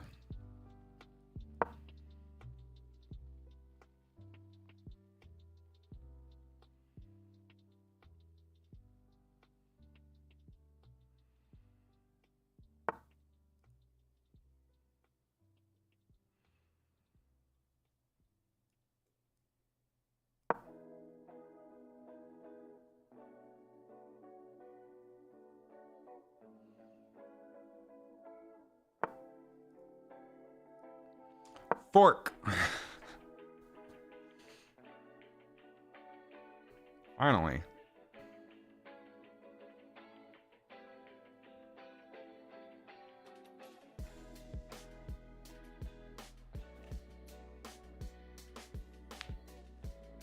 I just have to kind of win on time here. I'm so down on material. And I'm down on time too.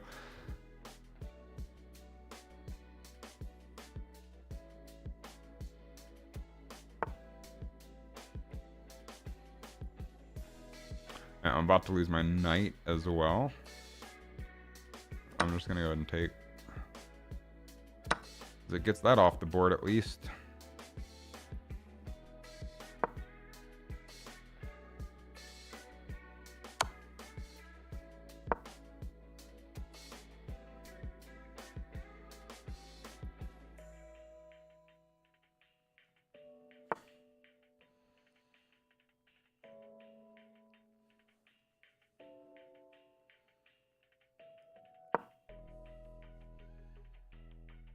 I'm gonna keep the pen on the pawn.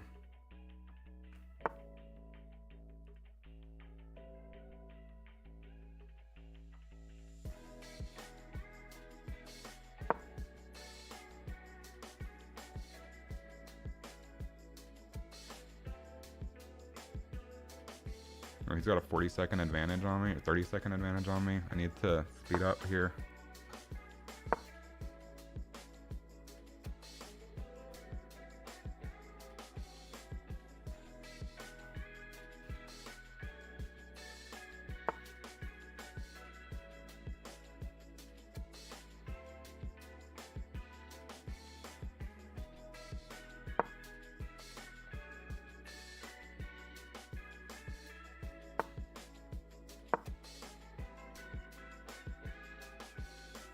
That is not what I wanted to do. I wanted to give him a check just to waste time.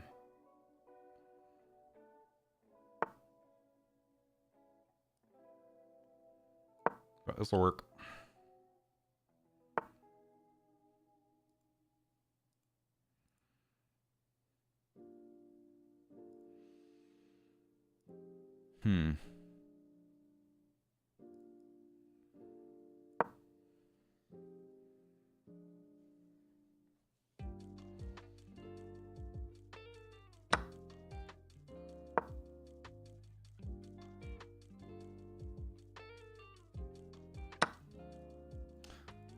I can't move my king. He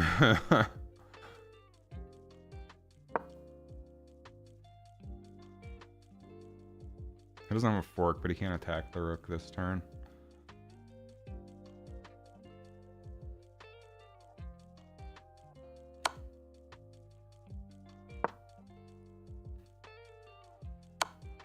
Oh, that was the fork that he was looking for. Yeah, I'll resign on that. That's 2 losses. Not great. I need to get better at paying attention to the whole board on PC. That was 2 games.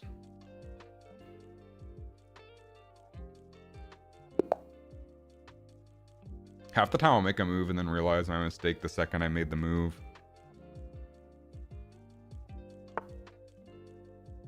Let's do Scandinavian. Ooh, they didn't take it.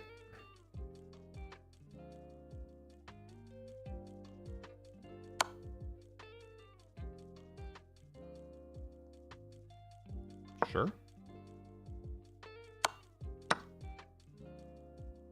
If you just want to throw pieces away.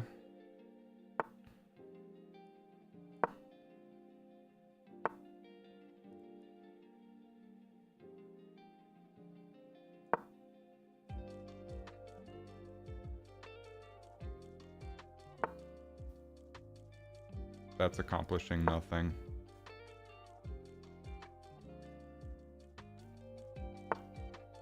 And I get a tempo because I get to kick you.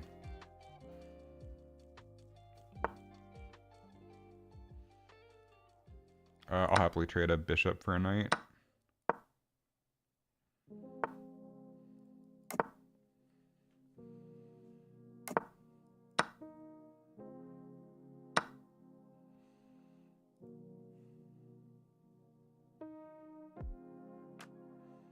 Okay, I'd like to get rid of the defender so I can grab that pawn. That is... I did not click that. Fuck this. Fuck the stupid mouse slips in this game. Jesus Christ. No. Screw you, game. 3 losses, 2 of them because of mouse slips. That's an issue. It should not move the piece if I click. I should have to click and drag. That is way too easy to make a mistake. Phone buffers behind so bad even on the first party app.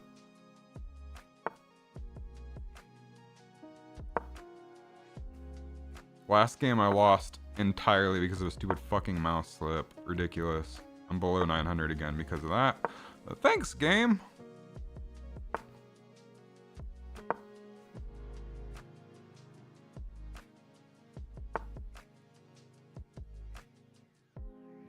Okay. Not really accomplishing anything.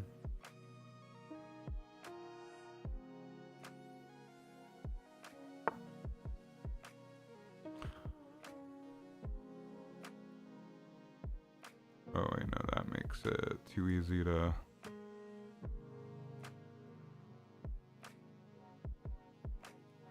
Let's kick the bishop.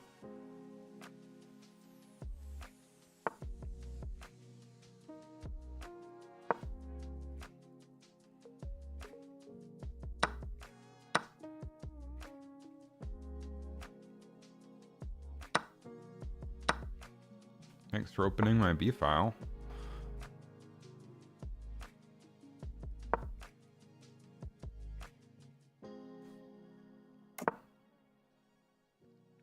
Immediately I see an open line to the king at some point. I'll see if he wants to simplify.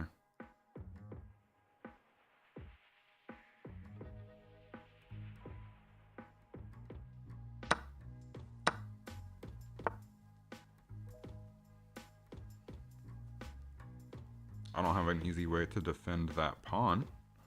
That's a problem, I'm realizing.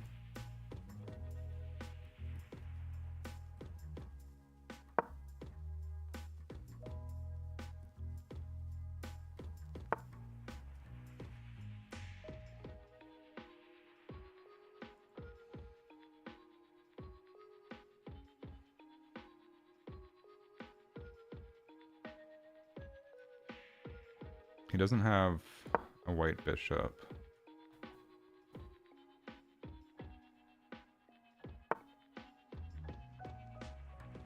What's he attacking with that? He's got that square and that square. That's defended. Defended. Defended.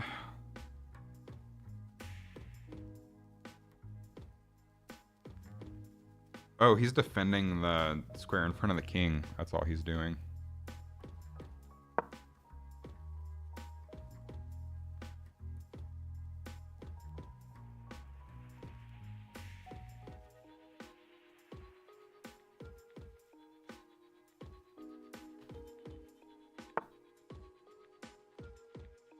Let's try to get the knight.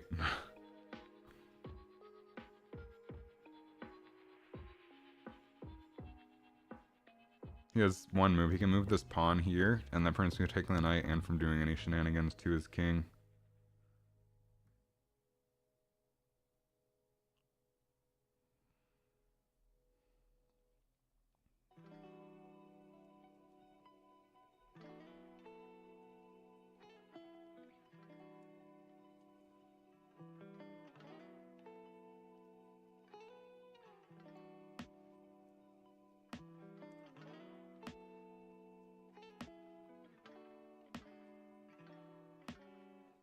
My guy does not have a good connection.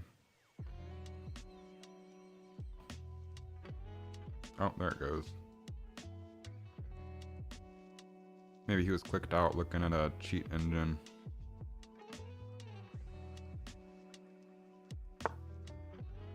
Good job, you did the one move.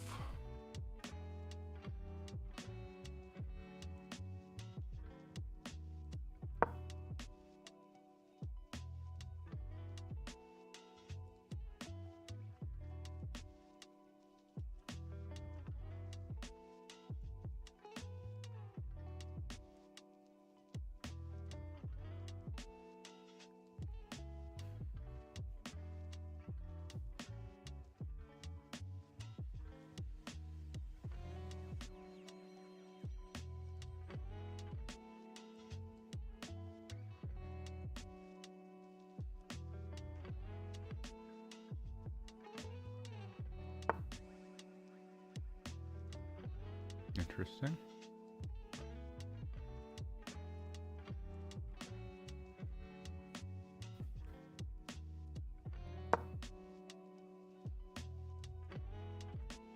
What's he planning on doing?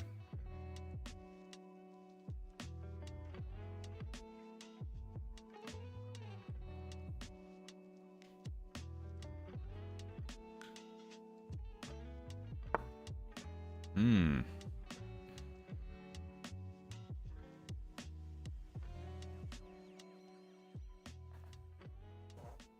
Oh.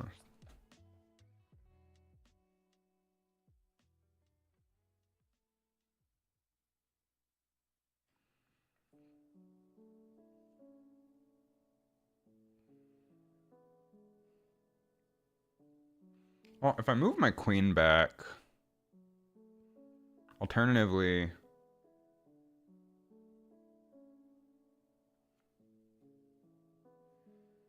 I can sacrifice the rook.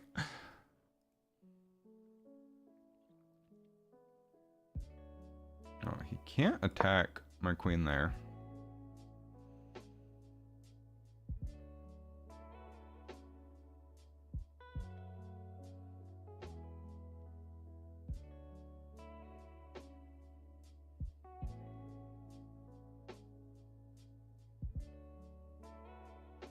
And then if I move my pawn, then his knight is also under attack.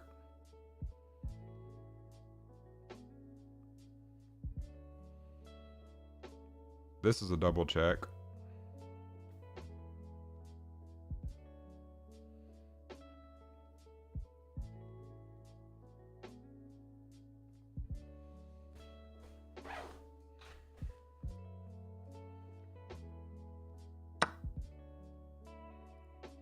Oh, that's just a free knight.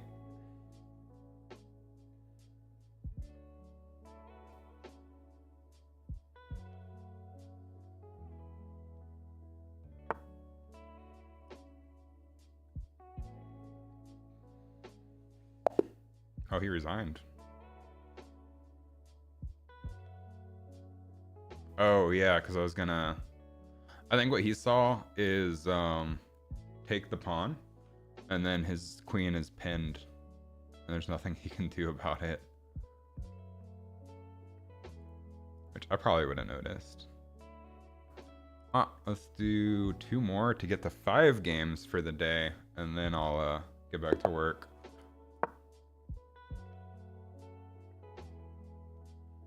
I'll start with the Vienna if they allow us to. Oh, looks like we get a good Vienna game. I'm not great at the entire line. I just know the first few steps.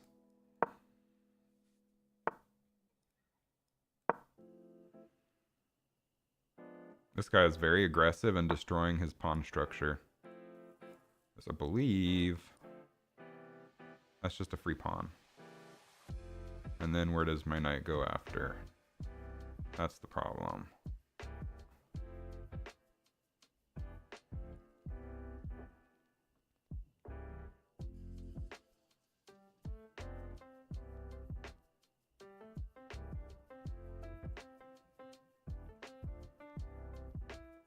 I'll take the pawn.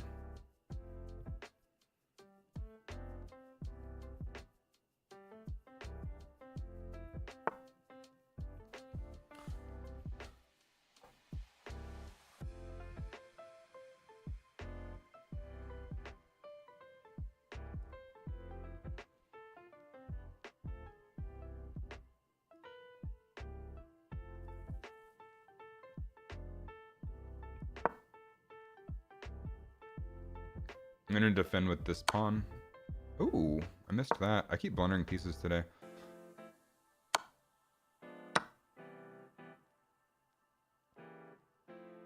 Completely missed that diagonal.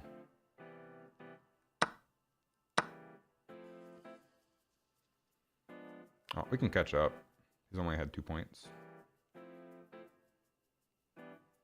I need to pay attention to bishops. And it's so much harder on a 27-inch screen than it is on a 5-inch phone screen.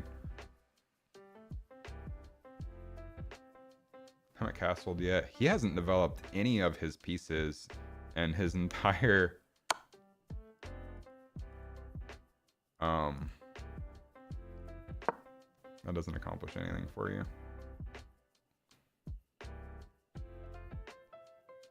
And his entire pawn structure is Swiss cheese. I'm curious what the analysis says, but I might have a lead here. Can't move my knight there now because that is attacked by the queen. Emperor and Sue from castling. Annoying is what you are, sir.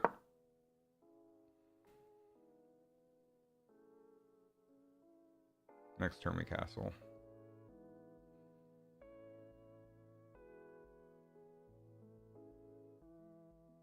He does have the option to put his bishop right there and double attack.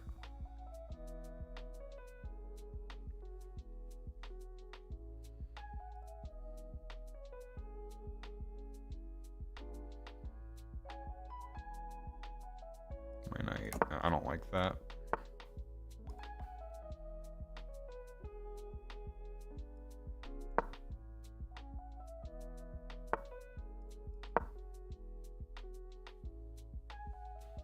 Buddy, are you gonna move anything?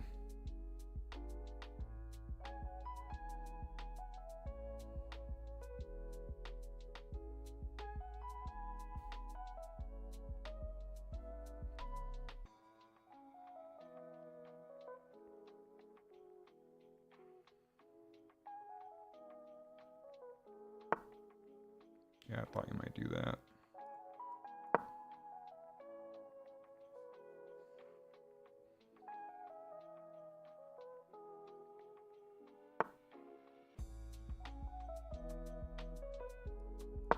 Sure thing.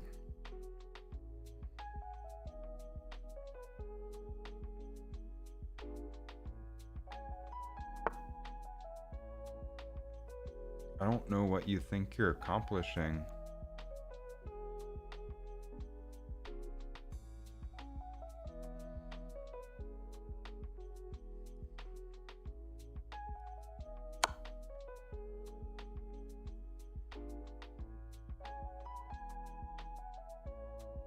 I just get your queen now.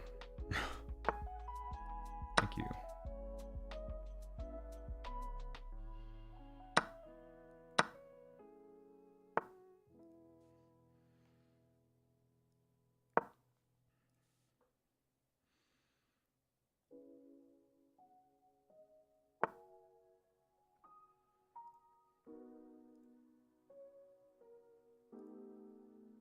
Let's see, we're going to put our knight that it's useful.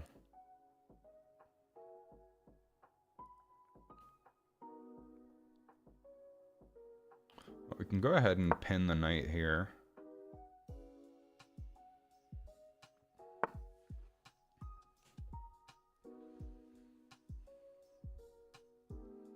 We can try to reroute. I think I just get a pawn here.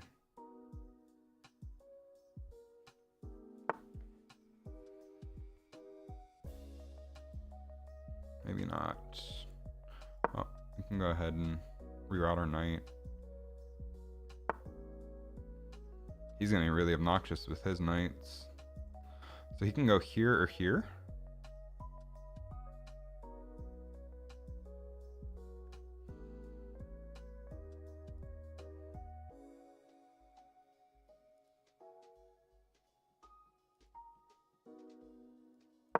Let's see if he sees that and wants to trade. Nope.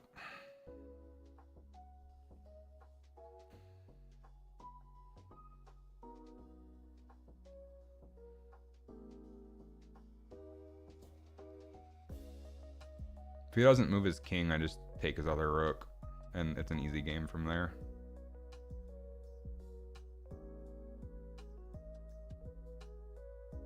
If he does move his king, I get a pawn right here.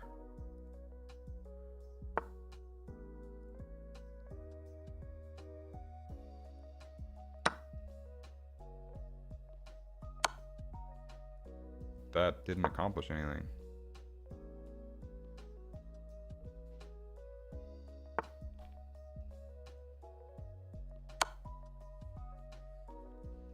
There's got to be a mate here somewhere.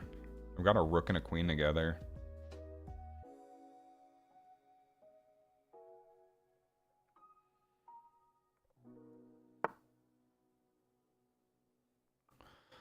Let's see, I've got this row blocked off. I've got that square blocked off. He can run here.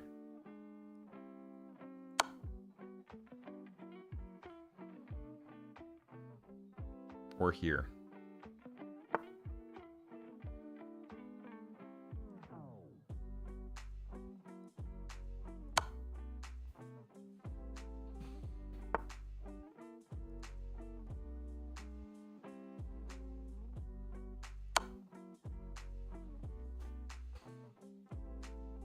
Gotta be close to a mate now.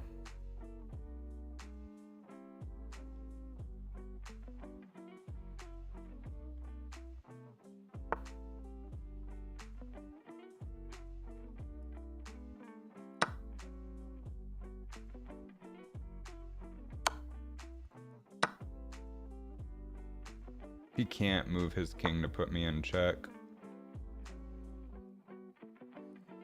I'm gonna move mine just in case, though. Is that not just mate there? Yeah.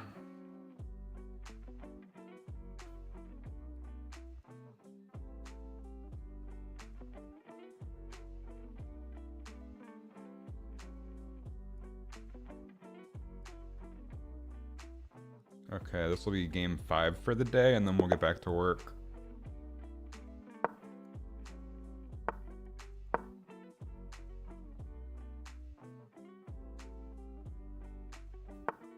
Hey, we get to do the gambit. See if they take it.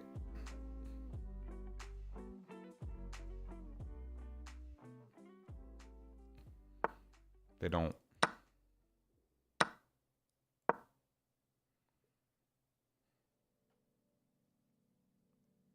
Get out of here.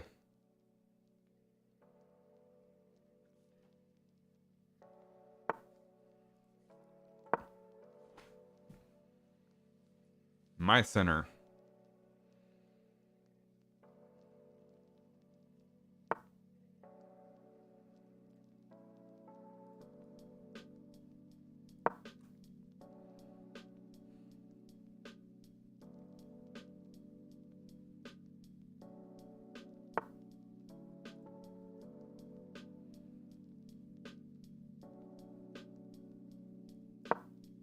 Let's see if he just trades.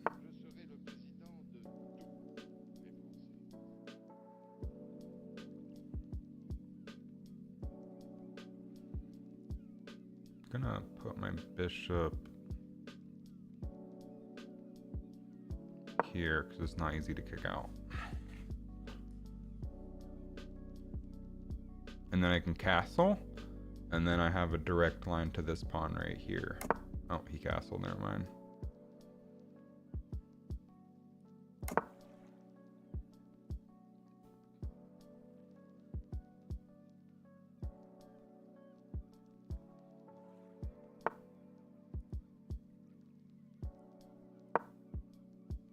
Oh, I could have en passant taken. That would have been smart.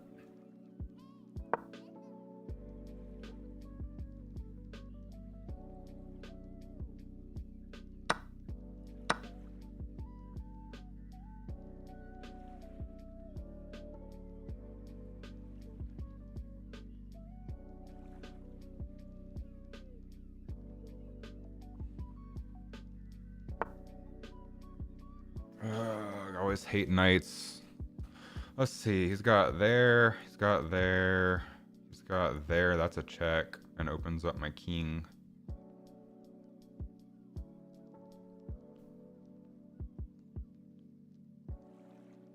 He's got there. That just throws away his knight.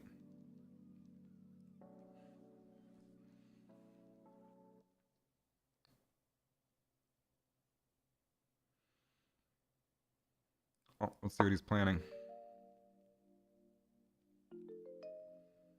Bullying me with horses. Hate it.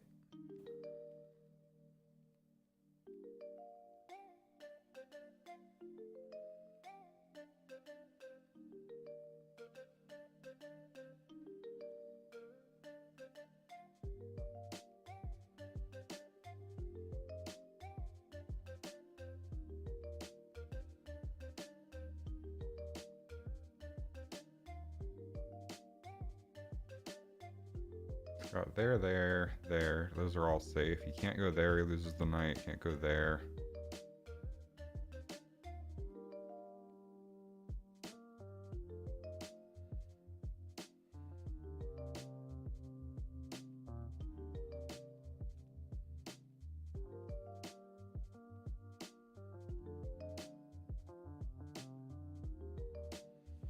The only benefit here is he can open up my king. Gonna protect that and then move the bishop here to skewer them. Just get rid of the goddamn horses. I hate them. That's my reasoning. I hate knights. I just hate them. Ugh.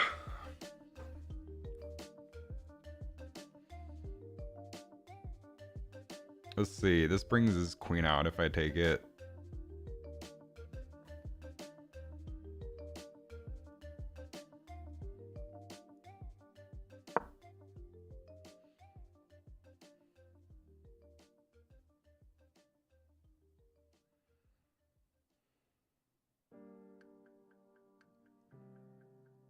I'm gonna force him to do the taking.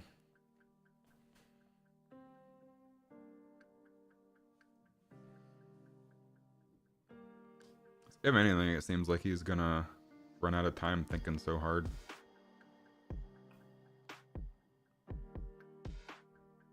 Just still got my eye on this pawn in the center of theirs.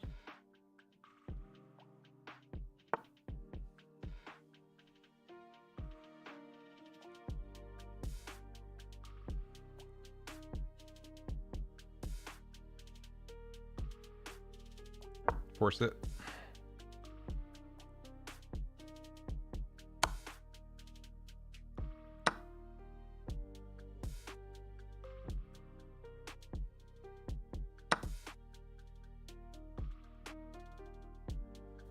Wait a second. Takes.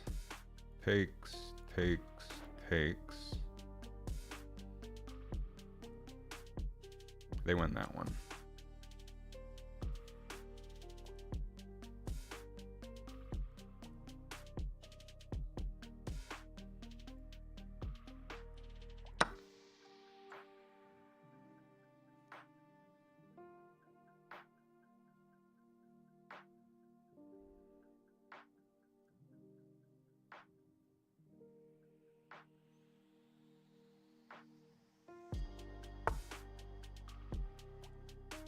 If you insist. Oh, he just wants to take with his knight.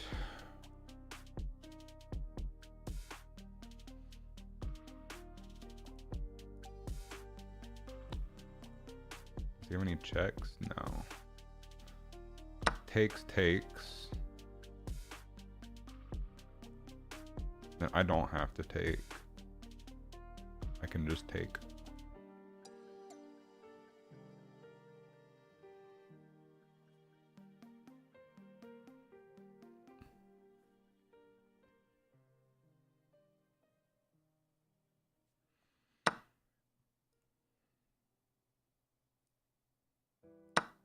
He might take with the queen, which puts me in check, but then I can reverse attack his queen.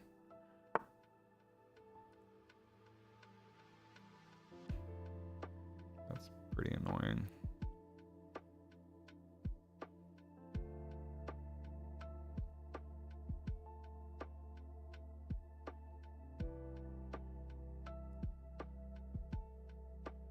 Let's see. Takes. In check. Oh, I see.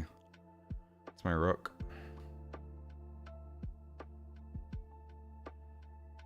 So if I instead takes, then I just get a free bishop.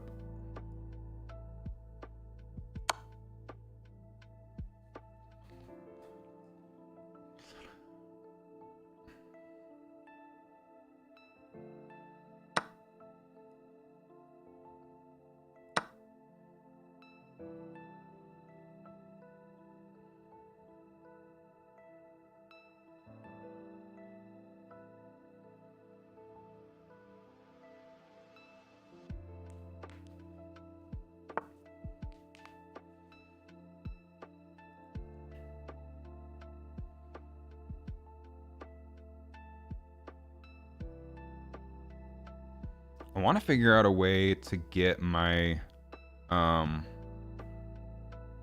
rook on the open file.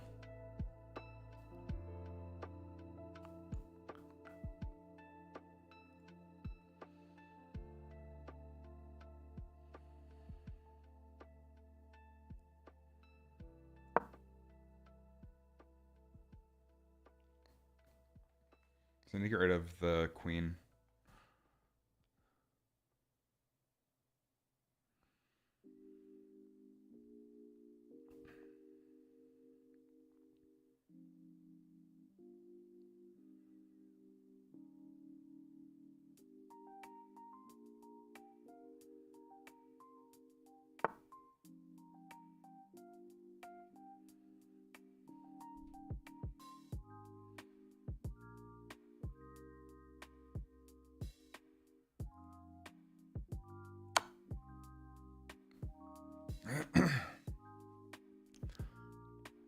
Forces his king back.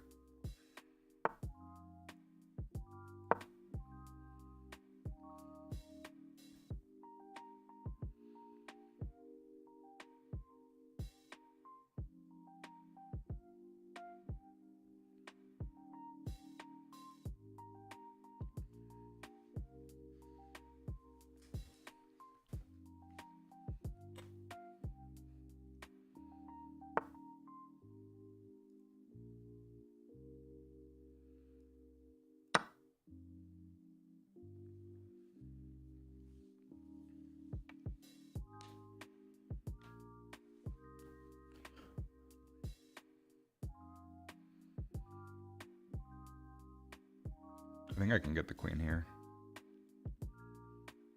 Unless they move it. In which case we're just trading rooks. Oh, he resigned. Wow. Cool. Well, we won some, we lost some. Not bad.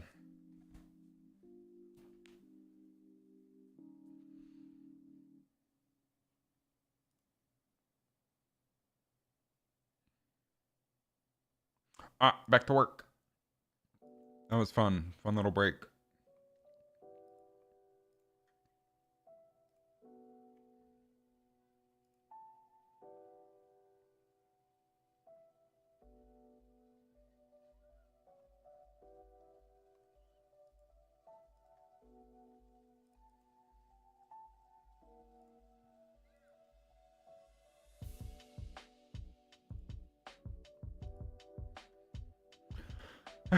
Where are we? I'm gonna use the restroom real quick, and then we'll hop straight back in and try to make it. Well, let's make the logic for enemies that fall in. We got to do it at some point.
Okay, so what I'm thinking is we make an enemy spawner object that just sits there always. It'll be like, from the player perspective, it'll be like above and just out of view. So this funnel, if we simulate, I'll show you what happens. This is just here to guide the ball back to the player, because the player's little like car or whatever is smaller than the overall tunnel that you're punching stuff into. So the funnel helps bounce the ball back, guide it up back towards the player when it bounces back in through the tunnel. But I didn't want the tunnel to be as narrow as the area where the player is standing playing goalie. So this picture, the final art will be like a little, kind of like a little tunnel crawling cart with a closed back and an open front that the player's in. That's what the final art's gonna be.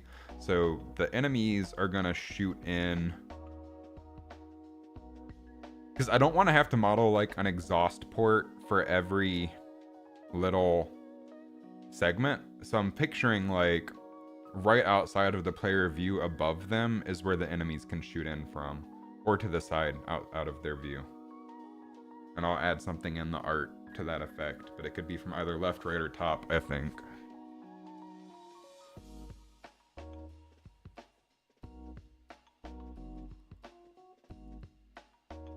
And they'll always be a little bit, they'll always be like a little bit spherical and then like expand into whatever they're gonna do. So there will be the droids that shoot lasers at you. There will be the little things that bounce in and expand into a laser either horizontally or vertically that the player has to dodge.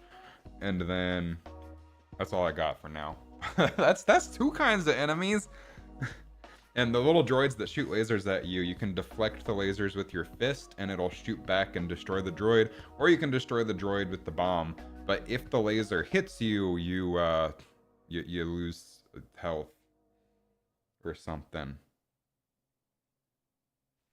That's how it was in the original, at least. I have to actually think about that, because your health is the bomb itself.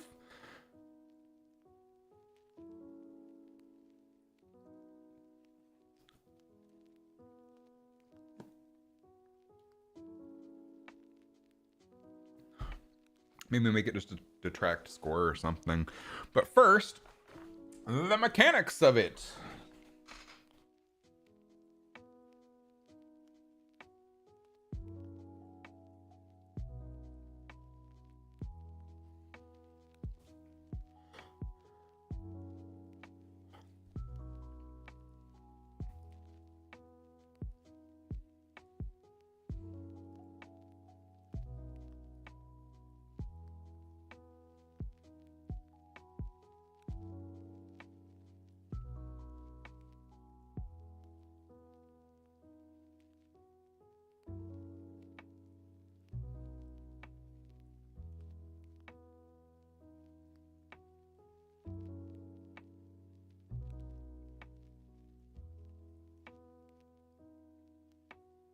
Hold up, I'm thinking.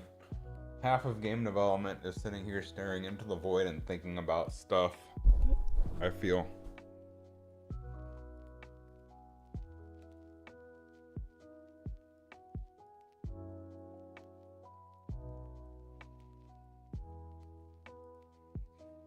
Well, the only way ahead is forward. I just gotta throw shit at the wall and whatever sticks, sticks. Let's make a new enemy spawner.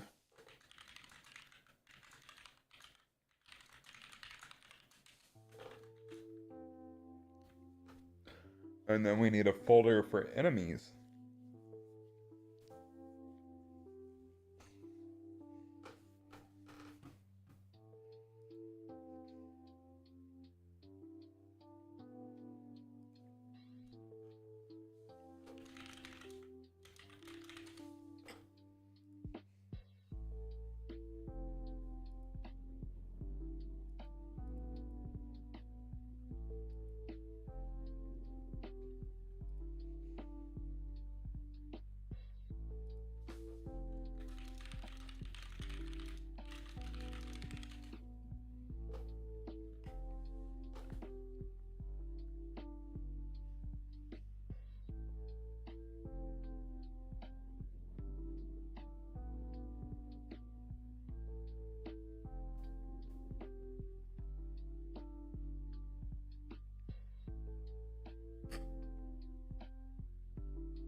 So,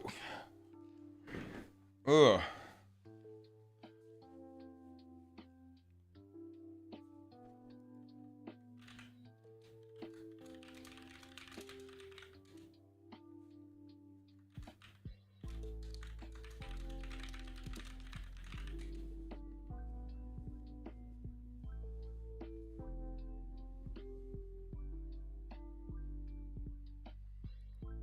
I have to think about the enemy design for a second. Let's think through this here. Let's flow chart. Okay, so spawn enemy. What all goes into that? We have to throw the enemy ball into the tunnel. Simulate physics.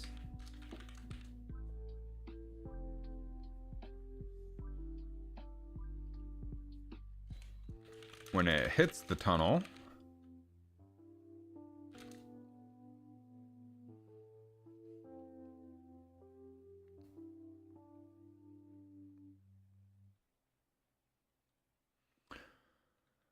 animate to a position set by enemy spawner.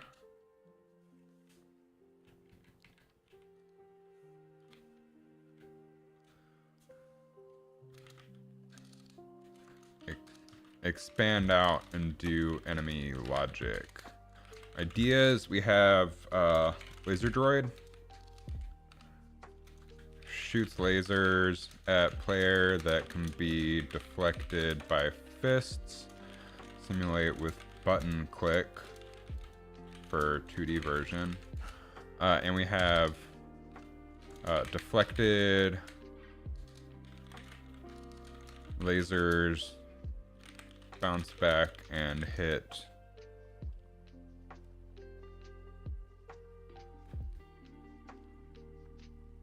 droid.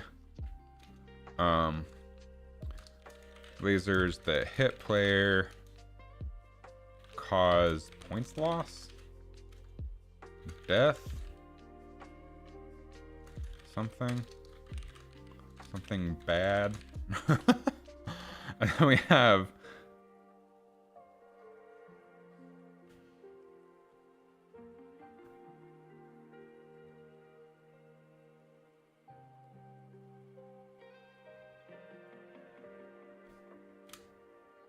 which, that's something to think about as well. I don't want to complicate the game mode too much, but we could also have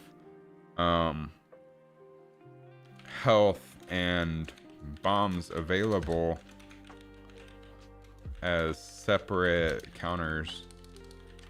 So you could have like 3 health and then also have to keep juggling the bomb.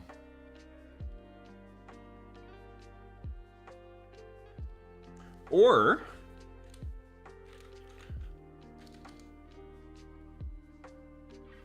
one mechanic for health, and getting hit loses a health point, or dropping the bomb loses a health point. Because if you're getting hit by the laser or you're getting hit by missing the bomb, that's still just losing a health point. I think that's a lot simpler and more elegant of a solution. Let's go that way.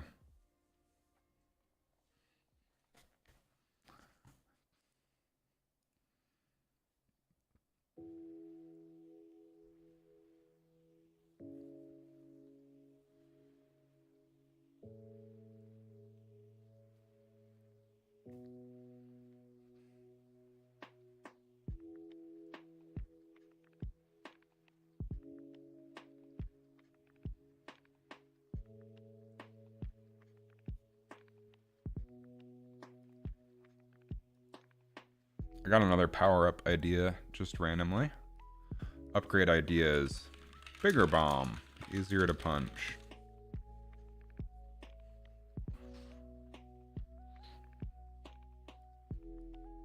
Alright, we're making serious progress here today. This is good. Good. I feel good, you feel good, we all feel good.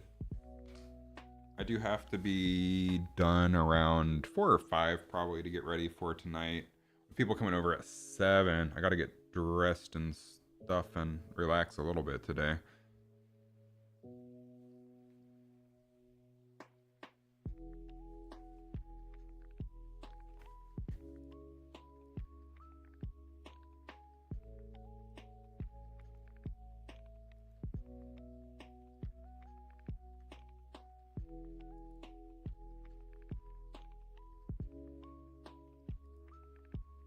Cool. Let's enemy.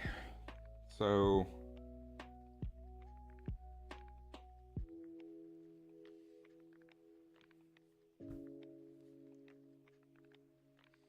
let's put the laser sweepage. I might regret this later, but let's make a base container for enemy ball. And then for the enemies that like fly in, bounce, and then do their thing. And then we'll do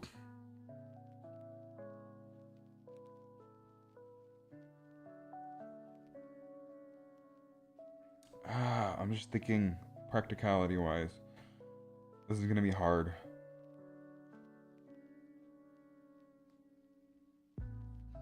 Okay, here's the problem that just popped up in my mind. I want a laser droid, which, I mean, God, my mind is fragmented all over the place. I want a laser droid, but like if we look at our starter tunnel here, for instance, we have the obstacles of the tunnel that the laser droid now has to avoid. So I can have like a hard set for how far things can impede into the tunnel, but that sounds kind of boring.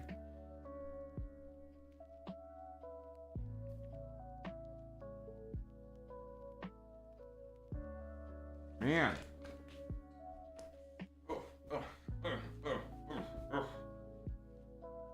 Because then, the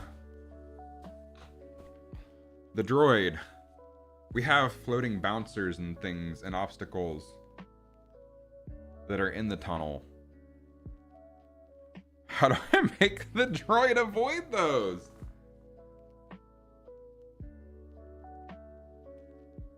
Alternatively, we keep everything on the edges of the tunnels, but that sounds very limiting.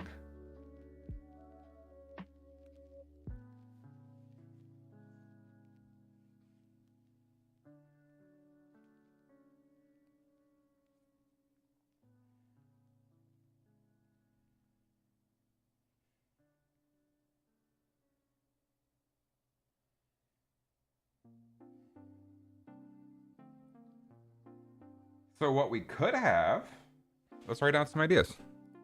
I want enemies.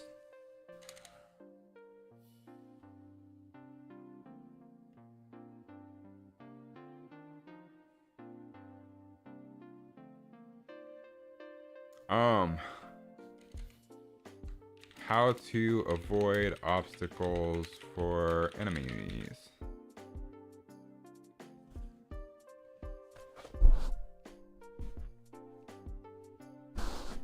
Here's what we could do.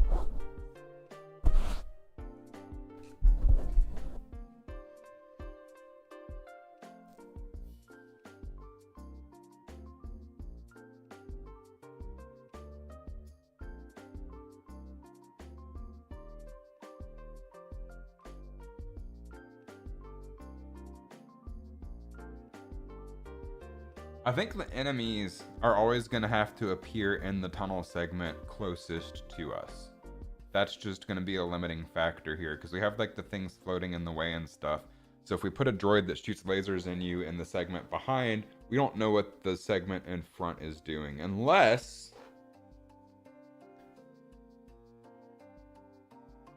there's going to have to be limits somewhere. Unless we make it so that when the tunnel zooms towards the player, the one closest to the player is guaranteed to not have any like obstacles in the center of the tunnel. That could all be in the tunnel segment that's further back. Okay, so let's just write down some ideas. Throw some stuff at the wall. Idea 1. tunnel segments devolve any obstacles floating in the center before when they get closer to player. Idea 2. We have a box volume in the base actor that we can adjust for each tunnel segment that is a safe spawn zone. That's not a bad idea either. What other ideas can we do? Idea 3. Some segments might want floating obstacles. If those are present in the front, set a boolean that says, hey, enemies can't currently spawn. That's a fairly elegant solution. That way we open ourselves to having a one or the other kind of obstacle. So like, let's say we have the brick breaker tunnel segment.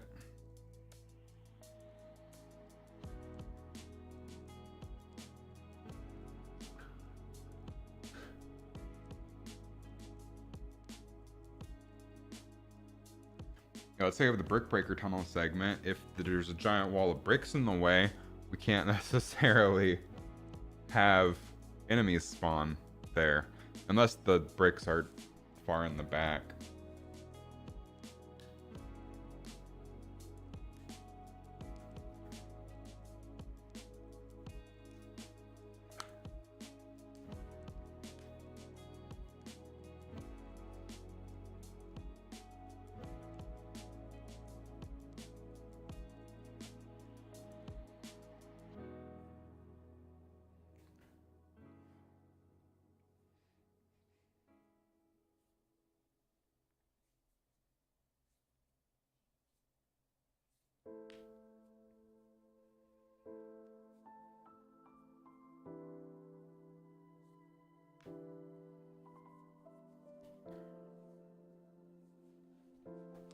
Arg.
best way to handle it is just to just do something.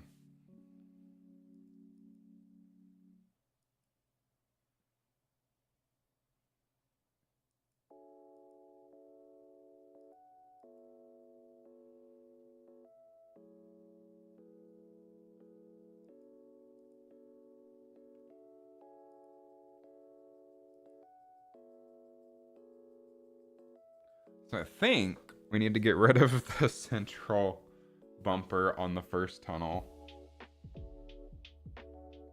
And then have the central bumper disappear on the second tunnel. I just have to make a design choice that there can't be anything in the way for enemies to spawn, if I want enemies to be able to spawn.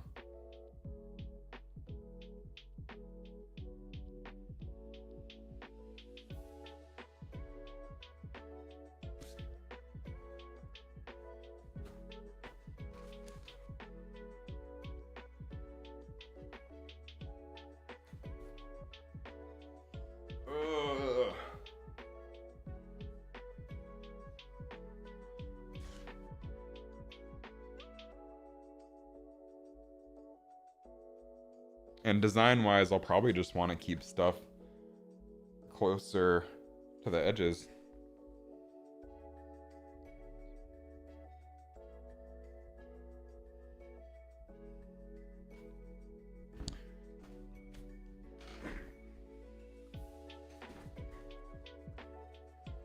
So what we need to do, we're gonna do a combination of these, I think. So if we will have the enemies concurrently spawn, enemies concurrently spawn Boolean will be defined by the frontmost tunnel segment, since that's where enemies are gonna appear. But then tunnel evolutions causing enemies to spawn can be called.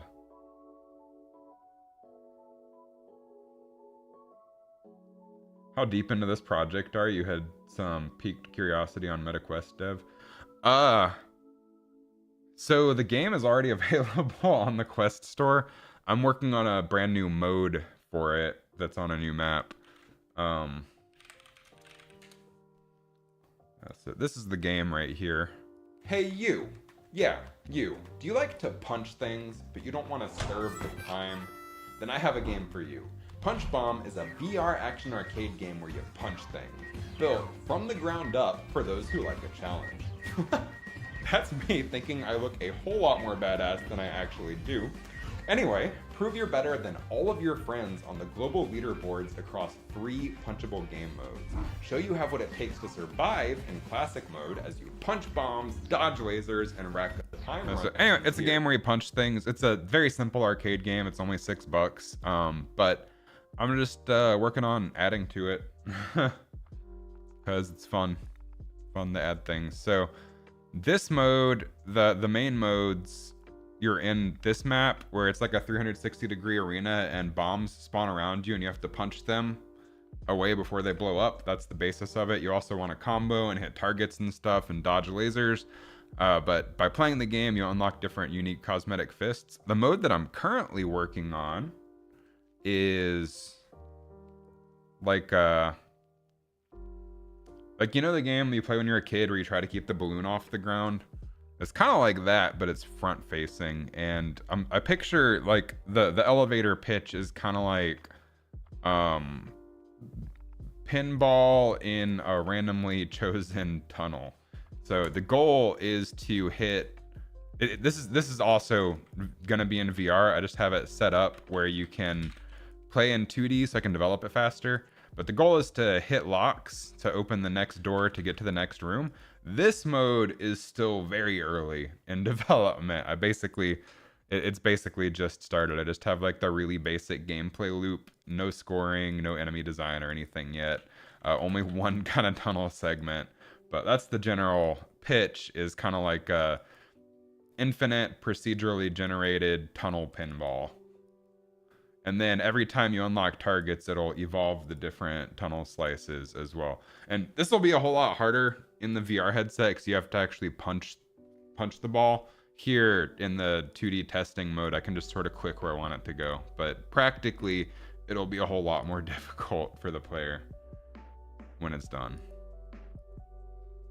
Is there anything with pass-through? I have not.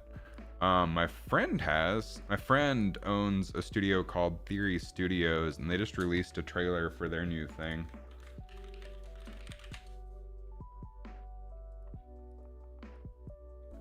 I don't know if he even posted on his website yet.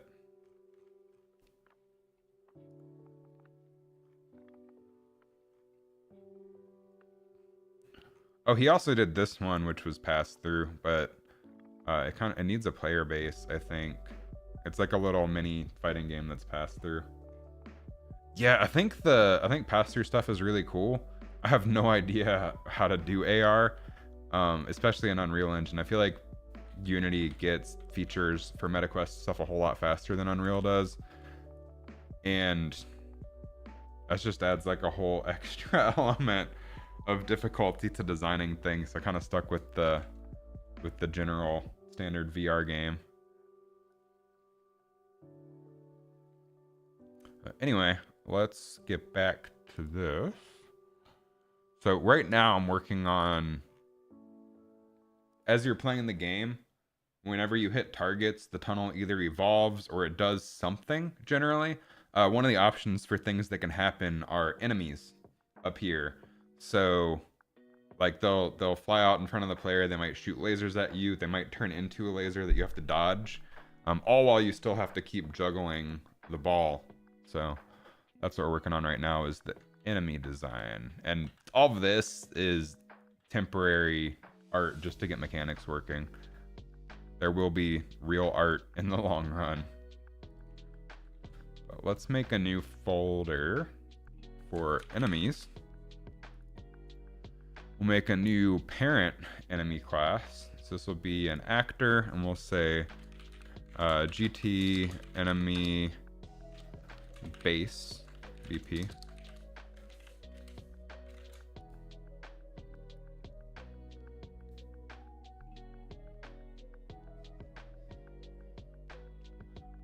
I'm gonna be a little bit more specific. I'm gonna say sphere enemy, because I have 2 sphere enemies in mind, but there might be different kinds of enemies in the future. So the sphere ones are gonna shoot into the tunnel as a ball, hit the side of the wall, and then float up and do whatever they're designed to do. There might be other types of enemies in the future depending on where my brain goes. So we'll make a sphere enemy base class, and this will always have a sphere collision. It's not gonna do anything by default, because it's going to shoot out into the tunnel, which means it has to shoot through the tunnel wall. Technically it'll look like it's coming in through a hole, but so no collisions initially. After it turns on, it'll have collisions, hit the tunnel, hit the obstacles, whatever, float to where it needs to go, and then do what it needs to do. So let's see how big we want this to be. And for reference, we can add some reference art.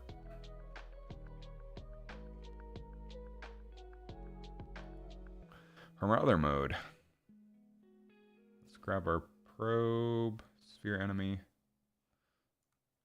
Oh wow, that's tiny. That makes sense. Let's go to our front, maybe our left. I hate that the scene root is always in the way. Can't turn it off either. Yeah, whatever.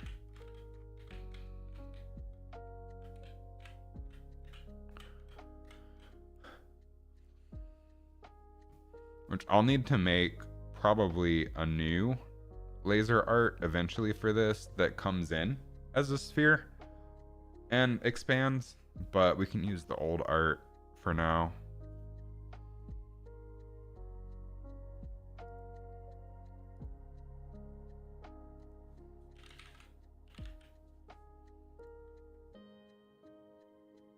why is the texture not... Oh, preparing shaders, I see. I'm gonna say, why is the texture not showing up? Okay, why is the texture not showing up? We want underscore matte.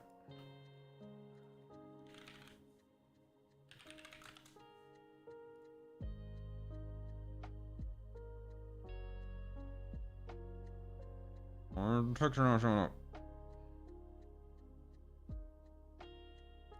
That's upsetting.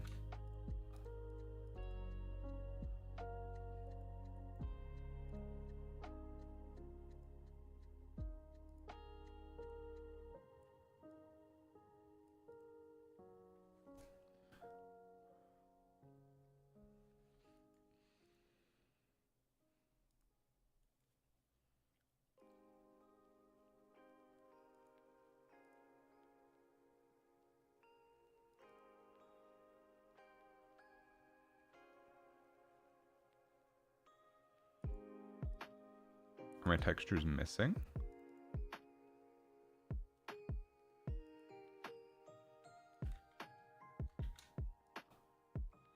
Oh. A lot of this stuff I haven't touched in a couple months, so it's always...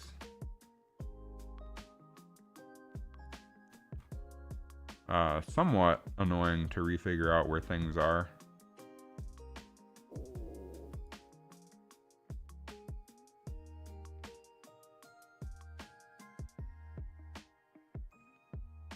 Why are my textures not loading?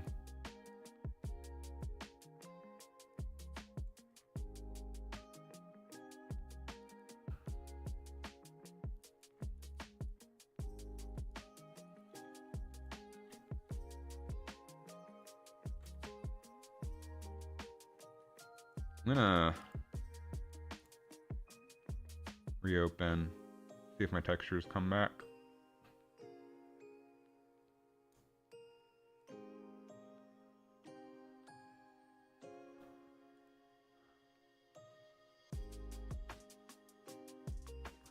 Wait for that for a second.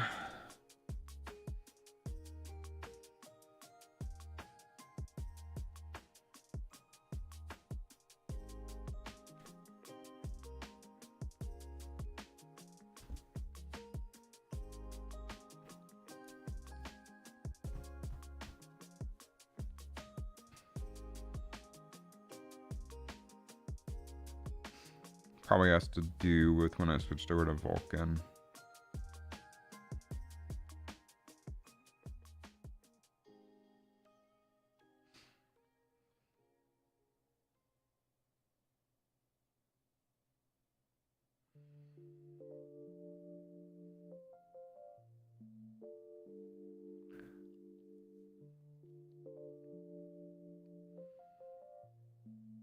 Man, I just got a text that I have a balance due for medical stuff.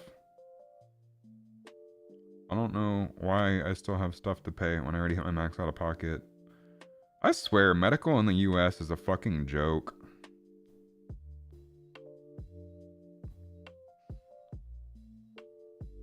Like, they just...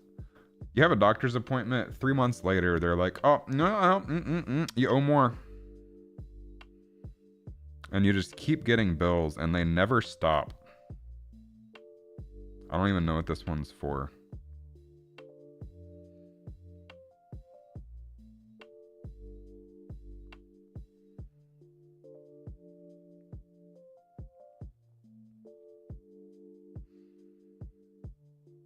So it says I haven't hit my max out of pocket now,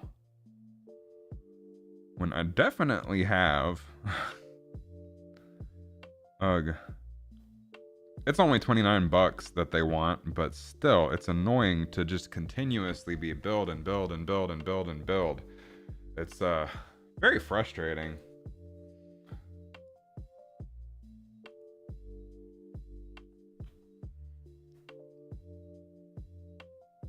But could be worse.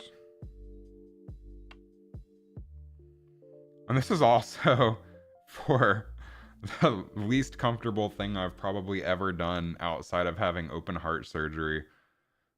Yesterday, I guess it was yesterday, today's Saturday. you contact your insurance when that happens. Like, all the bills I get usually make sense. It's just frustrating to keep getting bills like 3 or 4 months later. Cause like I had a scoping procedure, right?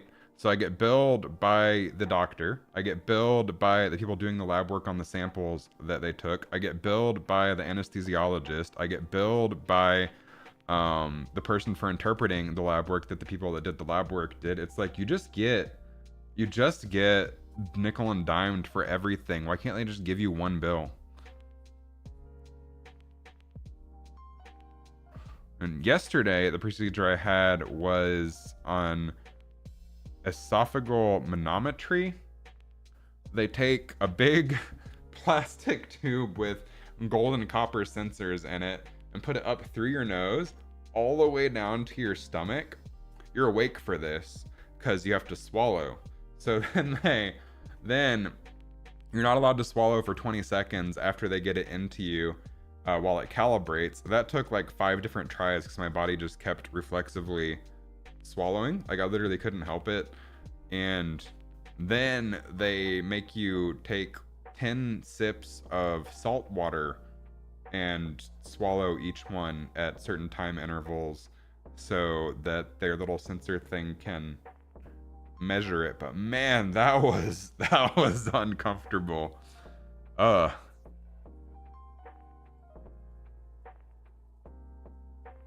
Alright, there's all of my textures. I just had to reload. Let's see if it's still in Vulkan or not.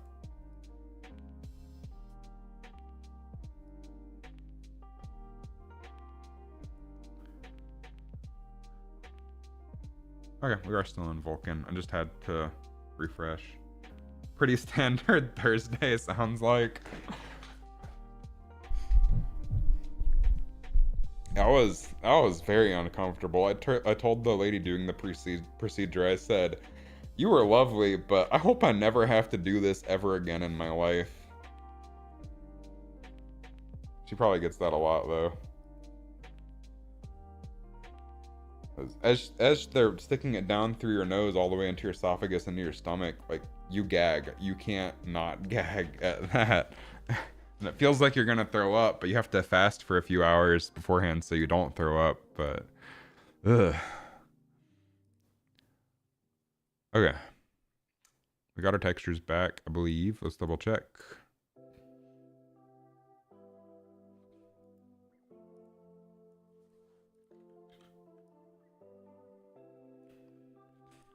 All my shaders are, I did them all like with logic instead of using the base PBR shading. All of this is shadeless, which is nice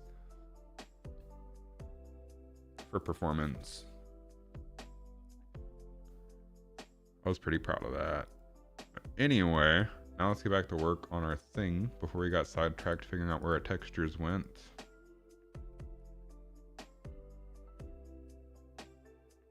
Okay, gravity tunnel, enemies, sphere. Now, okay, material is working now, nice.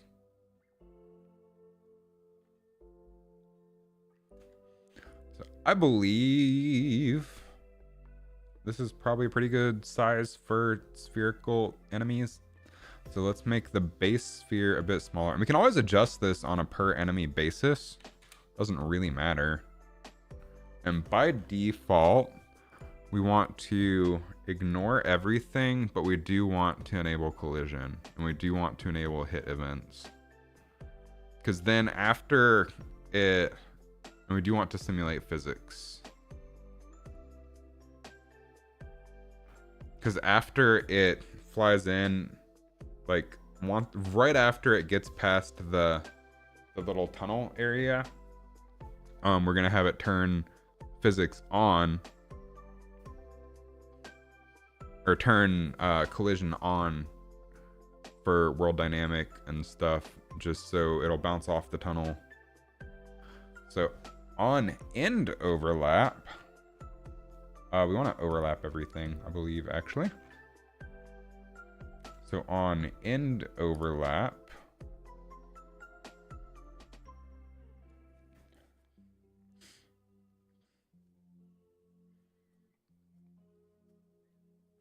if the other component has tag, we'll make a tag for this.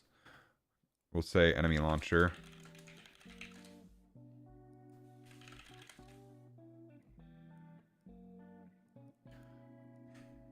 Then we'll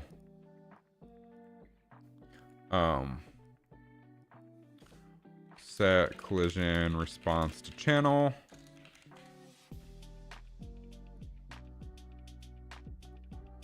Say world dynamic block.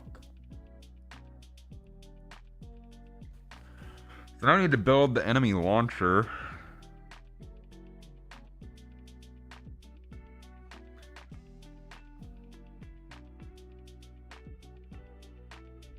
I need to figure out how to know where the enemy knows where to float.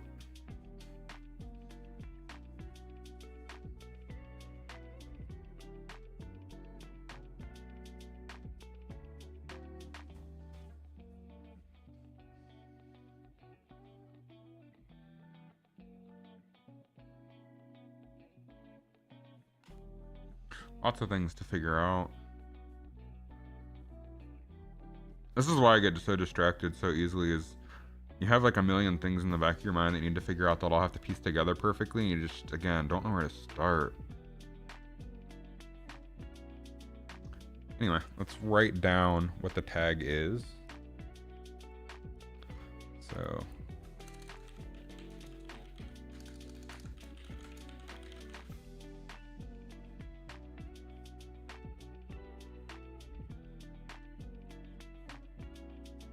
notes are the only way you break that. That's fair. That's why I'm like just writing down things that come to mind right now for what I'm trying to accomplish. And I think in the tunnel base class, we need to have like a, we need to add like a box collision that just is a safe area for the enemies to move to. And we can move it around, but depending on the obstacles for each tunnel slice, but we'll have that area where it can spawn. Obsidian was a massive help for that. Sharpen your thinking. Oh, this looks somewhat similar to Notion.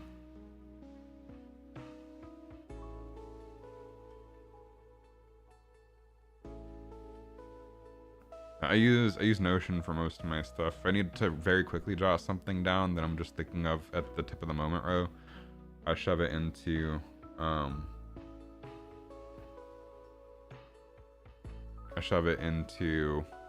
Notepad. I like the little noodle connections like nodes. It's kind of cool.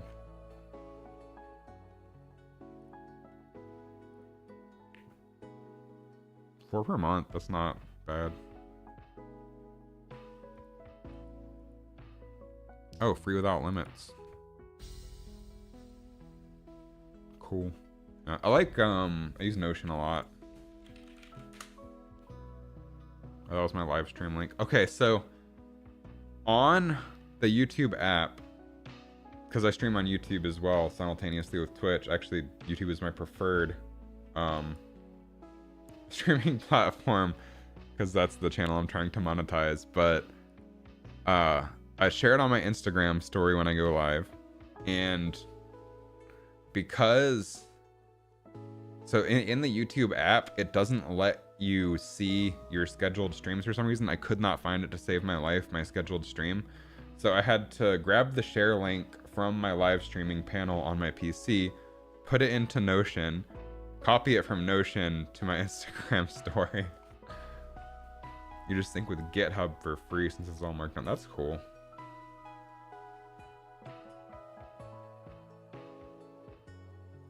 But yeah, I just have a bunch of random ass notes here, and then this is my section for notes that I'm making on the tunnel mode I'm currently working on. I like Notion. There's a lot you can do with it that I haven't even like breached the surface with. Hang out here to help. I appreciate it.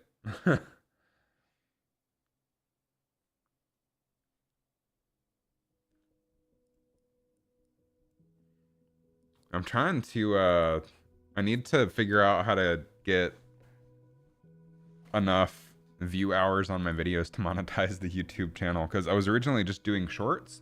It is for all practical intents, it is basically impossible to monetize a YouTube channel on shorts alone, unless you just have some formula that gets you millions and millions of views. But then for long form video, the only requirement that I'm missing right now is 4,000 watch hours within a year. For shorts, it's 10 million shorts views within the past 90 days. Really, really difficult. The watch time, I just need to make more videos and stream more. So that should be doable, because I already hit the subscriber numbers. Yeah, funnel is a good idea. I usually try to do... I didn't for the most recent one because I was just ready to be done with it. I spent way too long on the video, but I usually try to do a short version of the video that links to the long form and have it on the same topic, but then I literally say in the short, like, check out the full video for a deeper dive or whatever wording. So we'll start.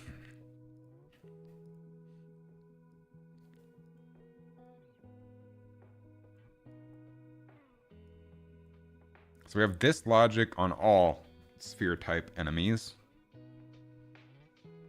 And then we have separate logic on each individual one for what they do after they hit.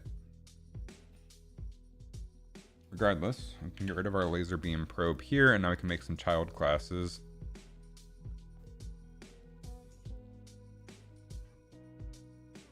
We'll call this GT underscore laser sweep BP.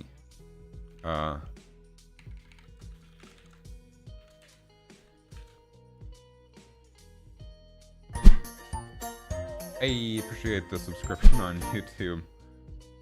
With my little animated thing, I never know if it's someone following on Twitch or subscribing on YouTube either, because I have it hooked up in a weird way. Multi-streaming and managing chat for both was a challenge, but you can use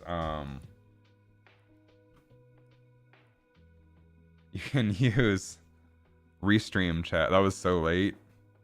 I can blame Stream Elements for that one, but I have Restream chat that just shows both.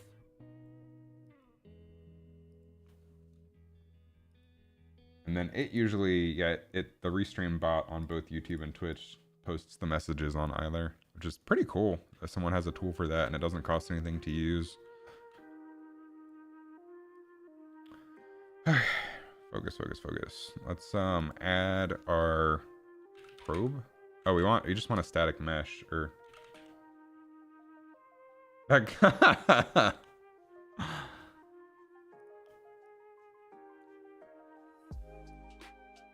assets, models. No, wrong place. I need to get better at organizing.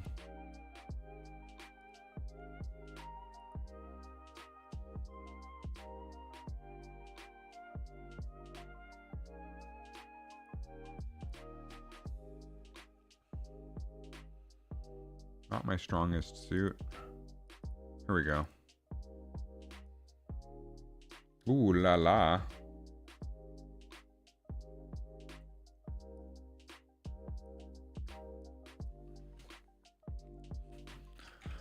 So we'll put our little probe guy here, move him into the sphere.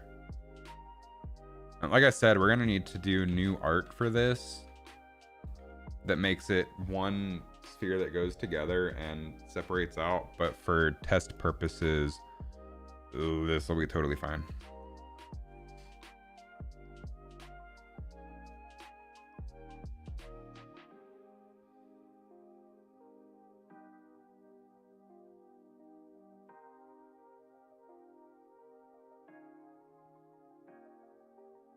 I'm getting hungry again, but it is not even close to dinner time.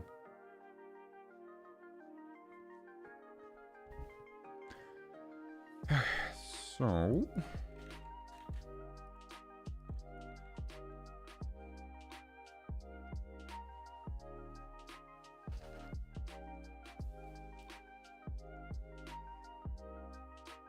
Alright, the lasers sweeping are always gonna have to go to the center of the tunnel. The enemies that shoot stuff at you will be able to go to a multitude of locations.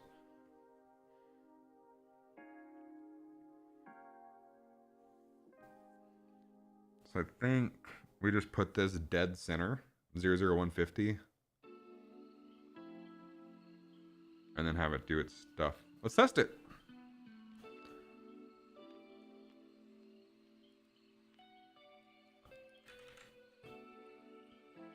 We'll rotate on the y-axis.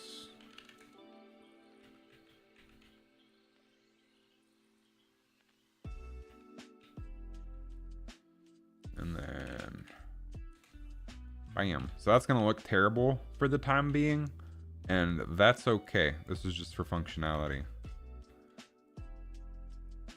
In the long run, we'll have a little capsule that actually fits together properly. I'll just say 6. I think will probably be a good number. Oh, look at that Uggo. Looks very cross-eyed.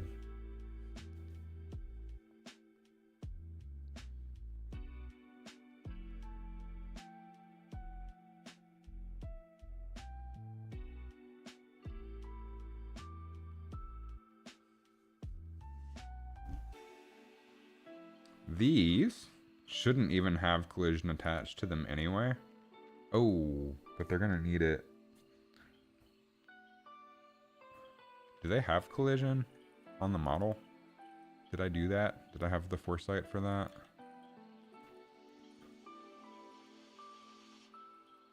I did. It has a sphere. Cool. It's gonna overlap everything for now. And then if the bomb hits it, if you can manage to hit the laser, you can break it apart.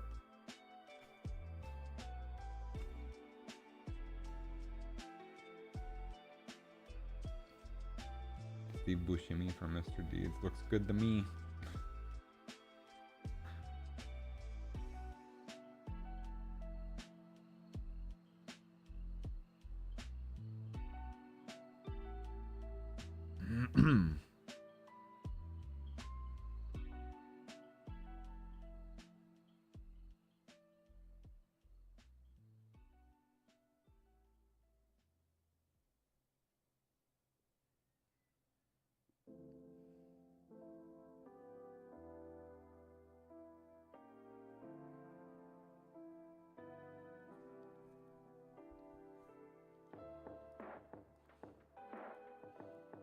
Alright, so then the sphere will say on hit. And this is if it hits anything. Doesn't matter what it hits. It'll bounce and go to where it needs to go. So on hit, we'll do once.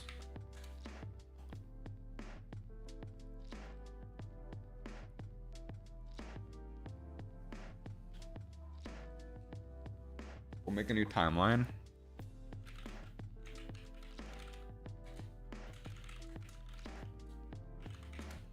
Animate into place.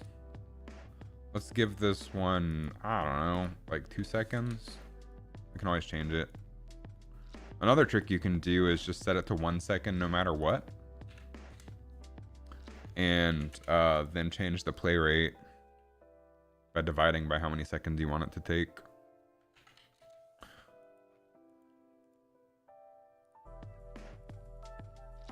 So we want to lerp transform. And we'll split these struct pins.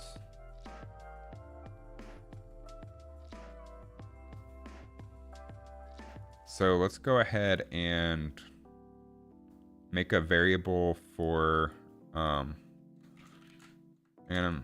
start transform.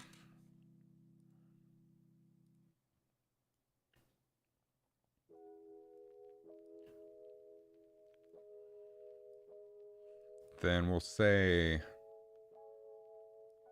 on hit, we'll set simulate physics to false.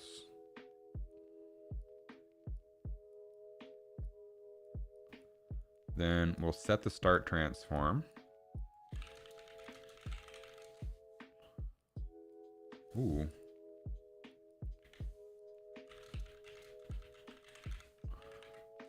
There we go.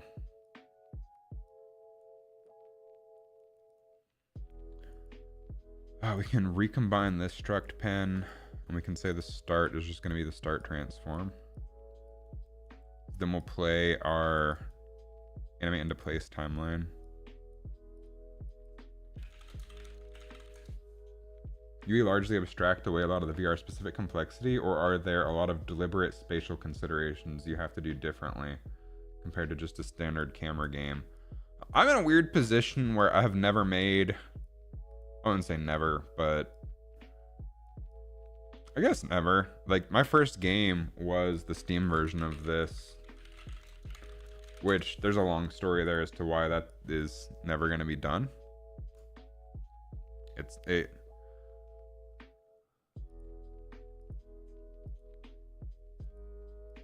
I released this in 2016. This was the first game I made, like actual real game, not like a shitty little Flash game or something.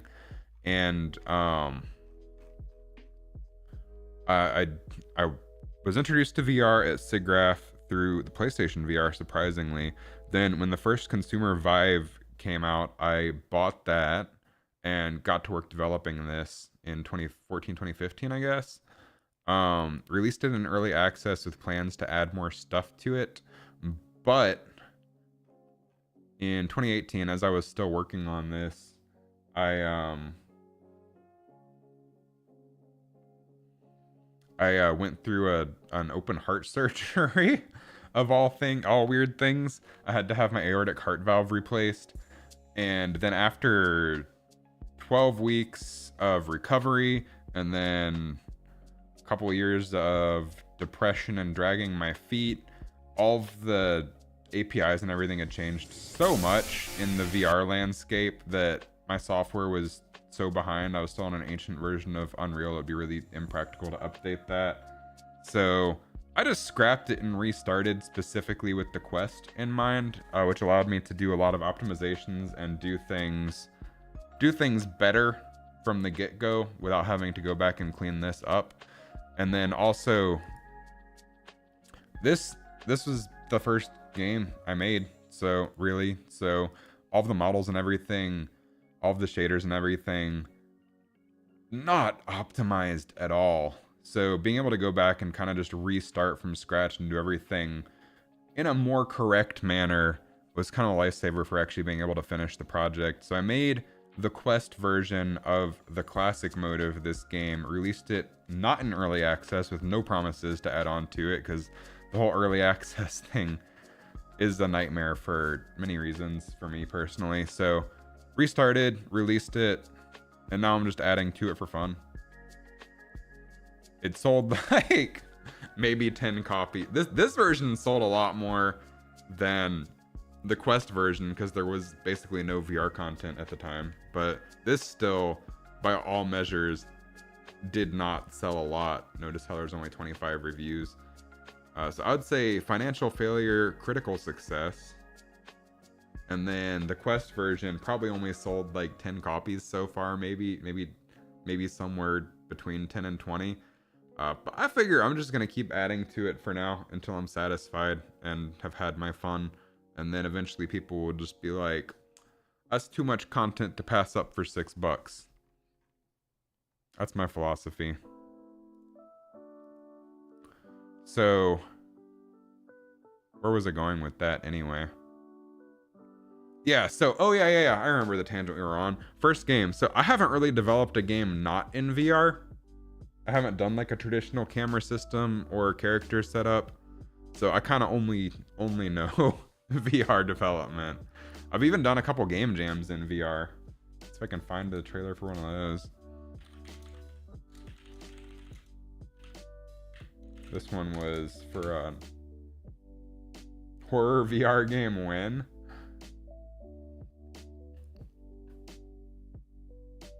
Also, hi Amethyst, how's it going? Yeah, so this was one of our VR game jam entries that I did with a couple friends. We only had like 48 hours for this and did all of the art and everything in that time. None of this is asset store stuff. This is all custom made. So the goal for this one was to hold the cannon, and you can, when the enemies are coming across towards your base, you shoot out the ice. Oh, when the enemies are going over to the temple, you shoot out the ice. But then you have ice balls to reinstate the ice for your villagers that are trying to make it to your base. So this was a fun one. We didn't win anything, but it was a cool little project. And then you, between rounds, you could buy things with your money that you unlock from your little villagers.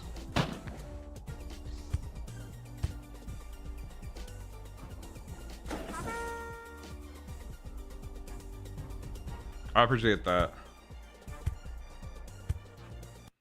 I was just proud that our little team of like 3 or 4 guys did all of the art and design and everything. I did a lot of the art and the programming. We had one guy did the whole temple. We had one guy do like the little villagers and the town and stuff, and another guy did like the enemies.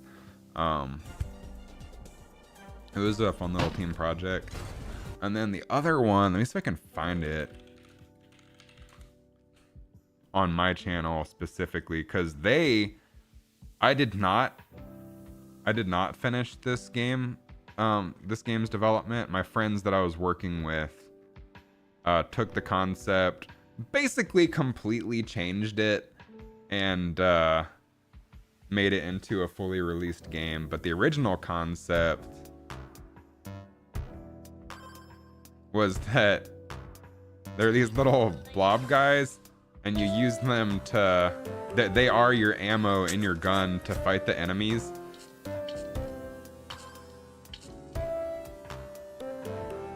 And then you have to feed them to reproduce them. Or maybe it was like, I don't remember. You could, oh yeah, you had like force grab abilities, but... Which this one definitely doesn't look as polished as the other one. But you could, yeah, okay, that's what it was. You fed the enemies, or you fed the little ammo guys to fatten them up, and then if you smashed them together, you could make them reproduce so you have more ammo. I thought it was like a fun resource management type game. So you shoot the enemies to get food, you feed your dudes, you smash them together to make them reproduce. So I thought it was like a fun resource management concept. They took it in a completely different direction. They turned it into a pretty standard wave shooter, which didn't really intrigue me, and I was still working on my game, so I didn't help out with the final release. I liked the whole, because like my whole issue with that was that, like, point and click wave shooters, why even make that VR? There's no reason that should even be VR. The whole benefit to VR in my mind is doing the fun physical actions. If you're essentially just pointing and clicking, what's the point? So I feel like the fun, like grabbing and smashing and creating, that's a lot more fun for me. Is all of the physical elements of VR are what make VR fun, which is why I've made a game centered around punching, because punching things is fun to me. If you're not gonna take advantage of the medium, then just make a 2D game, like a flat game. In my opinion. Good workout too, yeah. I actually do a lot of my general working out in real life in VR. I do a workout program called Supernatural VR, and they have some really good boxing workouts. It's kind of like Beat Saber, but they have a boxing option, and it's a whole lot more fitness oriented, and they release new workouts every other day or so. Hey, first prod deployment succeeded.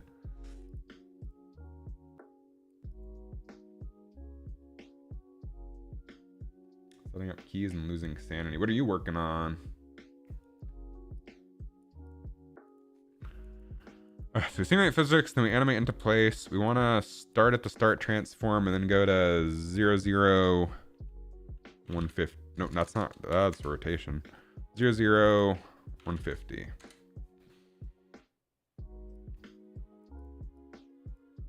And then we grab U and say set world transform.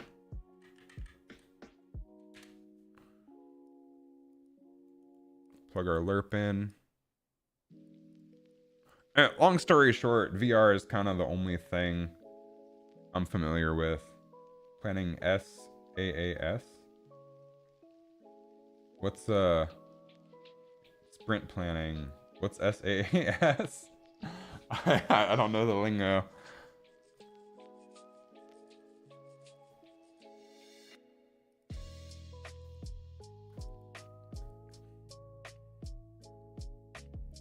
So ideally,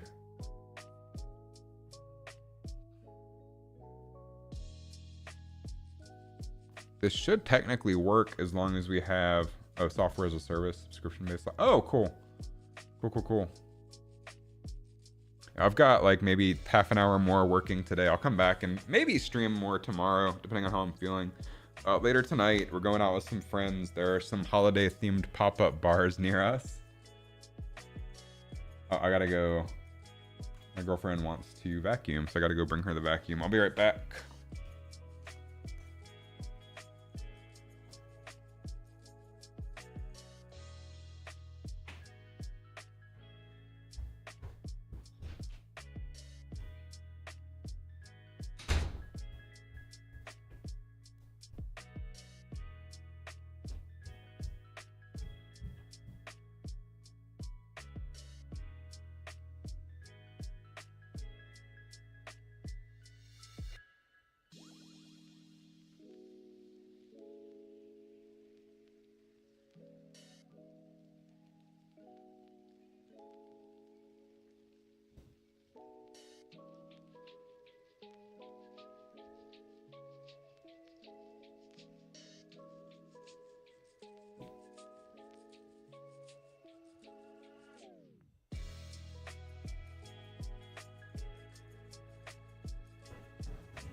All right, I'm back.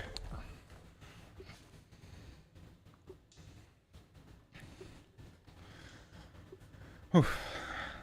I live in a tall townhouse, so it's my office is the base floor, then we have like a mid floor, then we have the upstairs that has 2 bedrooms. There's technically a 3-bedroom. My office is technically a bedroom, but anytime I want to do anything, it's up 2 flights of stairs.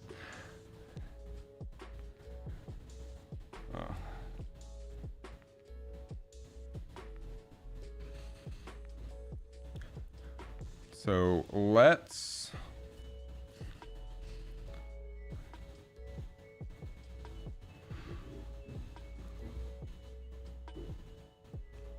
You also might hear a vacuum in the background, and that's totally okay. We have guests coming over in a bit, so she wanted to vacuum the stairs because our cats have a tendency to. We have 4 cats, for those who aren't aware, and they have a tendency to claw at the stair carpet. We cannot figure out how to get them to not do that.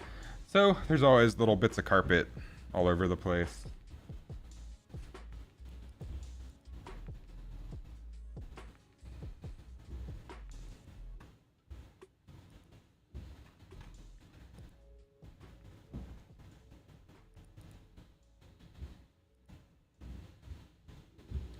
Yeah. Oh, we have several scratching posts all over the house, but they like to specifically like lay on the stairs and like go at it.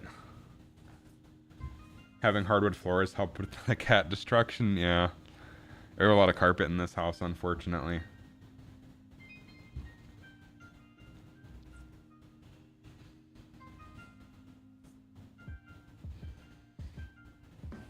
Yeah, we have scratching posts everywhere, but we can't choose what they want to scratch. Just like we have lots of toys for them, we play with them, and no matter what, I still have to lock Chowder out at night because he likes to knock everything off my nightstand. Let me see if I can find a video.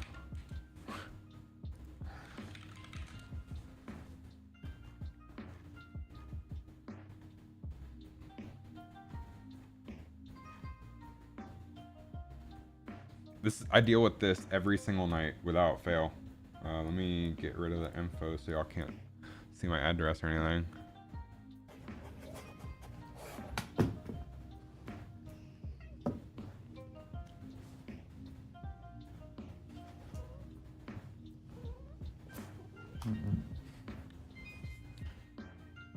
He just likes to get up on my nightstand and start knocking everything over. So I can find another example.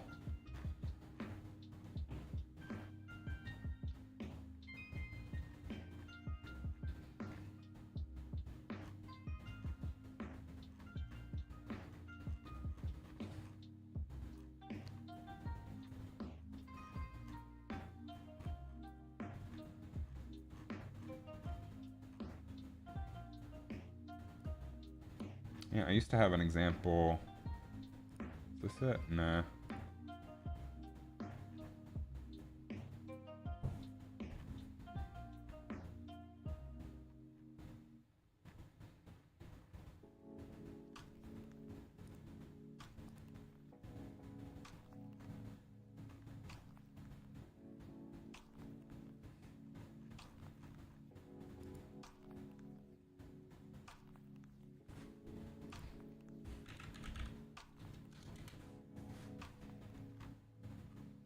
Oh my god, he also likes to play in the cat tree. Or not in the cat tree, in the Christmas tree.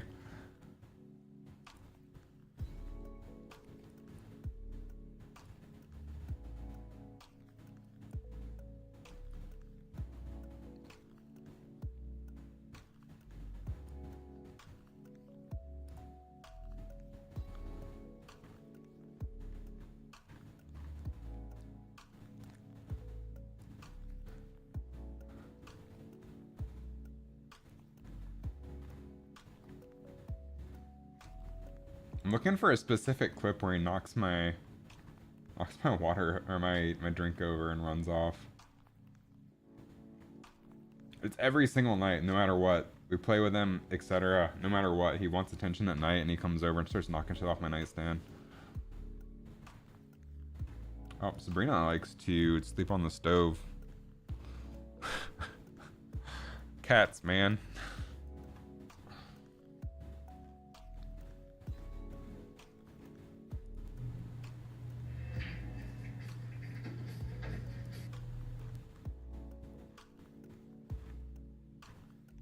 Yeah, I can't find the clip I wanted to.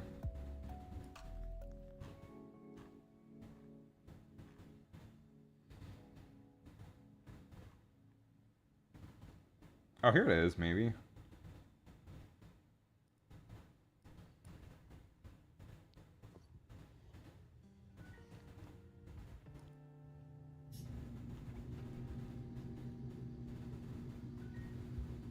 What do you want?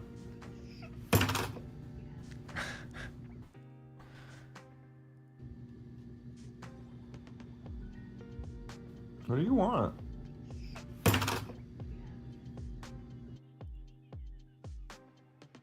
He's a little mischievous. Anyway, back to it. We need to make our enemy spawner object now.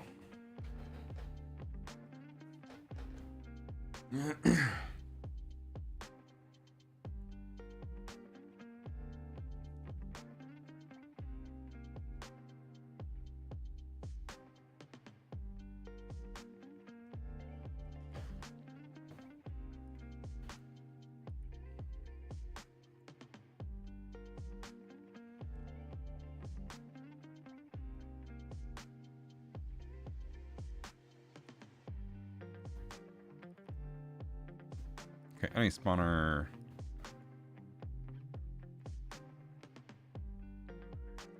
We're gonna want spawn areas.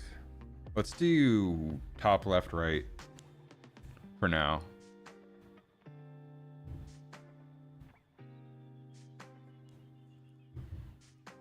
And we can randomize which one we spawn from.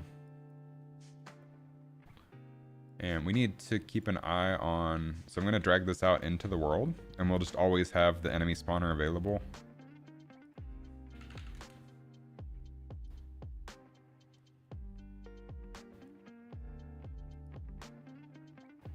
So let's add a sphere collision.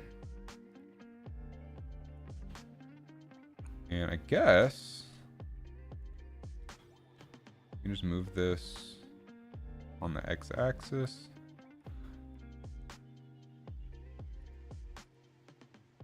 And the z-axis. And this doesn't need to be anything fancy. We just need it to do... We just need it to be up and out of where the player's view is going to be, like where the overlap is. Because we'll adjust this position once we have actual final map art. But in the meantime, we just need something that works.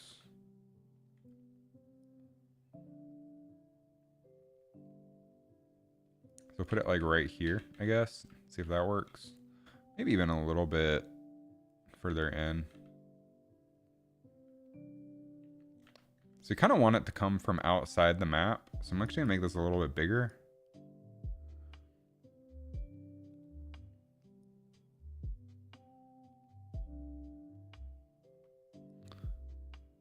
Maybe like 37.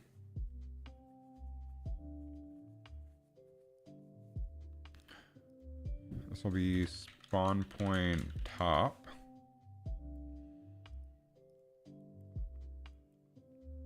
And then right, left, I guess.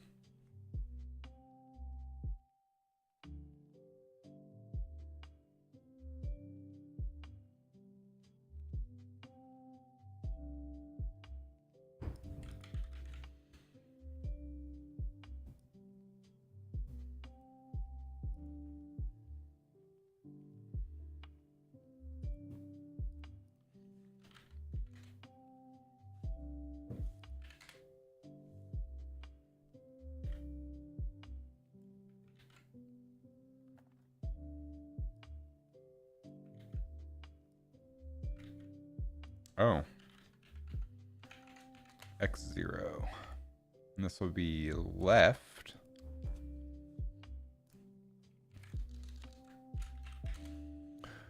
We can duplicate you and make it right.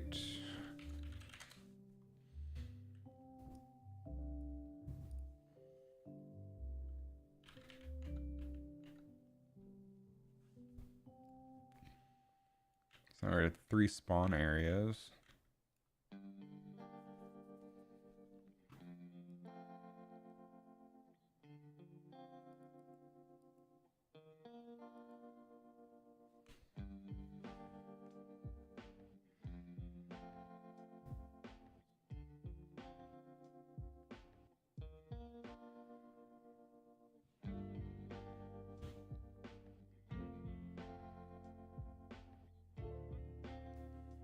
So we'll make some temporary enemy spawn logic here, and then we'll make it fancier in a bit. So let's add an arrow. These are just useful for directions.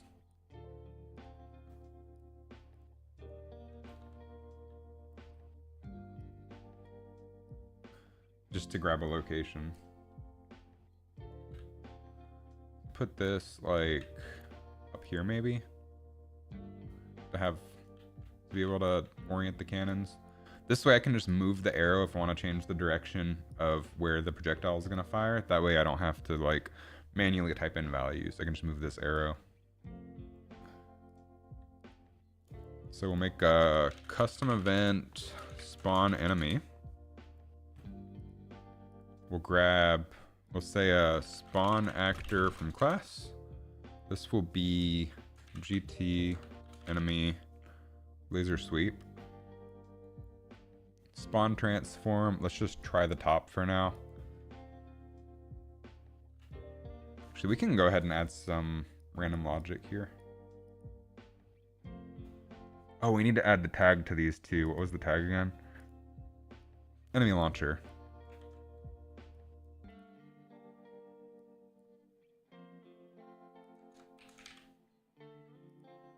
Just before I forget.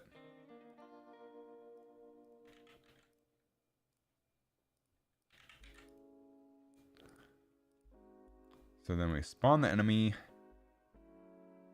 We'll random integer and range 1 to 3. And we'll switch on int.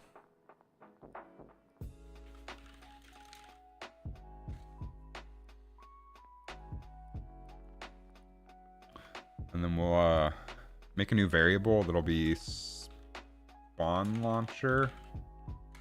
This will be on. Oh, we can just do this. Sphere collision.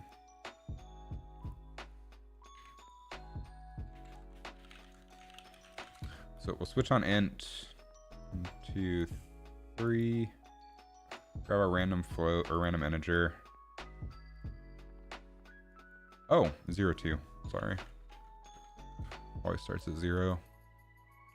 We can set spawn point.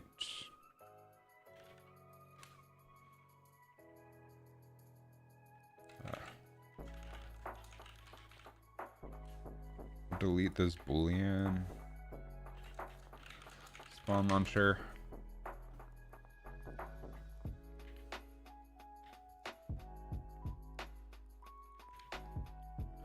Want 3 copies of this.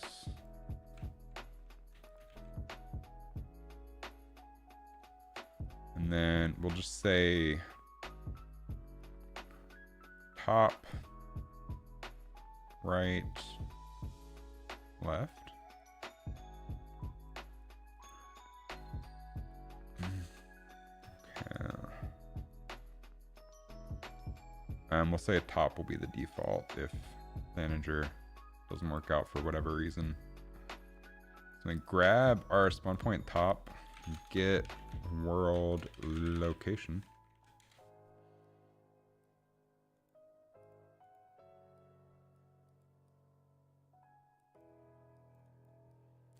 And then here we cast to GT enemy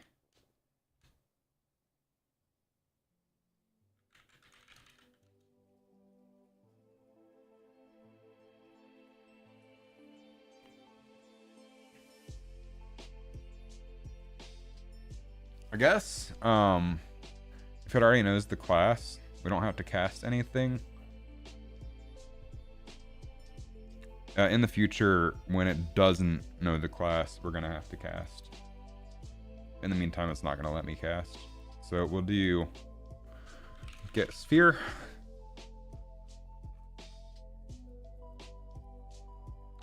Set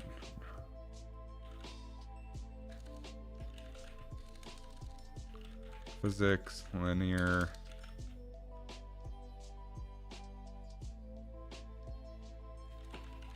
velocity. Gravity is going to be the wrong direction, I just realized.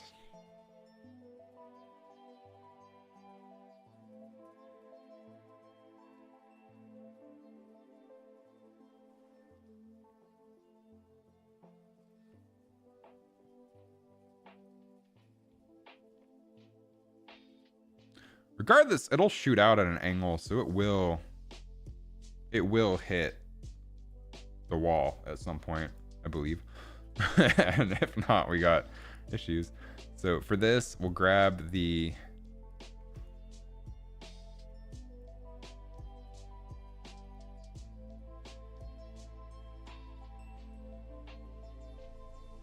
we want spawn launcher.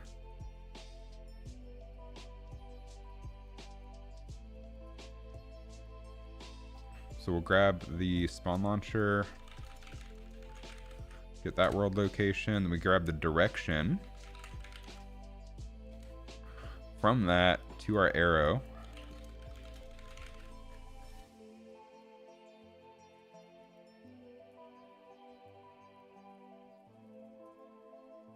Plug it in. Oh, we want to multiply it by a factor. Let's say like, I don't know, 200, 250. I don't know what we want that to be. Then the rest should be taken over by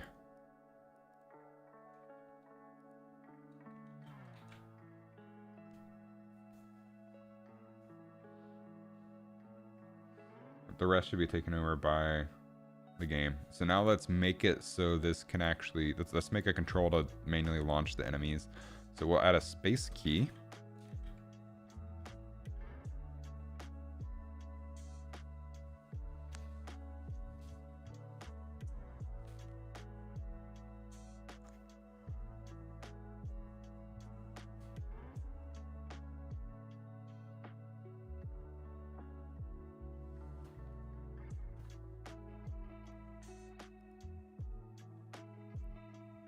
There's input, action.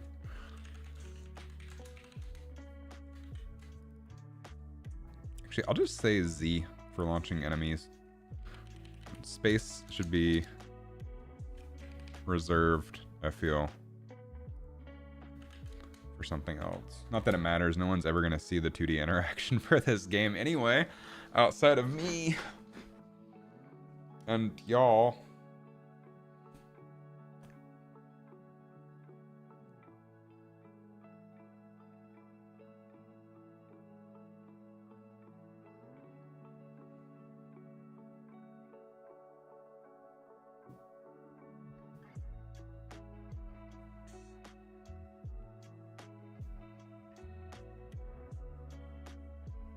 And then we'll also have laser beam probe vertical that you have to dodge left and right. I think that'll be fun as well.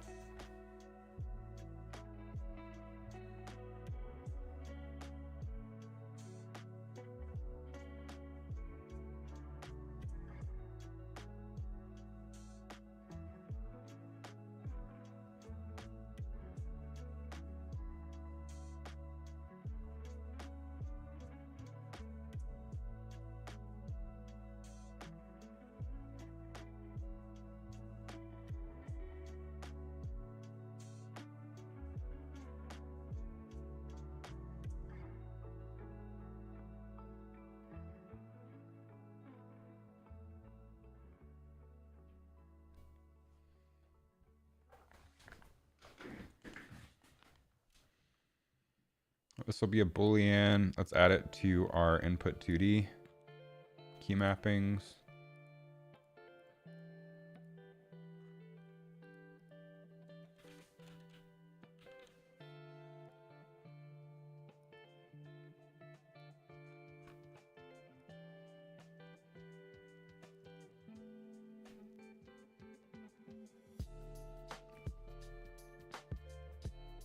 Let's grab our enemy spawner and make sure that these are overlapping.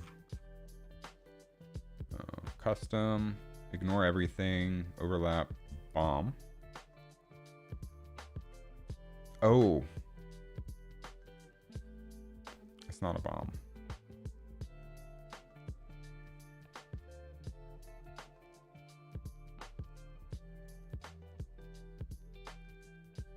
Just overlap everything. Whatever.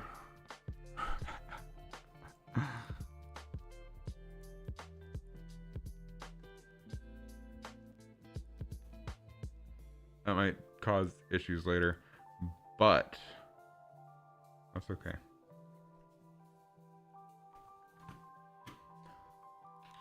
So we want to go to our pawn now, and we're going to do this in a super messy way just to test the functionality before we fully implement this.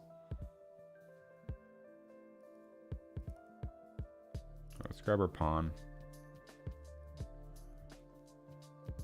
Wrong one. We're working with our pawn 2D. None of this is going to matter for the 3D pawn. The only controls that matter for the 3D pawn are punching things and dodging things. The only reason we have to add input for the 2D is because we don't have a VR headset or VR controllers in 2D.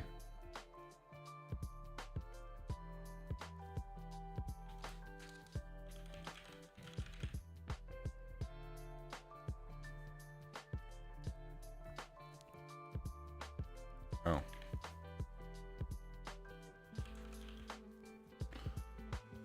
So on started, we want to get all actors of class. There's only going to be one. Enemy spawner. Although, why am I doing this? I can just say current enemy spawner and make it public.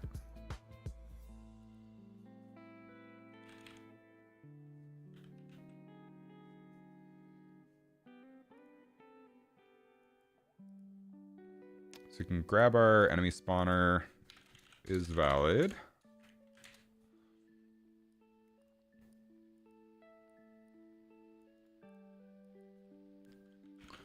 Spawn enemy.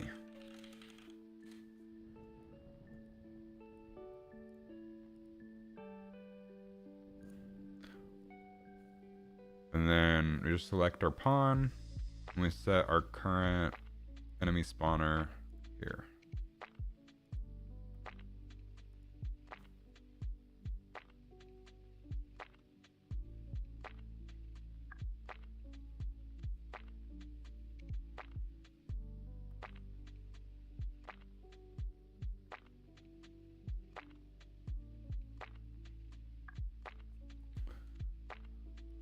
So now we should be able to hit Z. Oh.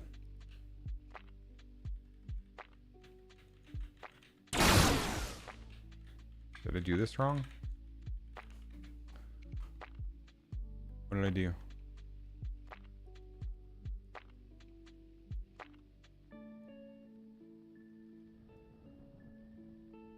Ooh. Did I mess up somewhere? Obviously I did. Hitting Z ducks now instead of what I wanted it to do. Oh, I changed key S. Whoops. To Z. My bad.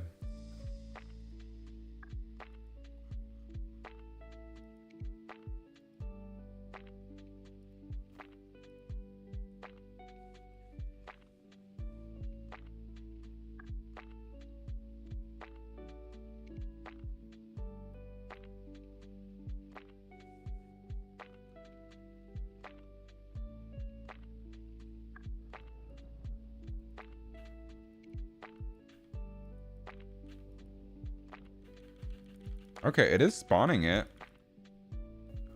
It's not simulating physics.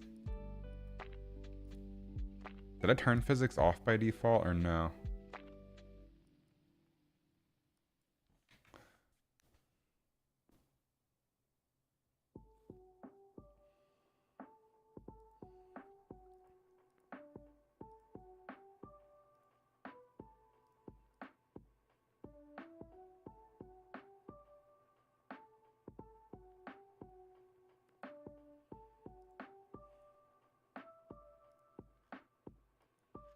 By default, this should overlap everything.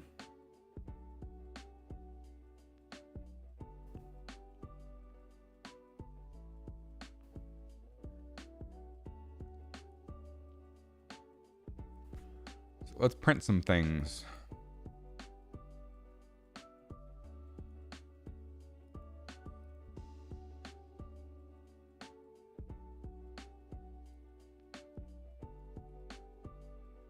On end overlap.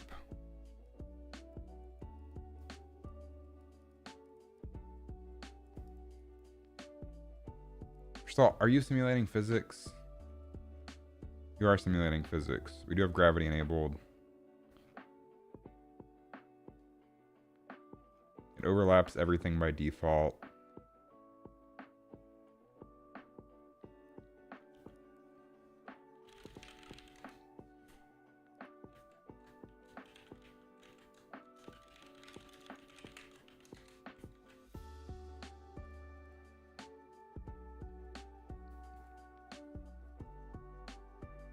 So let's see if it makes it that far.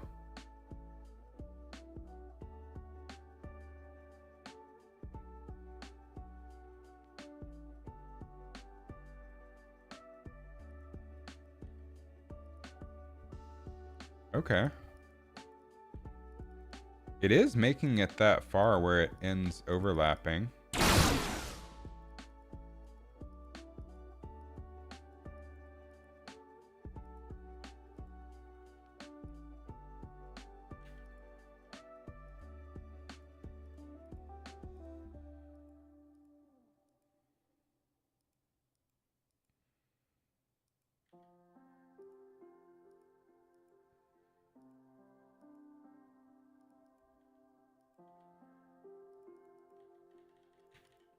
I have these set up completely wrong for the locations.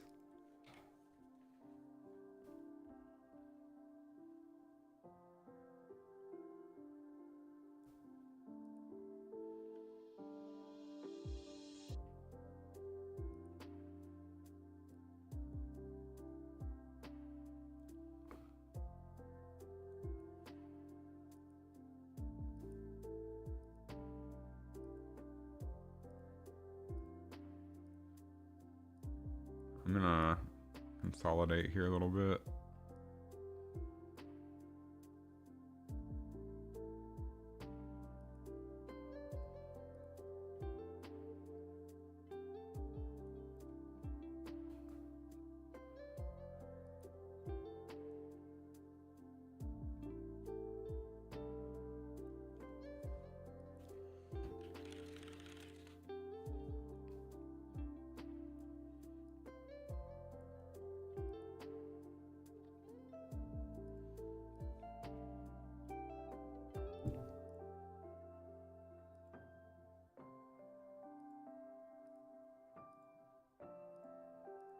Do these do overlap events?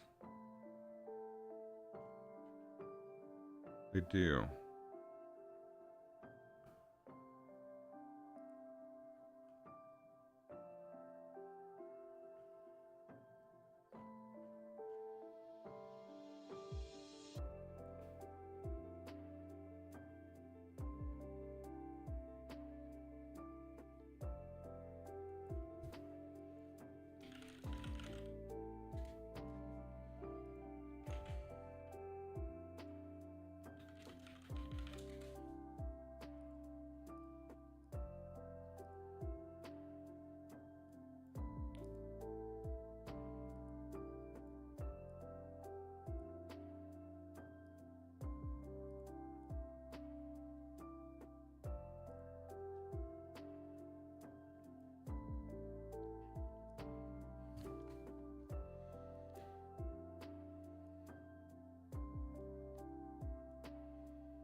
Also, let's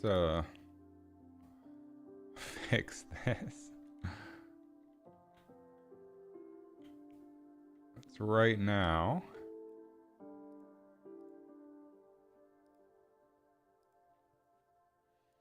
These are not oriented correctly at all.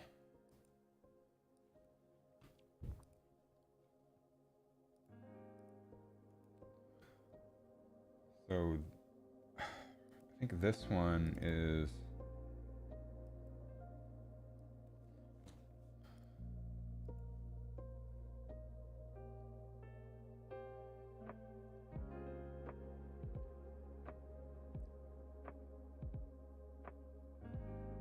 needs to come over here.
try that.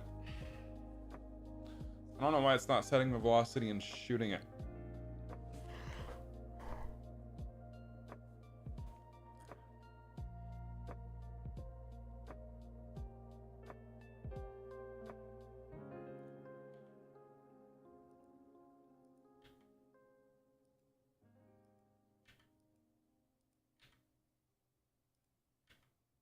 So we're doing velocity set, collision enable. Okay, does collision need to be enabled for it to have physics?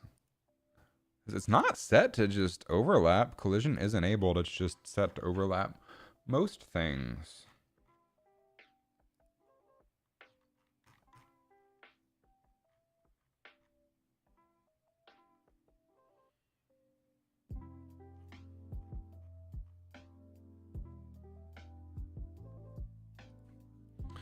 Okay, new test.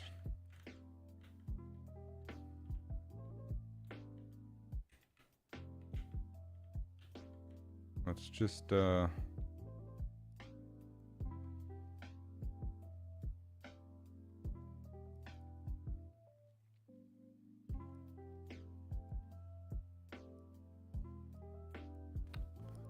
see if it just falls, because it should have gravity enabled. Yay, making progress on your thing. Nice.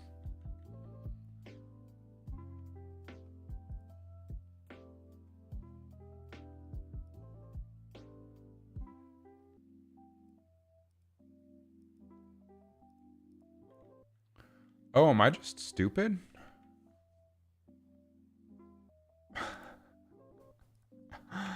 Chances are I might be stupid.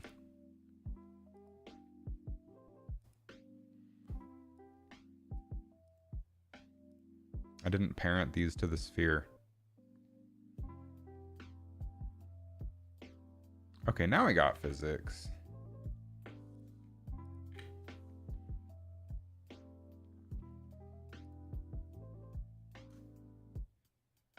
Which thing are you currently working on?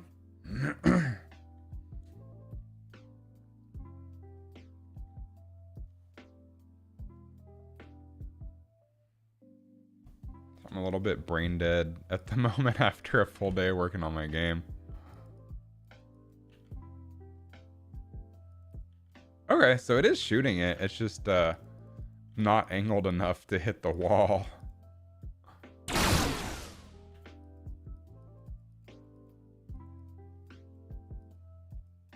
Oh, there we go. One of them made it, so...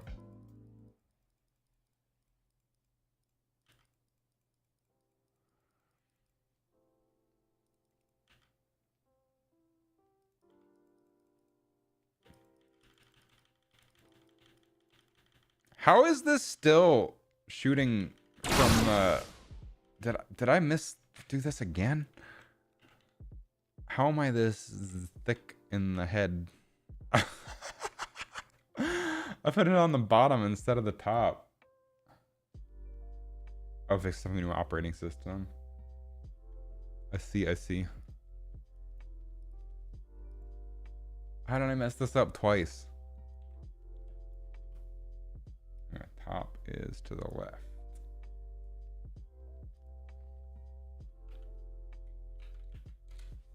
What was the number I'm going for? 123. Okay, that's correct. And we can go ahead and move the arrow down some. This is why I wanted to use an arrow component instead of a set number, because right now the angle is too big. So I can move this down. Now and I can also increase the velocity.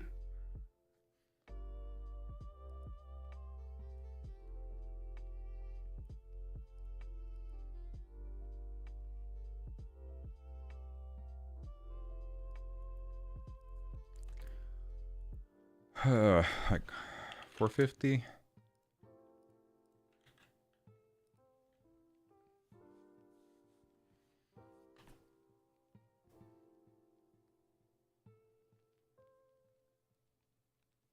So now when we spawn the enemies, they should fire at a steep enough angle to where they hit a wall and do their nonsense. So we fire one, it hits something, it floats up to the center, and then does whatever it's supposed to do.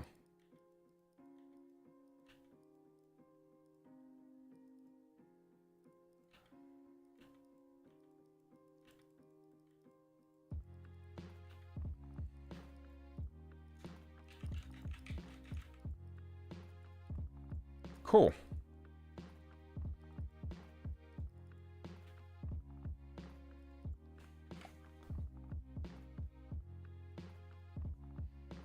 It's 4:18 now.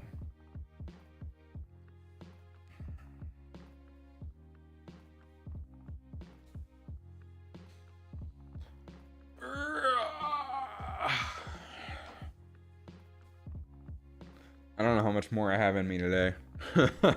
If I'm being honest. We made really good progress today though. Can we make it a little bit further? Can we actually get the laser working?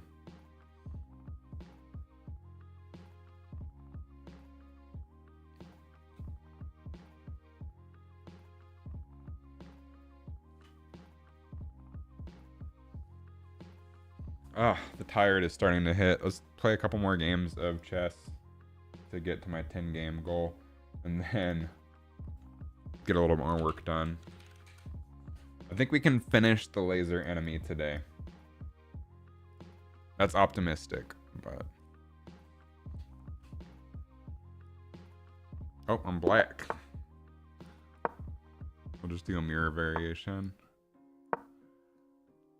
Do it, coward. Take the pawn. You won't.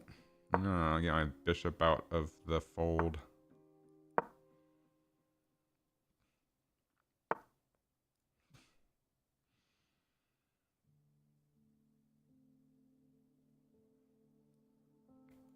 Sure.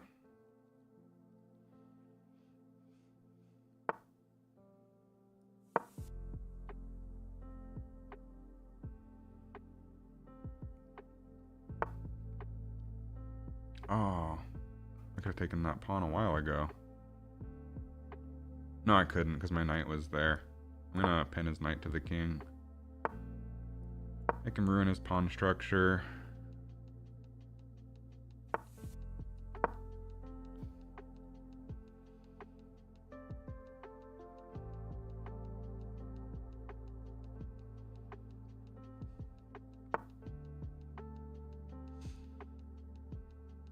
Castle. Guy hasn't developed like any of his pieces. If I can get my knight there, then I can start hopping around. So I think I'm gonna try to move my bishop back next. Maybe a2 or a3.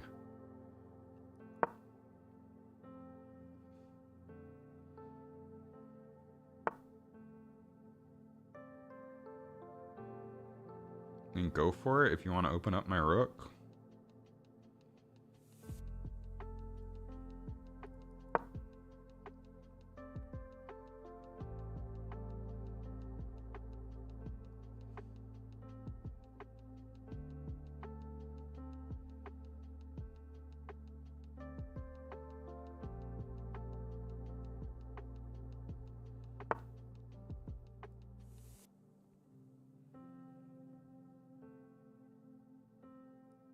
Let's get the knights off the board.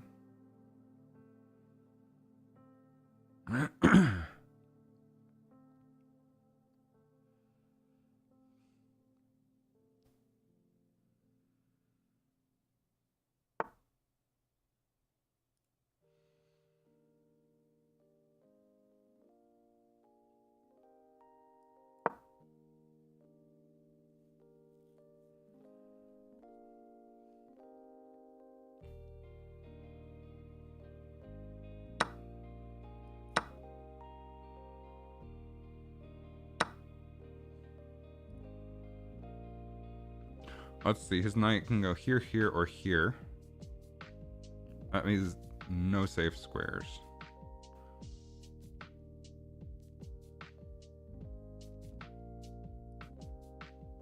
What about this knight?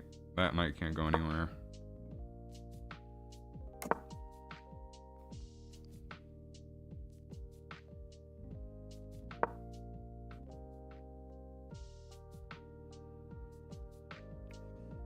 That's a fork if I can get rid of his bishop.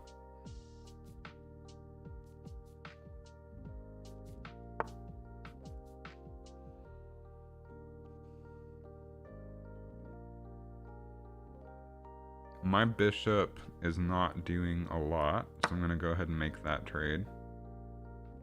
I'll probably take this direction, and I'll take the open file.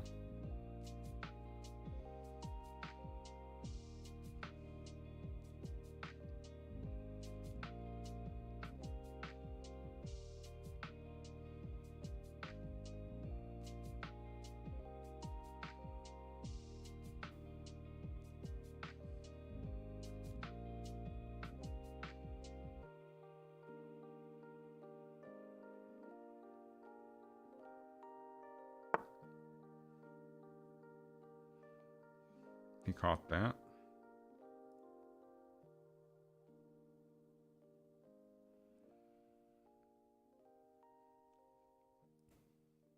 Need to figure out how to break in.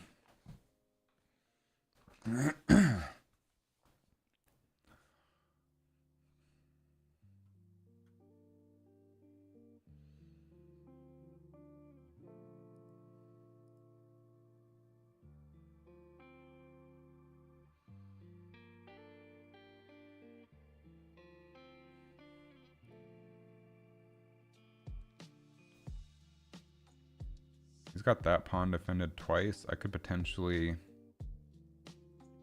break in that way. Move my knight here, and then has nowhere to go. Unless here, but then still nowhere to go. Ugh, got kind of a shut off position. Running out of time.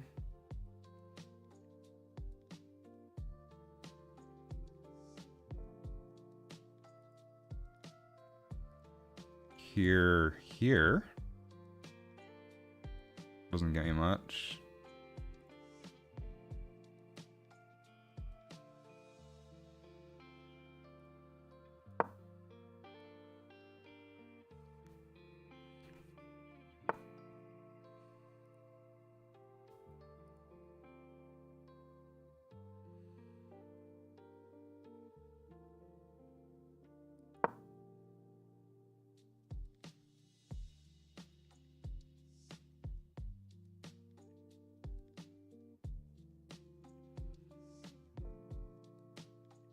That opens up my queen.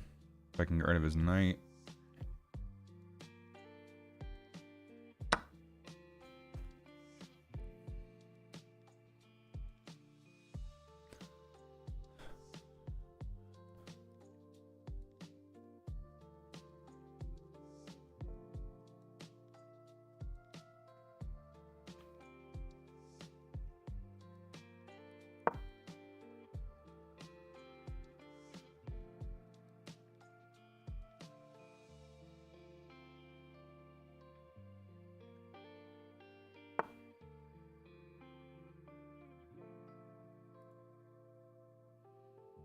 He's going to line his bishop up with the queen and try to mate me that way.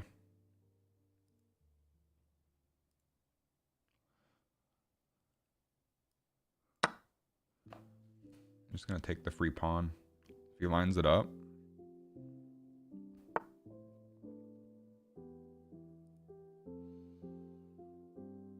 Is that also free pawn? It is not, because that's defended by the bishop.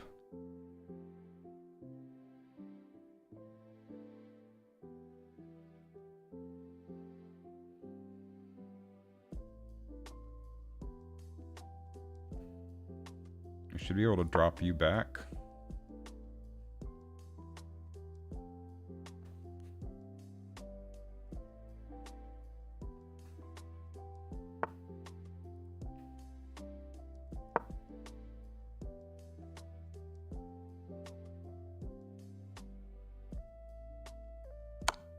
Yeah, I didn't think about that.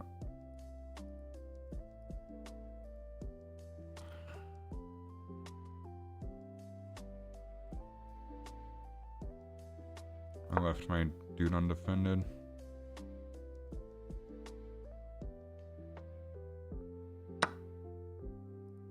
Left that one undefended as well.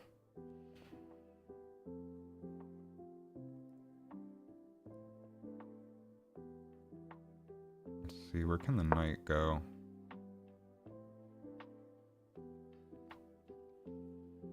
I'm not doing hot this game.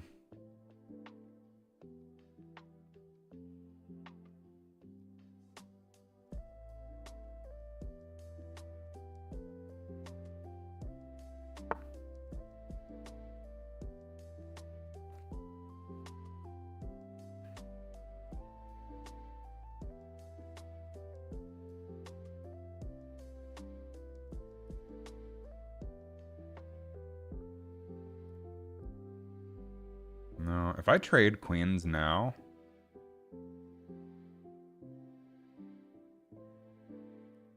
I'm gonna refuse.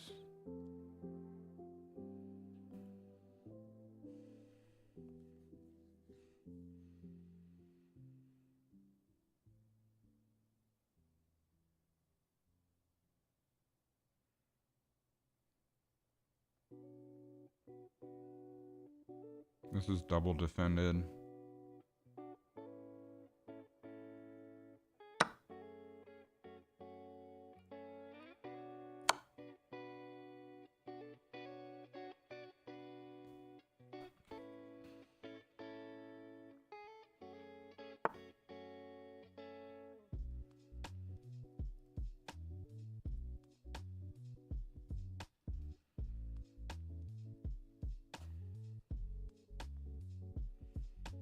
Unfortunately, it doesn't do much for me.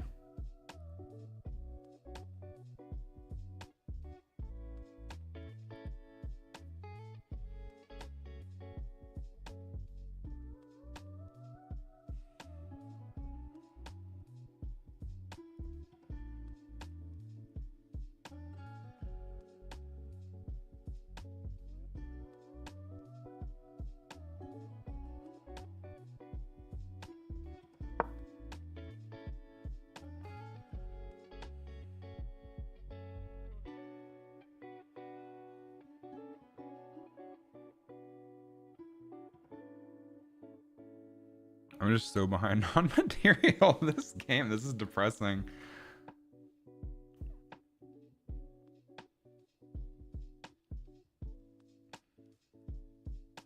Lost 2 knights in one blow.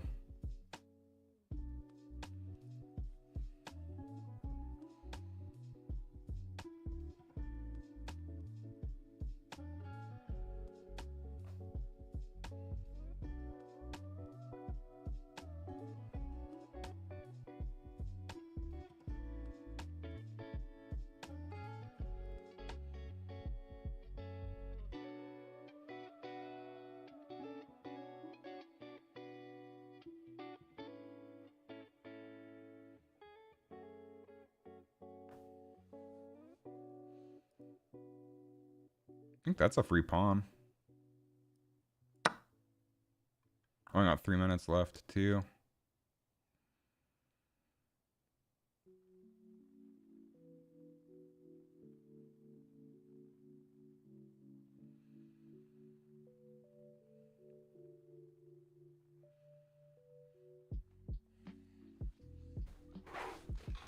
He's more than a minute ahead of me.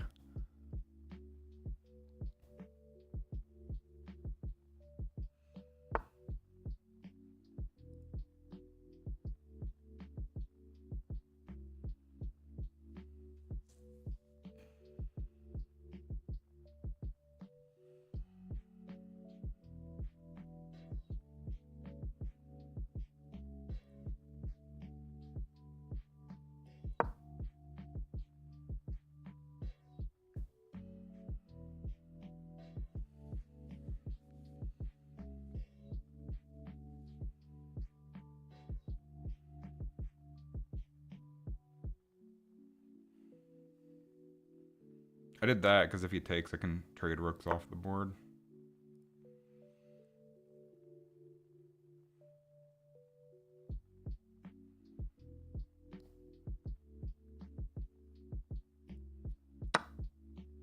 Takes.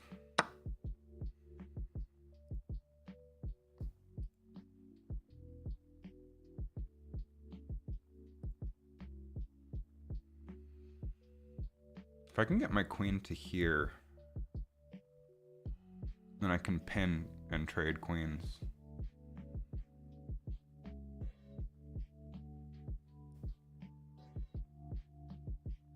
Oh, this is an issue though. He goes down. No, he doesn't quite have a way to get his queen there to mate me. Oh, let's see what happens.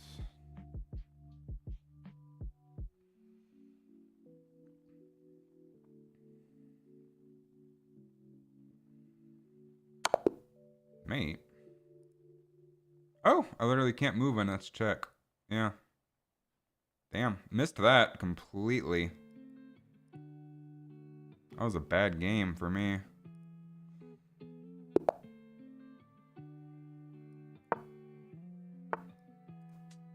Okay, I'll play into his thing.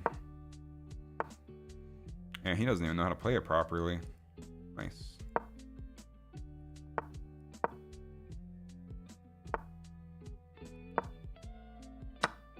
Interesting. Very aggressive player.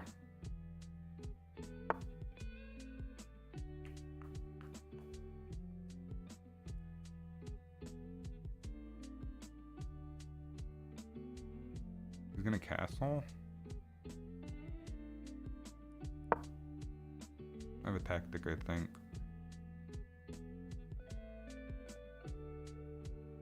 If he castles, I can trade bishops and then fork his queen and rook.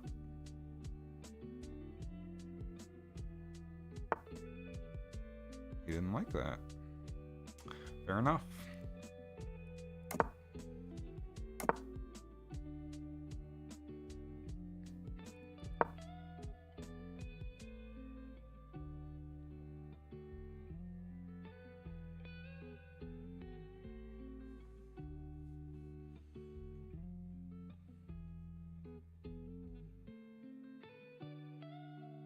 Also right now, notice his queen and rook are lined up. If I can get my bishop right here and defend it.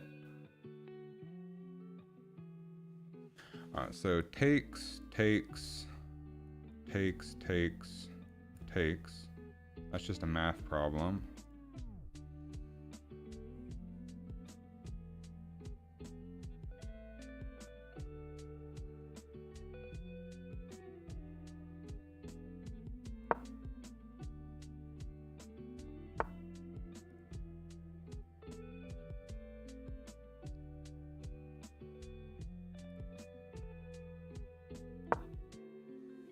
Bigger threat.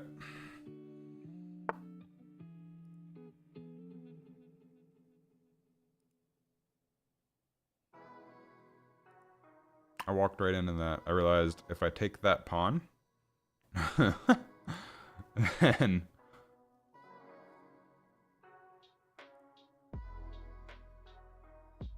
I don't have a way to defend my bishop. I just realized. So I kind of fucked that one up. I'm not doing so hot. But I take, and that's still a fork. If they take back. Fork. Oh no, it's not a fork because he just takes with his bishop.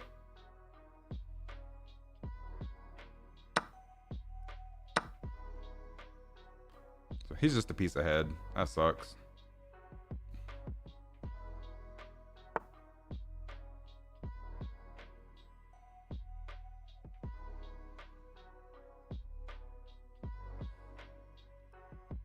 I'll keep an eye on the field from here.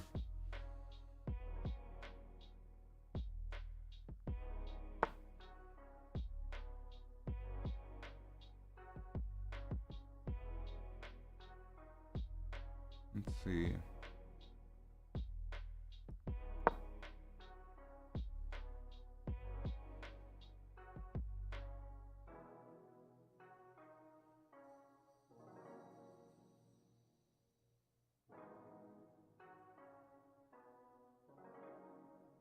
He still hasn't even gotten his knight out.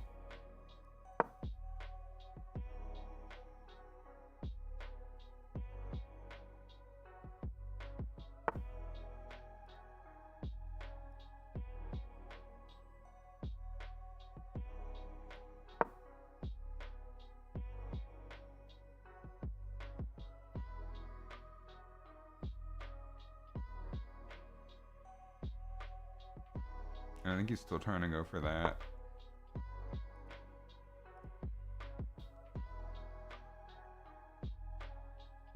Or he's trying to trade off queens.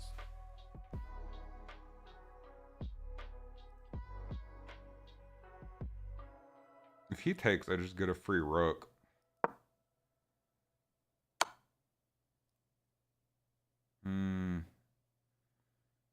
That is checkmate. I move over, he goes down, I don't have a way out. I missed that, I had to defend. Wow, I'm doing bad. 2 bad games. Completely blundered on my part.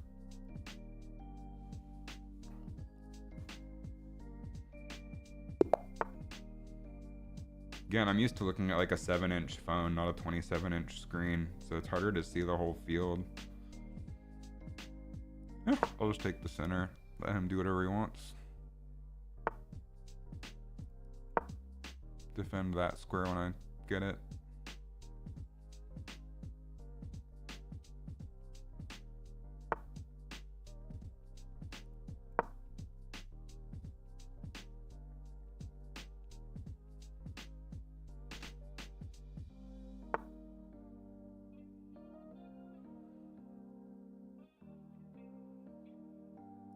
You must.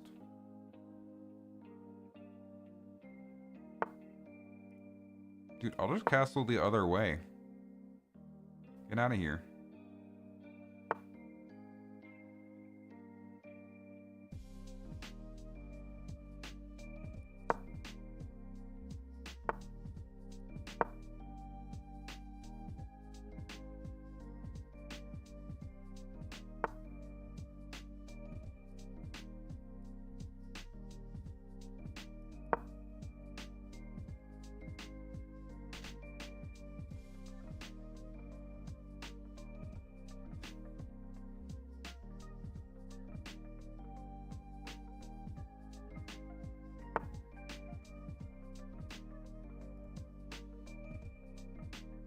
Here. Go after queen.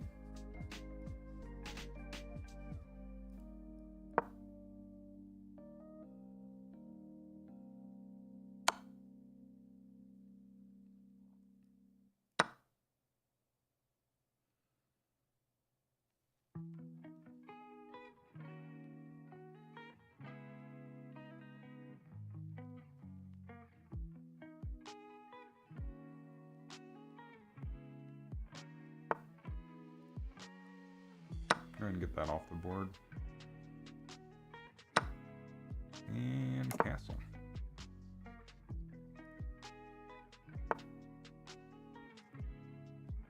He's going for that so he can fork my rooks.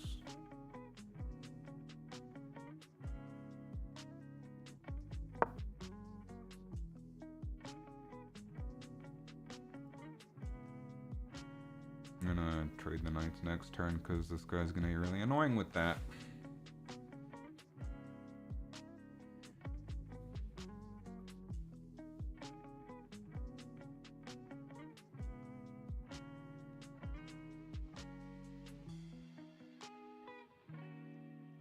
I know there's 8 minutes left in this game on each side, but I think I'm just gonna try to flag this guy.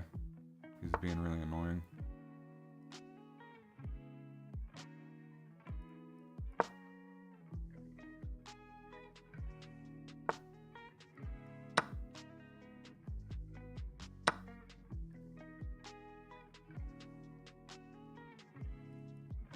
King's still in the middle of the board too. You're about to open up a file for me.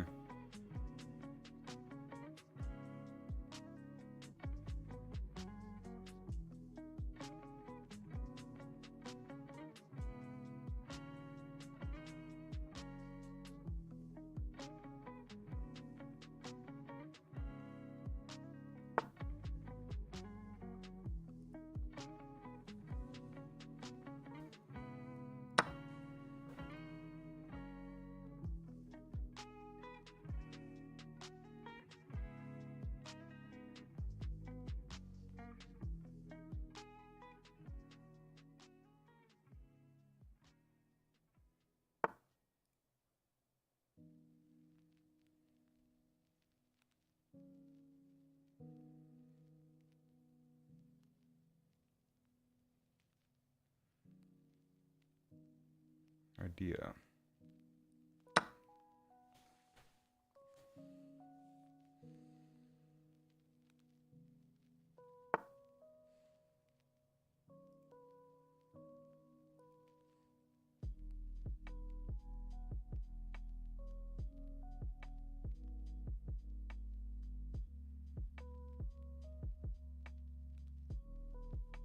I don't like that, because now he can take this pawn.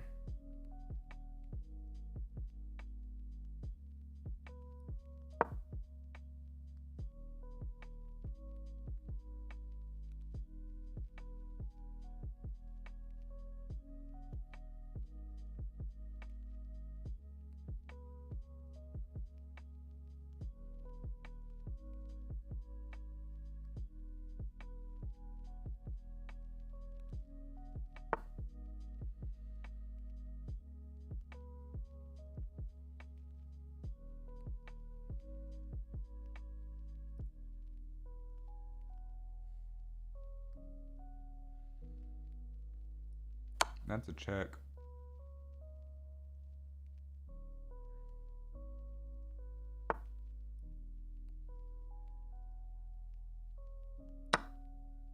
You can still take that pawn, but I can move my king to safety.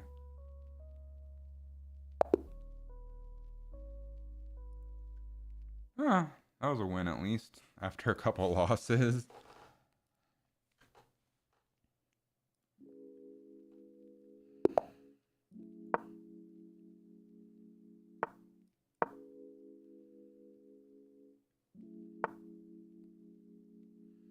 I'll just take the full center if you let me.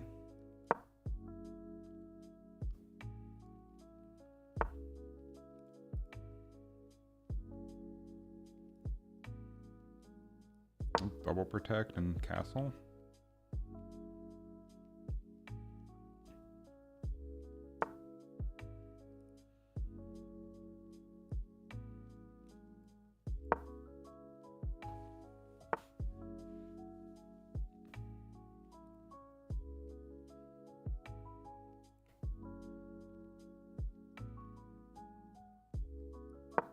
Okay.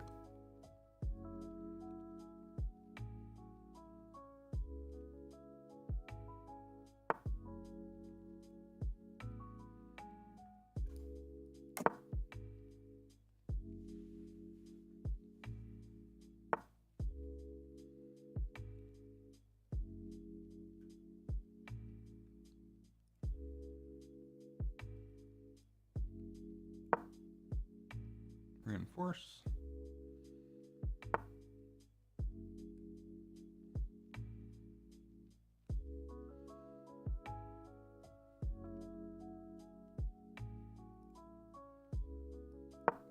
Protect.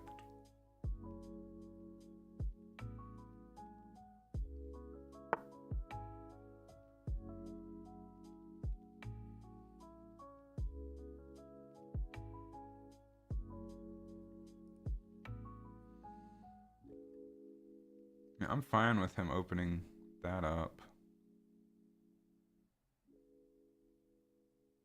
I'm wondering if I slide my bishop back here, put my queen here, I can get in. Or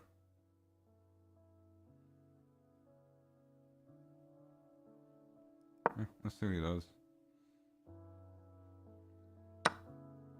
Thanks.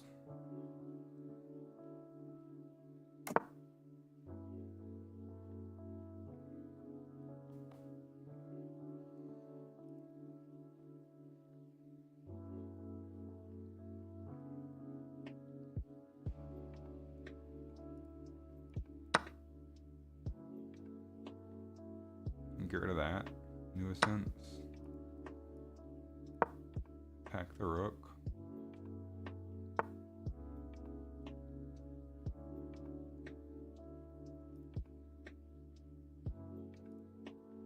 Attack the queen.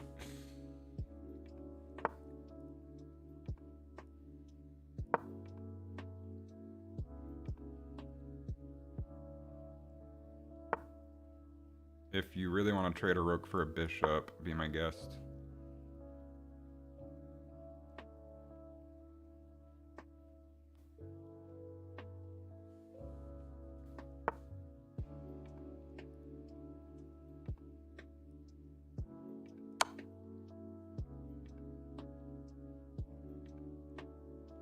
think there's forced mate here.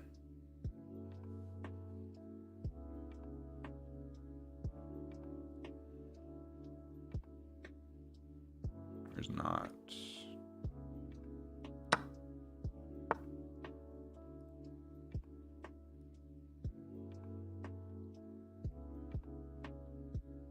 He has to move the knight in front. I think that's his only move. And then it's just mate.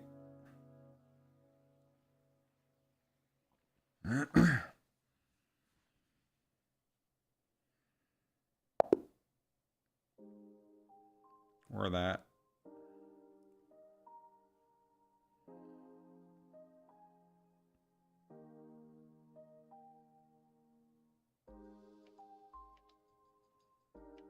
Okay, how many games has that been today?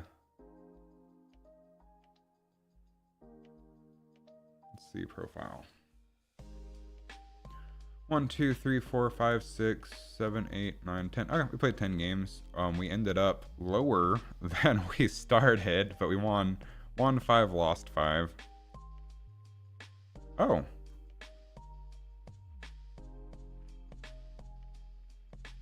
Oh, wait.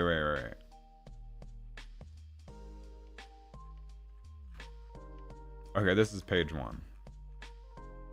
1, 2, 3, 4, 5, 6, 7, 8, 9, 10. Okay, 10 games exactly. I did my homework. 1, 5, lost 5. Could be worse. Back to work. See if we can finish this enemy. But now on my little checklist Finch app, I can say 10 chess games, which gets me closer to hatching my egg for my new pet. That sounded like a weird sentence.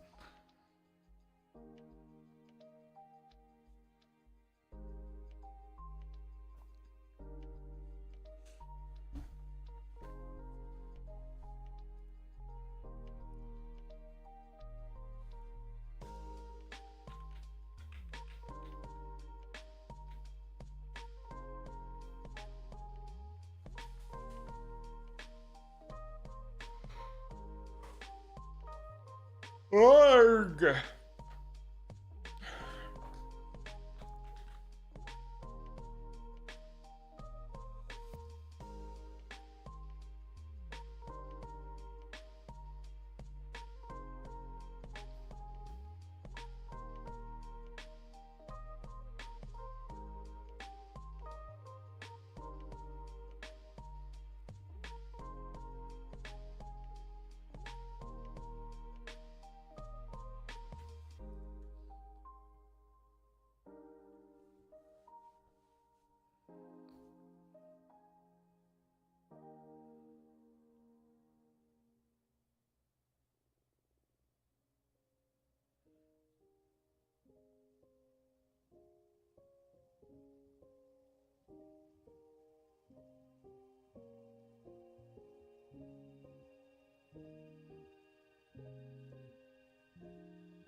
Sorry, I'm thinking of all logistics for this. We need it to open up, sweep back, but then the question is, where does it go? After it goes past the player.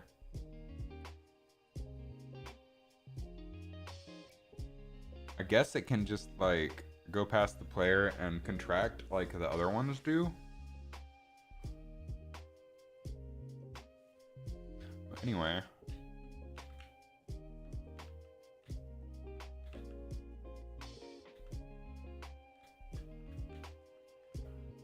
We want this to be oriented the other way. We need to rotate it 90 degrees.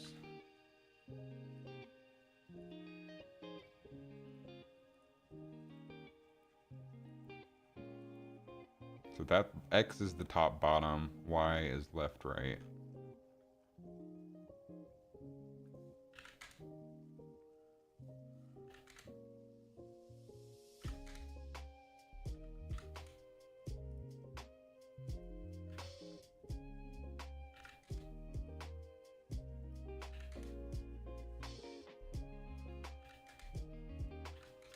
There we go. So then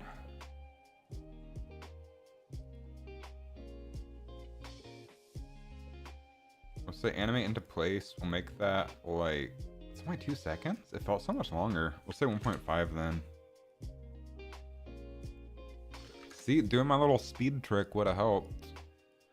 And then we'll say, after that finishes, we'll do a sweep timeline, or an expand timeline.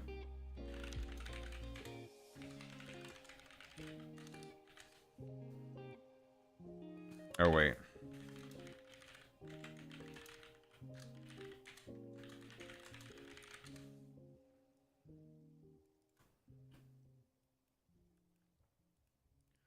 This will take, I don't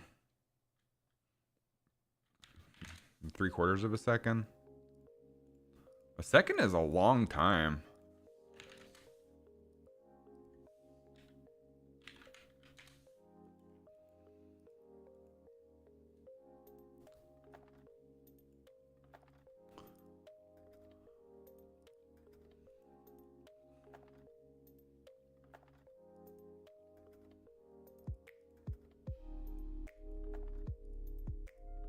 And then we need to figure out how long we want these to expand.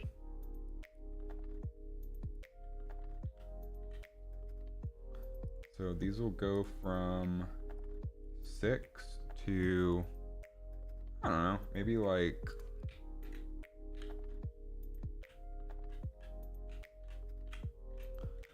so we don't want them to be so far out that they hit obstacles. So we'll say like 60, 65 maybe.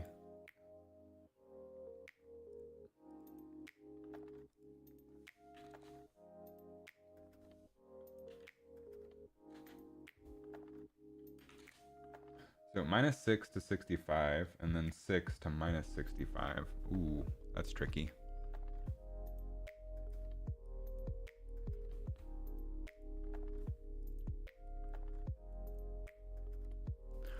So we'll say each of these, set world location,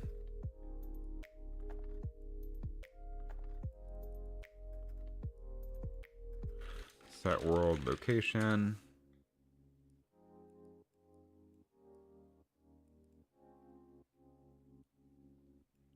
well, lerp vector,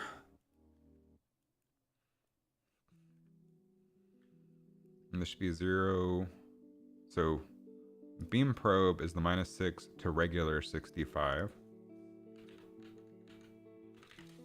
And then we'll multiply this one by -1.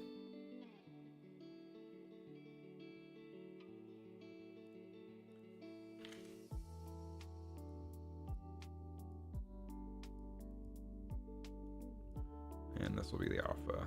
And then we'll say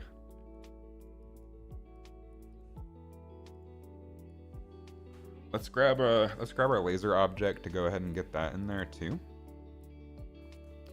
That is gonna be under enemies, laser probe. Let's just see where the object is. Did we just use a regular ass cylinder for this, or did I make probe laser beam? Okay. This can go under our laser sweep.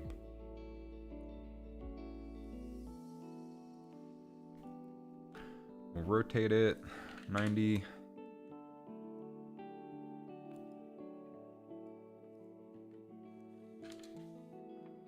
And scale it from 0.02 to 0.02 to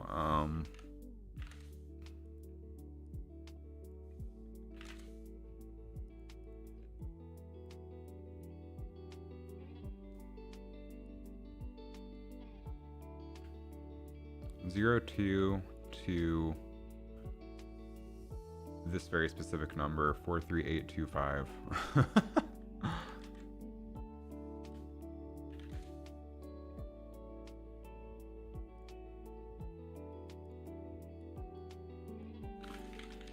Set relative scale. And I think this is on the x-axis, but I don't remember. Yeah, x-axis. Warp vector 0.02 to very specific number.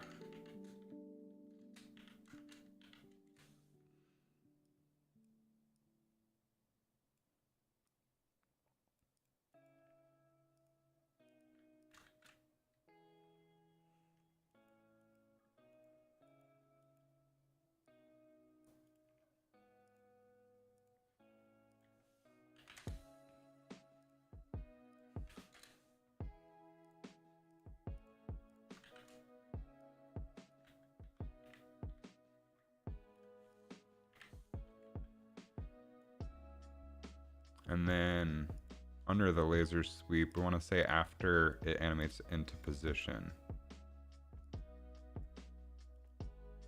Expand timeline.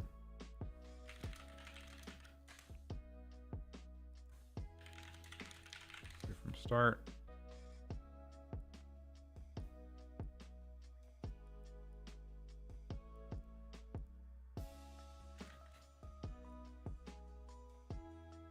Now it should animate into place and expand.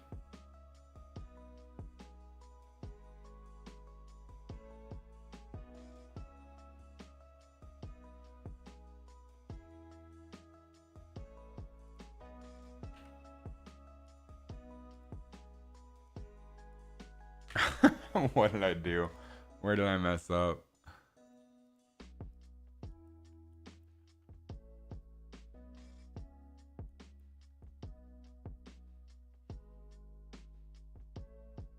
Oh, I set world location. Shoot. That's a big difference.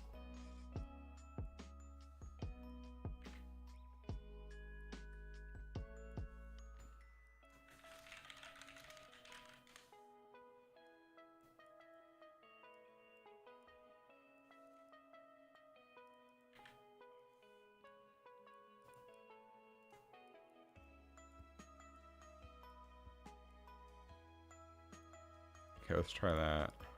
And then let's do 0.5 for the scale for the thinness of the laser.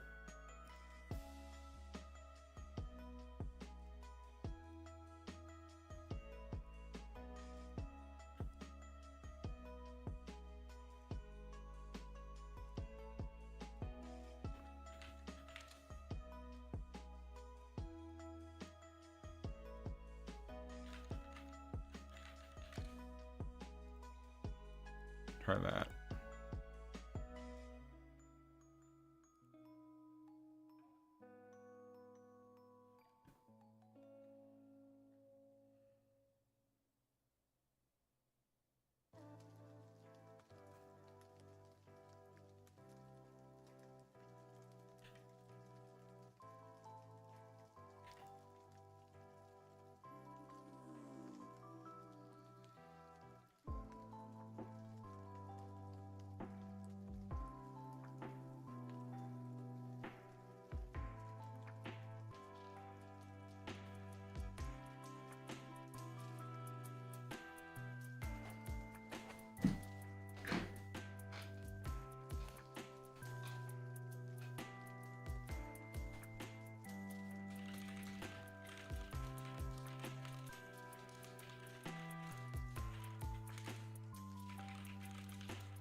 Let's go ahead on our starting slice and get rid of the central bumper. I want there to be just open visual on slices that are closest to the player, I decided. We can always change that later, but for now, I would like that to be the case. Like I said, we'll implement a system to check whether enemies can spawn or not if there are central obstacles. But for now, the base slice, let's keep it simple. Just have the spinning geometry. It's like the first slice in the game. It shouldn't be difficult, just to get people the hang of it. I don't know why I'm bargaining with myself. Alright, blueprints, tunnel slices, starter. We'll go ahead and just get rid of the central bumper, and that'll cause some errors in compile. We no longer need that.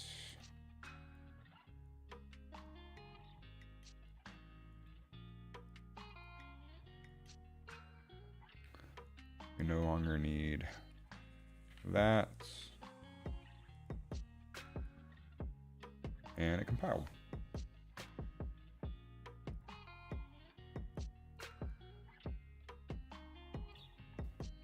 Probably so you're thinking that talking it out for stream is part of what keeps you focused.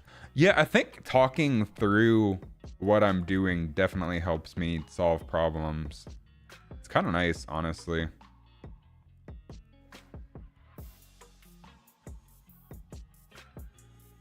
Okay, that should fix that.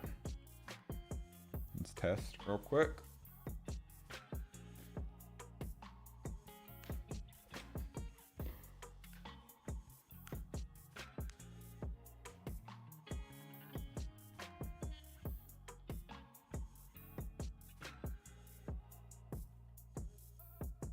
Let's shoot out an enemy. Ooh.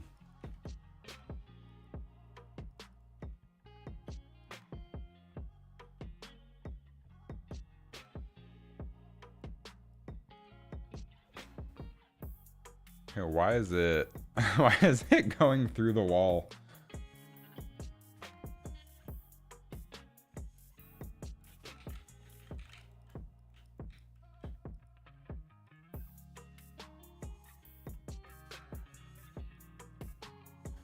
Never been good at talking to a rubber ducky, but imagining someone or typing a chat to a colleague or trying to write up a report like you're sending an email to a boss, that works pretty well.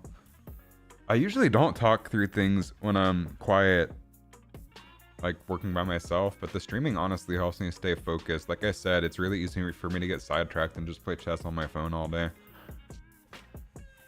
Okay, what are you labeled as? Are you world static? Your world static. Ooh. Are you also world static? Are the tunnel slices world static for collisions?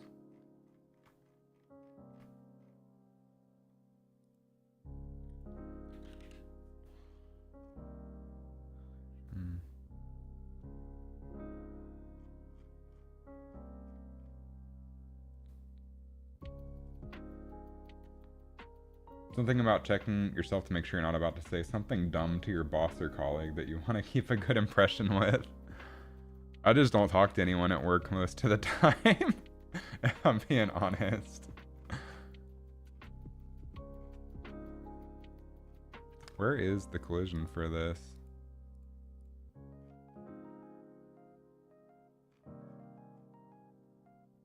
Oh, there it is. Is this like an... No, it's a static mesh.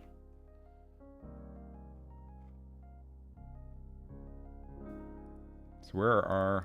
Oh, advanced maybe? Why are there no collision options here? Okay, it's world static. Your role is surprisingly social. That's interesting. I mostly just get left alone as long as I finish my work. I talk to people occasionally for like what they want in their video, but then I just work, which is kind of nice. I go into the office whenever they have like cool lunches and stuff.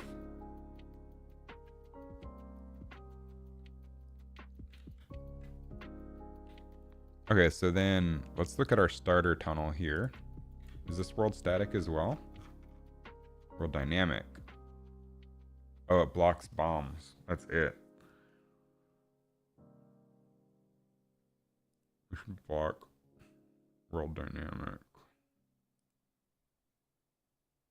I need some better collision channels. Yeah, I've been at Automation Direct for well over 10 years now. So I guess that's just like, they just kind of trust me to do it at this point.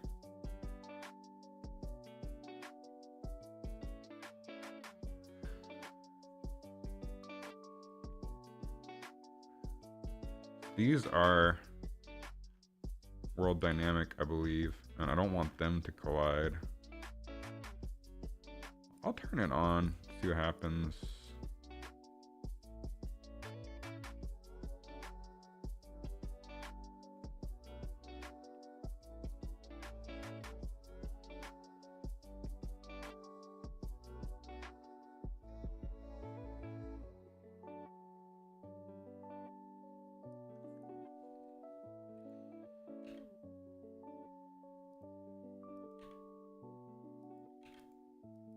Oh, they collided with each other. That's funny. Well, it does what I want it to. It hits a wall. And comes up and expands. Now I need it to sweep across.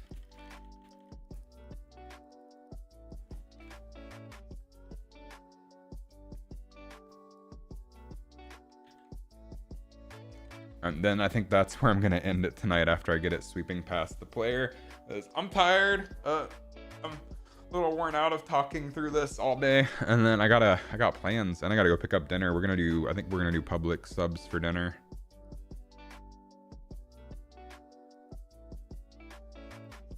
It's convenient and 4 minutes from here.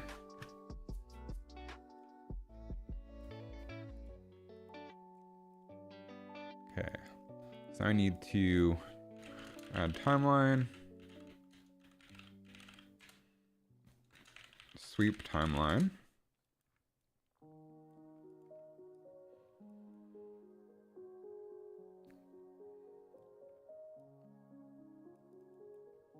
So let's get the sphere. Get world location.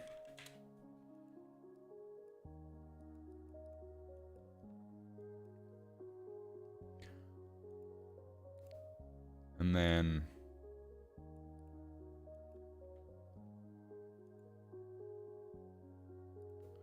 we'll set sweep start location. This will just be a vector.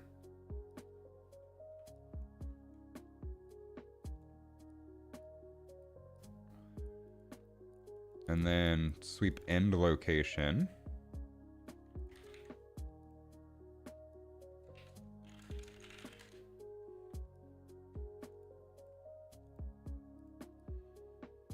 We'll copy the X, copy the Y, and then Z.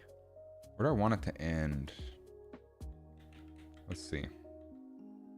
Behind the player. So let's just grab an example guy here. And we'll have it end. So we'll have it collapse just like a regular one. So for now, in the final game, this may be different. We'll have it end back here. Maybe minus 78, it looks like.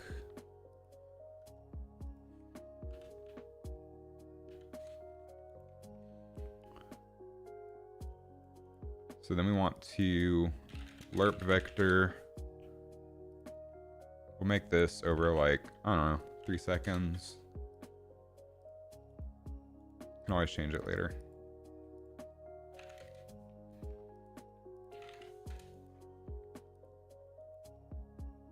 I will make this a smooth animation, I think. Just cause, why not? Yeah.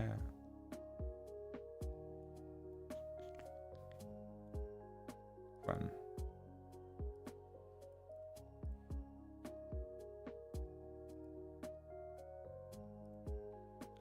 So we'll lerp, and we'll grab our sphere, and we'll set world location this time. This time the world is correct. And then here we'll say sweep timeline. Play from start. Bam. Okay, then after this finishes, we need a collapse timeline.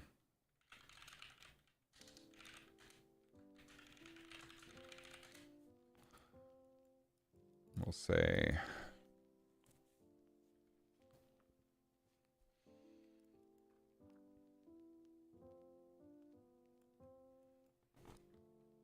for this, we'll copy these, but just invert the values.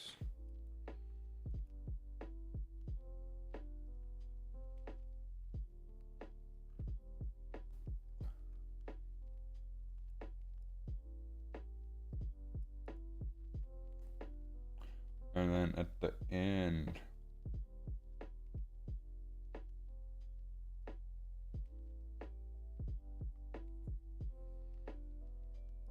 not worry about it. I'll figure out the scaling down and out later. We'll just update for now. Collapse, I'll make this like 3/4 of a second again.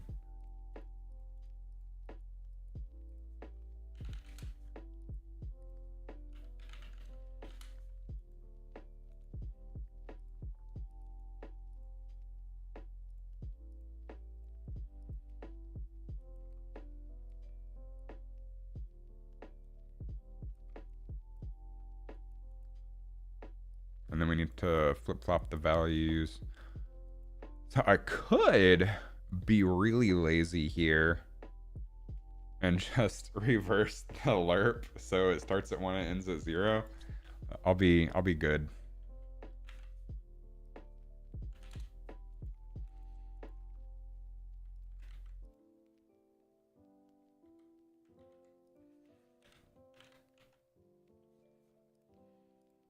I'll be a good boy.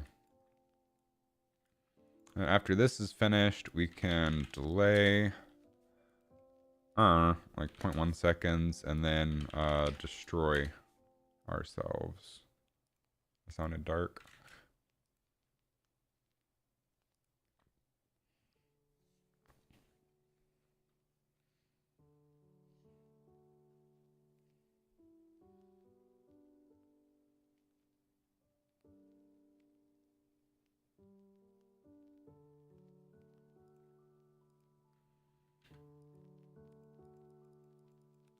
Why did it not have a hit event there?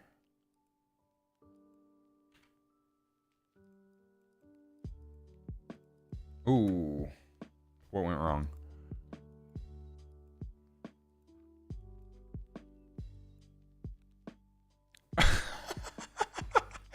I didn't even plug the locations for sweeping in. Jeez. The dumb errors you make when you go too fast. You know?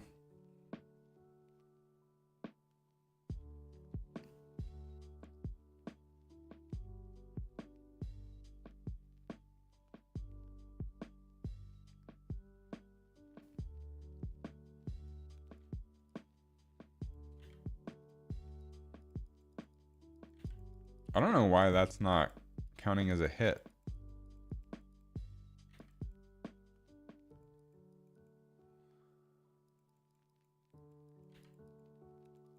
Okay, so only the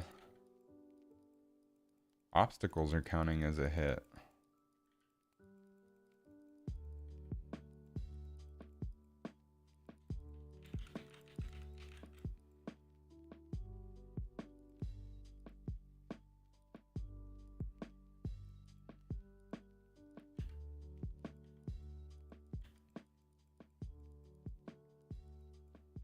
Interesting. Do the walls not simulate hit events, maybe?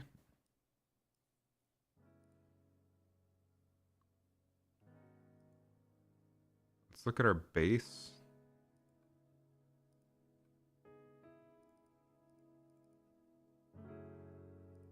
Because I only edited it in the specific one. Let's block world dynamic. And we need to simulate hit events. That's probably it. So starter, block world dynamic, simulate hit events.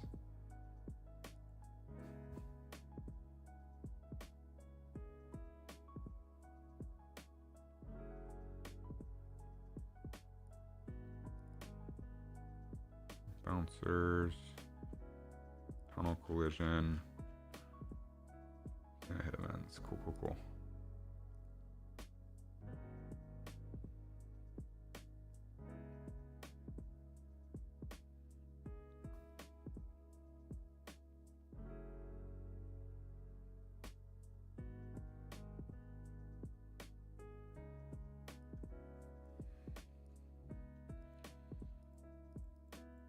Nope.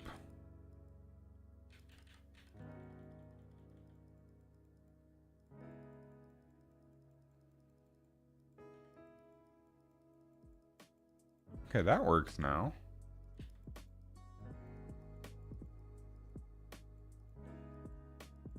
Why is that not working?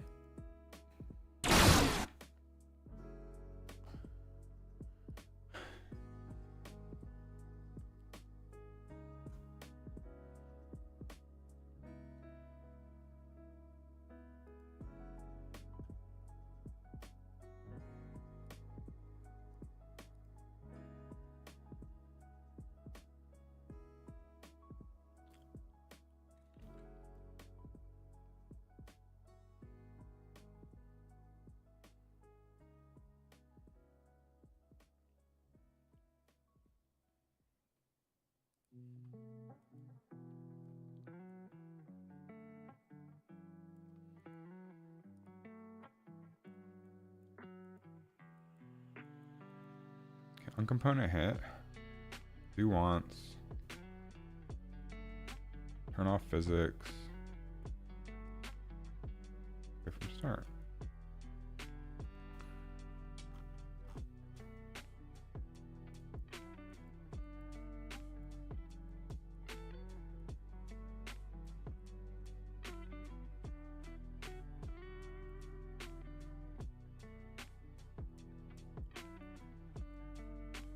And overlap.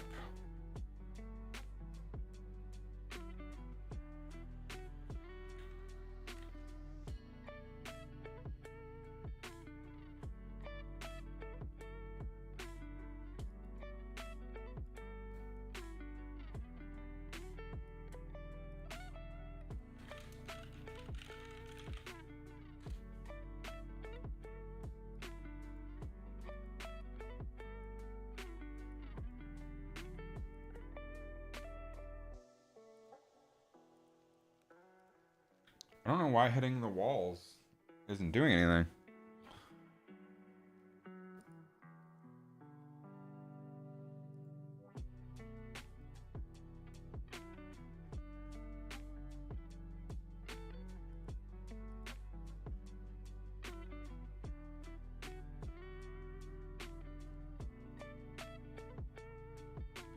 Okay, you're not the right guy. Okay, you. Collision enabled.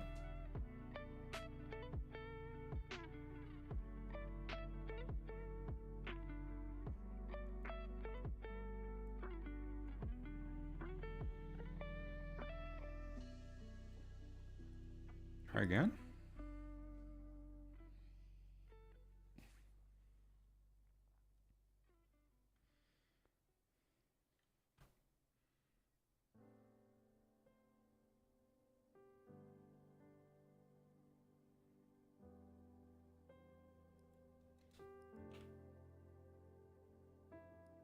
So that one works. That didn't. Okay, so if it hits the obstacle, coming off for dinner. Have a good one. Thanks for hanging out today. Makes my life a lot more fun.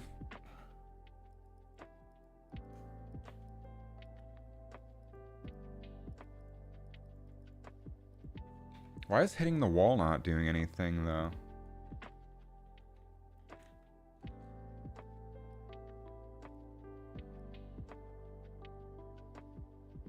Yeah, appreciate it. Enjoy your dinner. I'm gonna be off by the time you're done with dinner. I gotta go eat dinner myself. Why?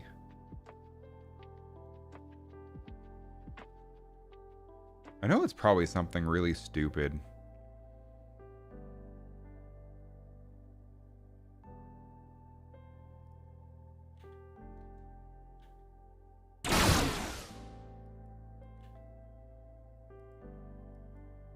It's like if it hits specifically on the writer.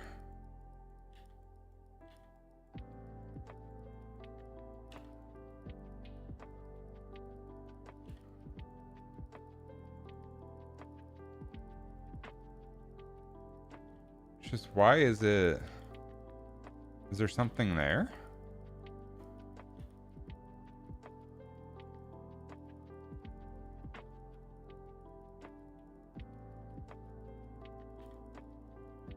Look at that. It falls back towards the player and then it hits and goes.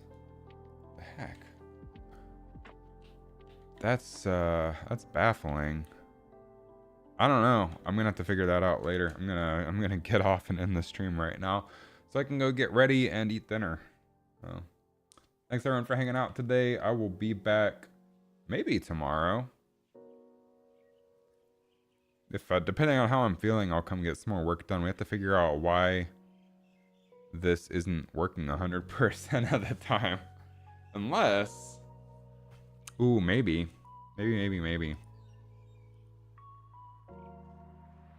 Is this blocking, perhaps? Ooh, I do believe that might be the issue.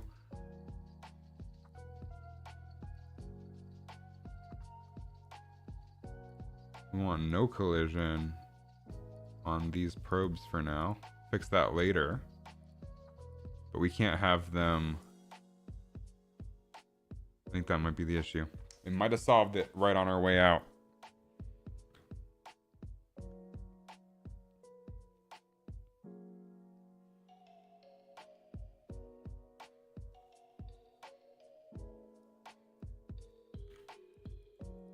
Oh, we got it. Okay. It was the problem was that the child geometry was colliding for us instead of the sphere hitting things. Cool. That would have taken me a while to figure out if I didn't think about it. One more thing for our bumpers. On the zoom transition,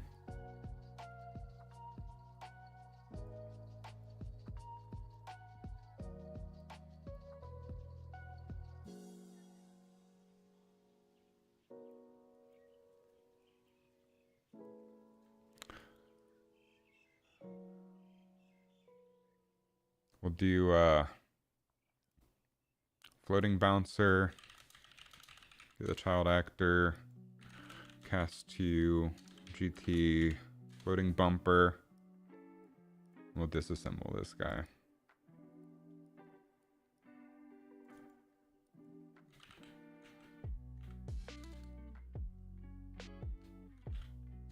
Dismantle. And then we can take that off of our dismantle slice. Excuse me. So now when we zoom forward, we'll get rid of that central bumper that gets in the way of our enemies.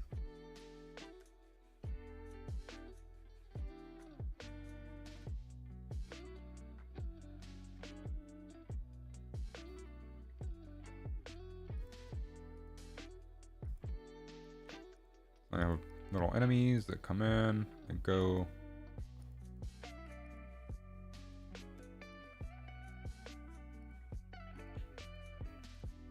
If we have a new room, the old bumper animates out.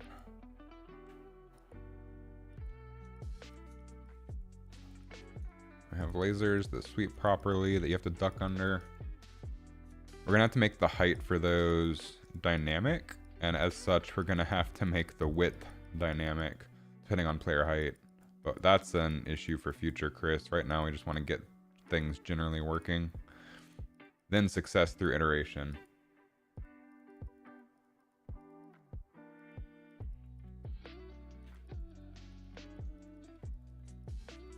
Cool, that works. We're gonna call it a night there. So everybody have a great night. Thanks for hanging out. I'm gonna go get a pub sub.